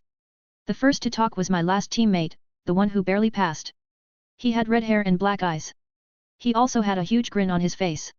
My name is Shoto, I am a civilian orphan, Li. He was about to continue but someone barged into the restaurant and screamed. 135, Other Schemes and Plans. Chapter 135. Title, Other Schemes and Plans. Shoto was about to continue but someone barged into the restaurant and screamed. Big news, Yami Inyazuka has captured the 8-tailed demon and the third Raikage's son. Everyone who heard that, was in shock. There hadn't even been any real full-blown battles amongst the borders. The first one happened and it was an overwhelming victory for Konoha. Then the guy went on explaining that the evil Cloud Ninja said that they wanted to meet for a treaty, but instead the Konoha ninja were attacked and ambushed. And as expected almost everyone believed it. After all, this is the only source of information, so facts can be mudded up, and work on Yami's favor. Hachi had a shocked look on his face and so did his teammates. But Ken, his jounin teacher, had a wide smile. Damn, wish I could have been there. Said Ken as he had a wild smile on his face. His body, which had a certain fragileness to it, was revitalized and full of energy when he hears what Yami had done. I owe Yami everything, my life, fame and even power, someone like me never would have never even dreamed of being an elite jounin of Konoha. Thought Ken, as he just looked at his hand and clenched it into a fist. This body of mine will last for a little while more. I need to help him in any way I can. Ken looks towards his students, he doesn't know why Yami asked him to train this team. But he will do it to the best of his abilities. Hachi was unsure of what to think about this. He had understood that Yami was amazing, but he didn't think that he was so strong. His teammate Shoto, even though he was shocked, he didn't understand the true effect that this event of Yami will have. It could possibly lead to at least a 50% reduction in the power of Hidden Cloud Village, and the Raikage's son was taken prisoner during the confrontation. Plus losing someone like Killer Bee isn't a small matter either, he is possibly even more important than the third Raikage's son. But in the Hokage's office, something else was happening. While the Hokage was a little glad that Asuma had now become a chunin, because he wouldn't be 100% in Yami's control now. Those Sarutobi clan elders, doing something dumb like this is unexpected of them. Did they somehow expect Asuma to spy on Yami, or did they send him to Yami as a peace offering and let me and Yami tear on each other while they disassociate themselves from me? Contemplated Hiruzen while he tried to understand the double or triple meaning of different decisions. He wasn't a naturally born political genius, who is good at understanding people. He has only learned these things from his experience as Hokage. Suddenly he can easily sense an Anbu enter the room, even though nothing indicates so, since both the door and window are closed. The Anbu just puts a newspaper in front of him. The newspaper was also one of Yami's inventions, that is quite misinforming. He can easily read through the propaganda, but most people wouldn't be able to do the same, but there are some true facts in there sometimes. That is why the Anbu brought the newspaper to Hiruzen. There must be something seemingly true in this then. The Hokage opens the newspaper, his eyes immediately widened in shock at what he saw. How is this possible? Hiruzen looked at the Anbu in the walls. Go and find out if this is true. Though I am not necessarily fond of Yami Inuzuka as a person, if what he says is even half true, we could negotiate a peace between Hidden Cloud Village and Konoha. His skill as a ninja truly is unparalleled. Thought Hiruzen as he looked at the newspaper, which as its front page had a photo of a smiling Yami in his Jonin uniform. While on the land of lightning, inside the village hidden in the clouds, the Raikage has just learned what has happened on the battlefield. Although he is feeling unquenchable anger, he has a calm mask on his face, though he still can't help an angry growl coming out of him every now and then. He knows how cruel Yami can be. He still remembers when during the Second Ninja War, a 12-year-old Yami slaughtered his comrades. Even Dode died when he took him to the closest hospital, which was close by Land of Water. But while he thought that would help the relationship with the Hidden Mist Village, Dode's body exploded in the hospital where a lot of injured mist shinobi were recovering. A lot of them died, and even though the Mizukage knew it wasn't him, he had to kick him out of the mist to keep his image of power. Since then the relationship with the General Ninja of the Mist has not been good at all. And all of that happened because of that cruel kid, who now has his son. The Raikage keeps wondering if Yami is already torturing his son even as he spends time like this uselessly thinking to himself. But he knows that the Hokage will sue for peace. In his eyes the Hokage was weak and indecisive like that. That is also why everyone wants to start another war. After all, the first and second weren't really that much of a decisive victory for Konoha. Konoha almost fell countless times. I will kill Yami Inuzuka as soon as I get my son's back. He will let his guard down during the small time gap after the treaty, that is when we will strike. Schemes the Raikage, while plotting to have Yami unguarded during the attack too. While they were all plotting different things, Yami was in his temporary underground laboratory with the unconscious Killer Bee, strapped to a table with tubes strapped all around his body. The tubes had some small fuinjutsu written on it. They were drawing red chakra form the 8 tails inside Killer Bee, and were transporting it inside a pitch-dark cube with countless fuinjutsu written all over it. Yami suddenly smiled in a menacing way as he saw the process of his experiment going so smoothly. War really has a lot of opportunities, he thought while observing his sleeping test subject. A/N, for a change of view, everyone scheming and plotting while Yami is building something. P.S. If I wasn't clear enough, Ken Inuzuka, Hachi's joinin teacher, was an early test subject to Yami's 8 Gates experiment. That is why his body is slowly falling apart. Announcement, for every 1000 power stones, this story will get one extra chapter. 136, Crafting and Policing. Chapter 136. Well, I am a man of my word. Here it is, the second chapter for today. Damn, in just an hour you did this, damn. I underestimated you, that is for sure. Title, Crafting and Policing. Yami was just looking at this small cube. It could be said that this was his best creation. It had the soul of the Zero Tails inside. Obviously the soul was wiped out of all its memories, emotions, and everything else that made it be special. Now Yami is using its soul as a way to try and create an artificial tailed beast. Yami did this to the Zero Tails, because when he studied and learned all of the abilities from the Zero Tails, from being able to generate dark chakra from negative emotions, sensing emotions, chakra stealing and all of its other minor abilities. The Zero Tails wasn't a tailed beast no matter how much others called it the Zero Tails. All it is a strange leech that was naturally born with the ability to generate dark chakra from negative emotions. So simply it is an animal with a Kekii Genkai. Though rare on animals, it is nothing that weird. The old toad sage had the ability to see the future in the form of prophecies, and the Zero Tails is also quite old. That is why Yami took its soul as the catalyst to make this cube. After experimenting with the Zero Tails, Yami discovers that it has a strong soul, able to hold tailed beast levels of chakra, and with the help of his fuinjutsu, he has created an item that only he can use, that is like an artificial tailed beast. And it works perfectly for Yami, since he would feel uncomfortable having another being inside of his soul, or more correctly, inside his chakra system. Since that is why Jinchuriki dies when their tailed beast is pulled out. Yami senses the soul of the Zero Tails thrashing around in the cube. Since the chakra that the 8 tails generates is too much for it, the soul started feeling burning pain. If it was a normal human they would be potentially crippled, but with Zero Tails' strong soul it only felt unimaginable pain. Though the soul is like a clean slate, so to it pain is not comprehensible of what is happening. Yami just smiles even more. Finally, the experiment was an absolute success. I really love it when things go like planned. Just like this 3 days passed, Yami spent most of his time experimenting and let his clones manage the Konoha camp. Though he saw that his test subject Killer Bee had thinned a little. This is nothing too big. The 8 tails can regenerate back its chakra easily. Summarized Yami as he had a now red cube in his hand, it had changed colors and the 0-tail soul had already lost its sense of being, so it now is just a chakra storage and purifying machine. It also adapted to the 8 tails chakra and already started producing tailed beast chakra. But, as Yami was celebrating about his recent success, the Hokage wasn't far away from his camp. He also had 10 Anbu around him for protection. Konoha and Kumo had made a secret arrangement of exchanging prisoners. The Hokage was also hoping to be able to sue for peace. When they were finally able to see the camp, they slowed down and half of the Anbu went forward to confirm their identities. After that then they were told to go to Yami's giant personal tent. They went there and opened the tent flap. What they saw inside, it was normal, it looked like your average office, with a desk and a very uncomfortable looking wooden chair. Yami was also there sitting up and he had 2 unconscious people on the ground at his feet, they were Killer Bee and Unruly A, future 4th Raikage. Yami POV. When I sensed the Hokage from kilometers away, I simply got Killer Bee out of my underground laboratory and with a single hand sign, a staircase that takes me to my tent is formed. Then I tie up Killer Bee and dispel the clone I had acting as me in the tent. I also have the future 4th Raikage with me. I must say, this is quite nice. I can feel a sense of excitement hit me, when I feel the power that I possess. As I am contemplating this, my tent flap opens up and Hiruzen comes in together with his 10 personal Anbu. I can already easily sense where they are.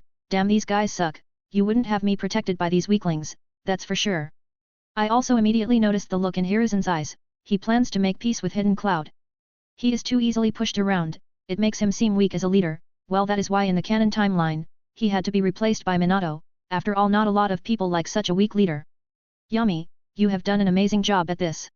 When you return back to Konoha, you can choose any jutsu that you want to learn. When I heard the Hokage say this, I immediately caught on what he was doing. He is trying to lure me. Plus as a border camp leader, it is very unlikely that I will return back to Konoha before the war is over. I just smiled at him out of courtesy and said, "No thank you Hokage-sama, I didn't do this out of anything like greed. I just did it to help Konoha in these hard times." As I said that with a smile on my face, I could see that Hiruzen too had a perfect smile on his face. Though I knew that the smile is fake, after all. I have already spent 18 years amongst ninja. I can know even when a ninja is lying. Plus I have waited all this time for techniques, I am not going to ruin my plan to get them just because I was a little impatient. Oh, I am forever grateful to you Yami. You have helped Konoha tremendously, you have saved so many lives, from both sides of the war, from what I heard. It was quite merciful of you to hold the 3,000 Cloud Ninja prisoners. Thanked Hiruzen, I again immediately caught on what he was playing at.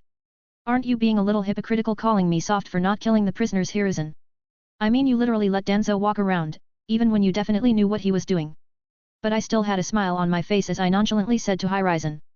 Well, I was just waiting for your order, Hokage-sama. We can execute them right now if you want.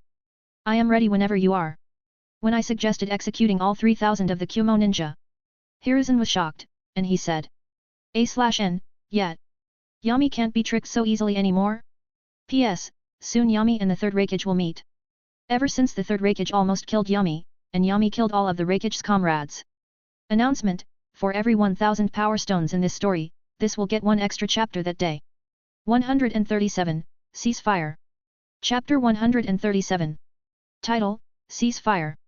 When I suggested executing all 3,000 of the Kumo ninja, Hiruzen was shocked, and he said, "No, there will be no need for that. We will be negotiating a deal with Hidden Cloud now. I would like you Yami to be part of it." Now old man.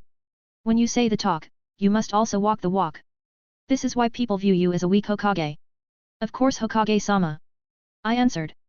After all, even while thinking all of this I had a calm look in my face.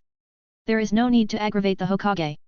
I know that he is already mad at me for killing Danzo, so I don't need to give him another reason to try and undermine. Because unlike Danzo I can't just go to the Land of Fire's nobles and the daimyo and suggest to them that I would like the Hokage killed. But it doesn't really matter anyway, Hiruzen is an old man and in a few years he will step down as the Hokage. By then, not even his clan will have his back after the little stunt he pulled with Danzo's clan, by uniting both clans under the Sarutobi banner. Hiration is truly useful, I have had my clones go back and manage the clan, so even though I am at the battlefield, the Inyazuka clan can continue advancing. Especially now that all the others are more concerned about the war, I can take advantage of this. 3 days later and another 3,000 ninja were sent from Konoha. So now that everything was in place, we set off, with me and the Hokage leading our army. After some time we got all of our army to move to the borders of the land of frost and the land of hot water. There we were, meeting with another 1,000 soldiers, all of them having the headbands of the hidden cloud village, signifying their allegiance, and in the midst of them all, I saw it, the man who won made me so scared that I had to literally use every trick in the book to even be able to run away from him. The third Raikage. Third Raikage POV. Seeing the face of that pushover Hokage was a pleasant sight, since it means that at least my sons haven't been killed or tortured to insanity, yet that is. I have no doubt that if Yami Inuzuka was the Hokage, Konoha would be a really scary existence to all the other villages. Thankfully he isn't Hokage and he never will be, because Konoha isn't rational enough to get leaders like Yami. The Hokage are mostly chosen by the nobles or the people of power. What do they even know of how a ninja village should be run or anything like that? They simply choose the one who seems nicest and who can talk good enough to convince them. Konoha has a lot of resources but it can't use any of them well enough to make them something special. Currently the only thing they have going for them is their high population inside Konoha. Also another reason why Yami Inuzuka won't be Hokage is because I will kill him within 1 month. This time I will make sure to go all out and plaster his brains, and be done with the brat. I give the signal for my army to stop, and so does the Konoha's army. They come for the meeting, and only I go forward. From the opposite side, comes the Hokage and the brat, Yami Inuzuka. We all intensely meet up in the middle, our armies ready to tear at each other's throats. We all looked at each other with serious looks on our faces. None of us said anything for a couple seconds. I was the one to break the silence as I asked. Where are my sons? General POV. If you are asking if they are safe, then yes they are all right, said Yami with a calm look on his face. The Raikage frowned a little and asked. I didn't ask you that, brat, I was asking the Hokage. Yami just shrugged at what the Raikage said. Sure, whatever, I don't care. I just thought that you would be worried that I might have tortured them to insanity while trying to get them to say Kumagakure's secrets. Or that I could have used a Yamanaka on your successor and learned your secret lightning armor jutsu. But sure, do go on, I guess you better talk to the Hokage. When the third Raikage heard Yami say this, he just clenched his fists and held his anger. After all, it would raise more problems that it would solve if he plummets the brat here. The Hokage didn't indicate his opinion on what Yami did. After all, to the enemy they must present a unified front. The Hokage and the Raikage continued their negotiations while Yami just looked from the sidelines. At the end Kumo would pay 1.8 billion ryo for the return of their 3,000 ninja with Killer Bee and Unruly A, the third Raikage's son. It was also decided that every week the transaction of 100 Kumo ninja will be let free to return to Kumo. Because releasing all 3,000 of them at once wasn't a good idea. After Killer Bee and Unruly A were returned, Kumo will pay up front and the rest of the transaction will be overlooked by Yami as the Hokage needs to return back to Konoha. Also a 2-year ceasefire was signed between the two parties. And that was the end of the deal. So they each separated and returned to their own camps. When he turned his back the Raikage got his sons and started walking back to his army. He had a dark smile on his face. Planning Yami's demise, he would surprise attack Yami with his full army within a month. True, they signed a deal and the Hokage was happy about the ceasefire, but that is all just paper, they are ninja after all. Why wouldn't they attack them, just because they signed a piece of paper? No. They are ninja, so why should they keep to their word? But that day, what no one noticed, was Yami's own hidden, dark smile. A/N, while Hiruzen doesn't necessarily like Yami, he won't throw him at his enemies.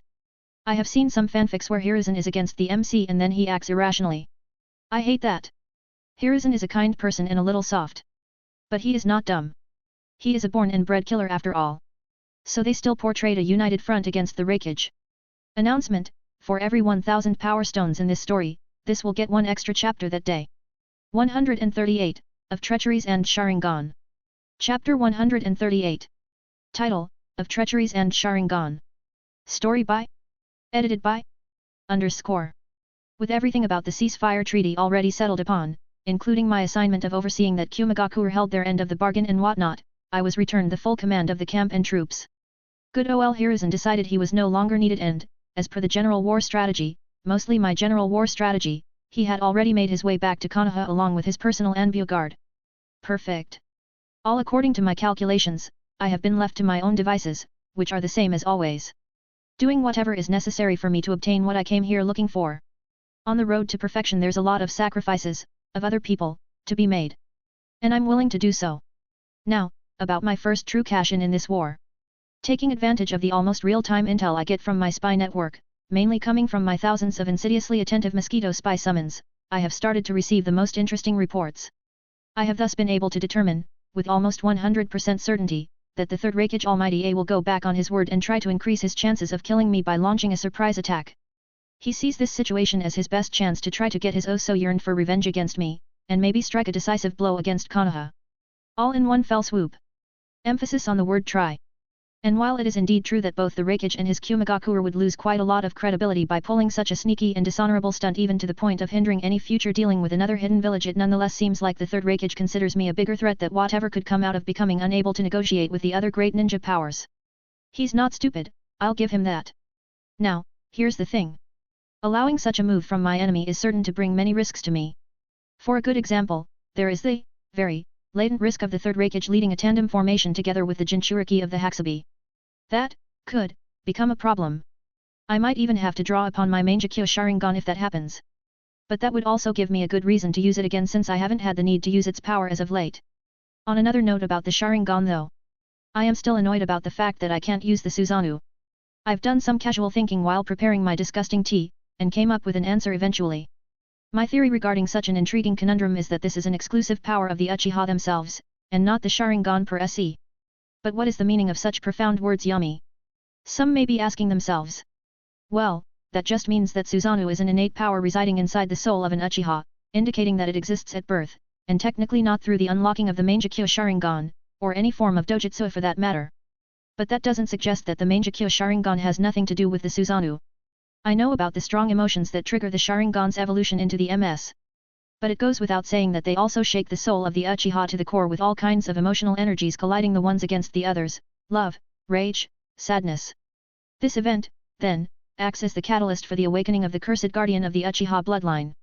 The Susanoo is thus activated and is unconsciously called upon by the Uchiha, at the same time that the MS provides to the Susanoo the conduit that links both body and soul, enabling it to manifest itself around the user and into this world in a material expression of the soul.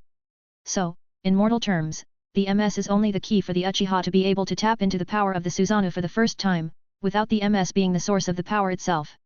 My theory grows increasingly feasible if judging by what happened in the anime. During the Fourth Ninja War, Madara Uchiha was able to channel Susanoo without even having his eyes on his sockets, let alone having the MS activated. Then there is also Shisui Uchiha, who was able to use it, although in a weakened version, with only one eye. Of course, if we take into account that they were both geniuses, that there may be differences with what was depicted in the anime and what is true for my world, and many other variables, the horizon turns foggy once more. My theory so far is just that, a theory. That's why it becomes clear as water that I will need to further study the souls of the Uchiha in order to unravel the truth behind the Susanoo. If I was reborn as an Uchiha, by now I would have already got my pair of flawless eternal Mangekyo Sharingan. Along with the full-body Susanoo, but no use crying over spilled milk I guess.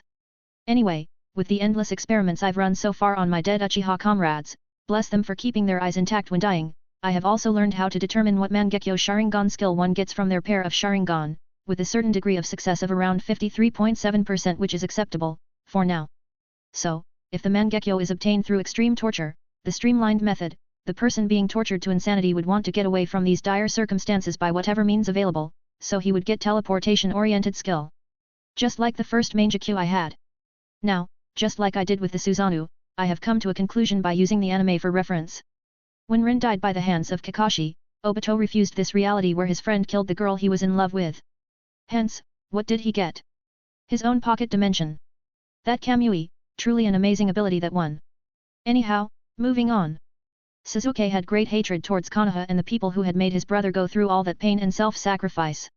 Hence, he got the eternal black flame, Amaterasu. He had already been led astray by Orochimaru giving in to his anger. But most importantly, he used to look up to his brother, only to then hate him, only to later kill him.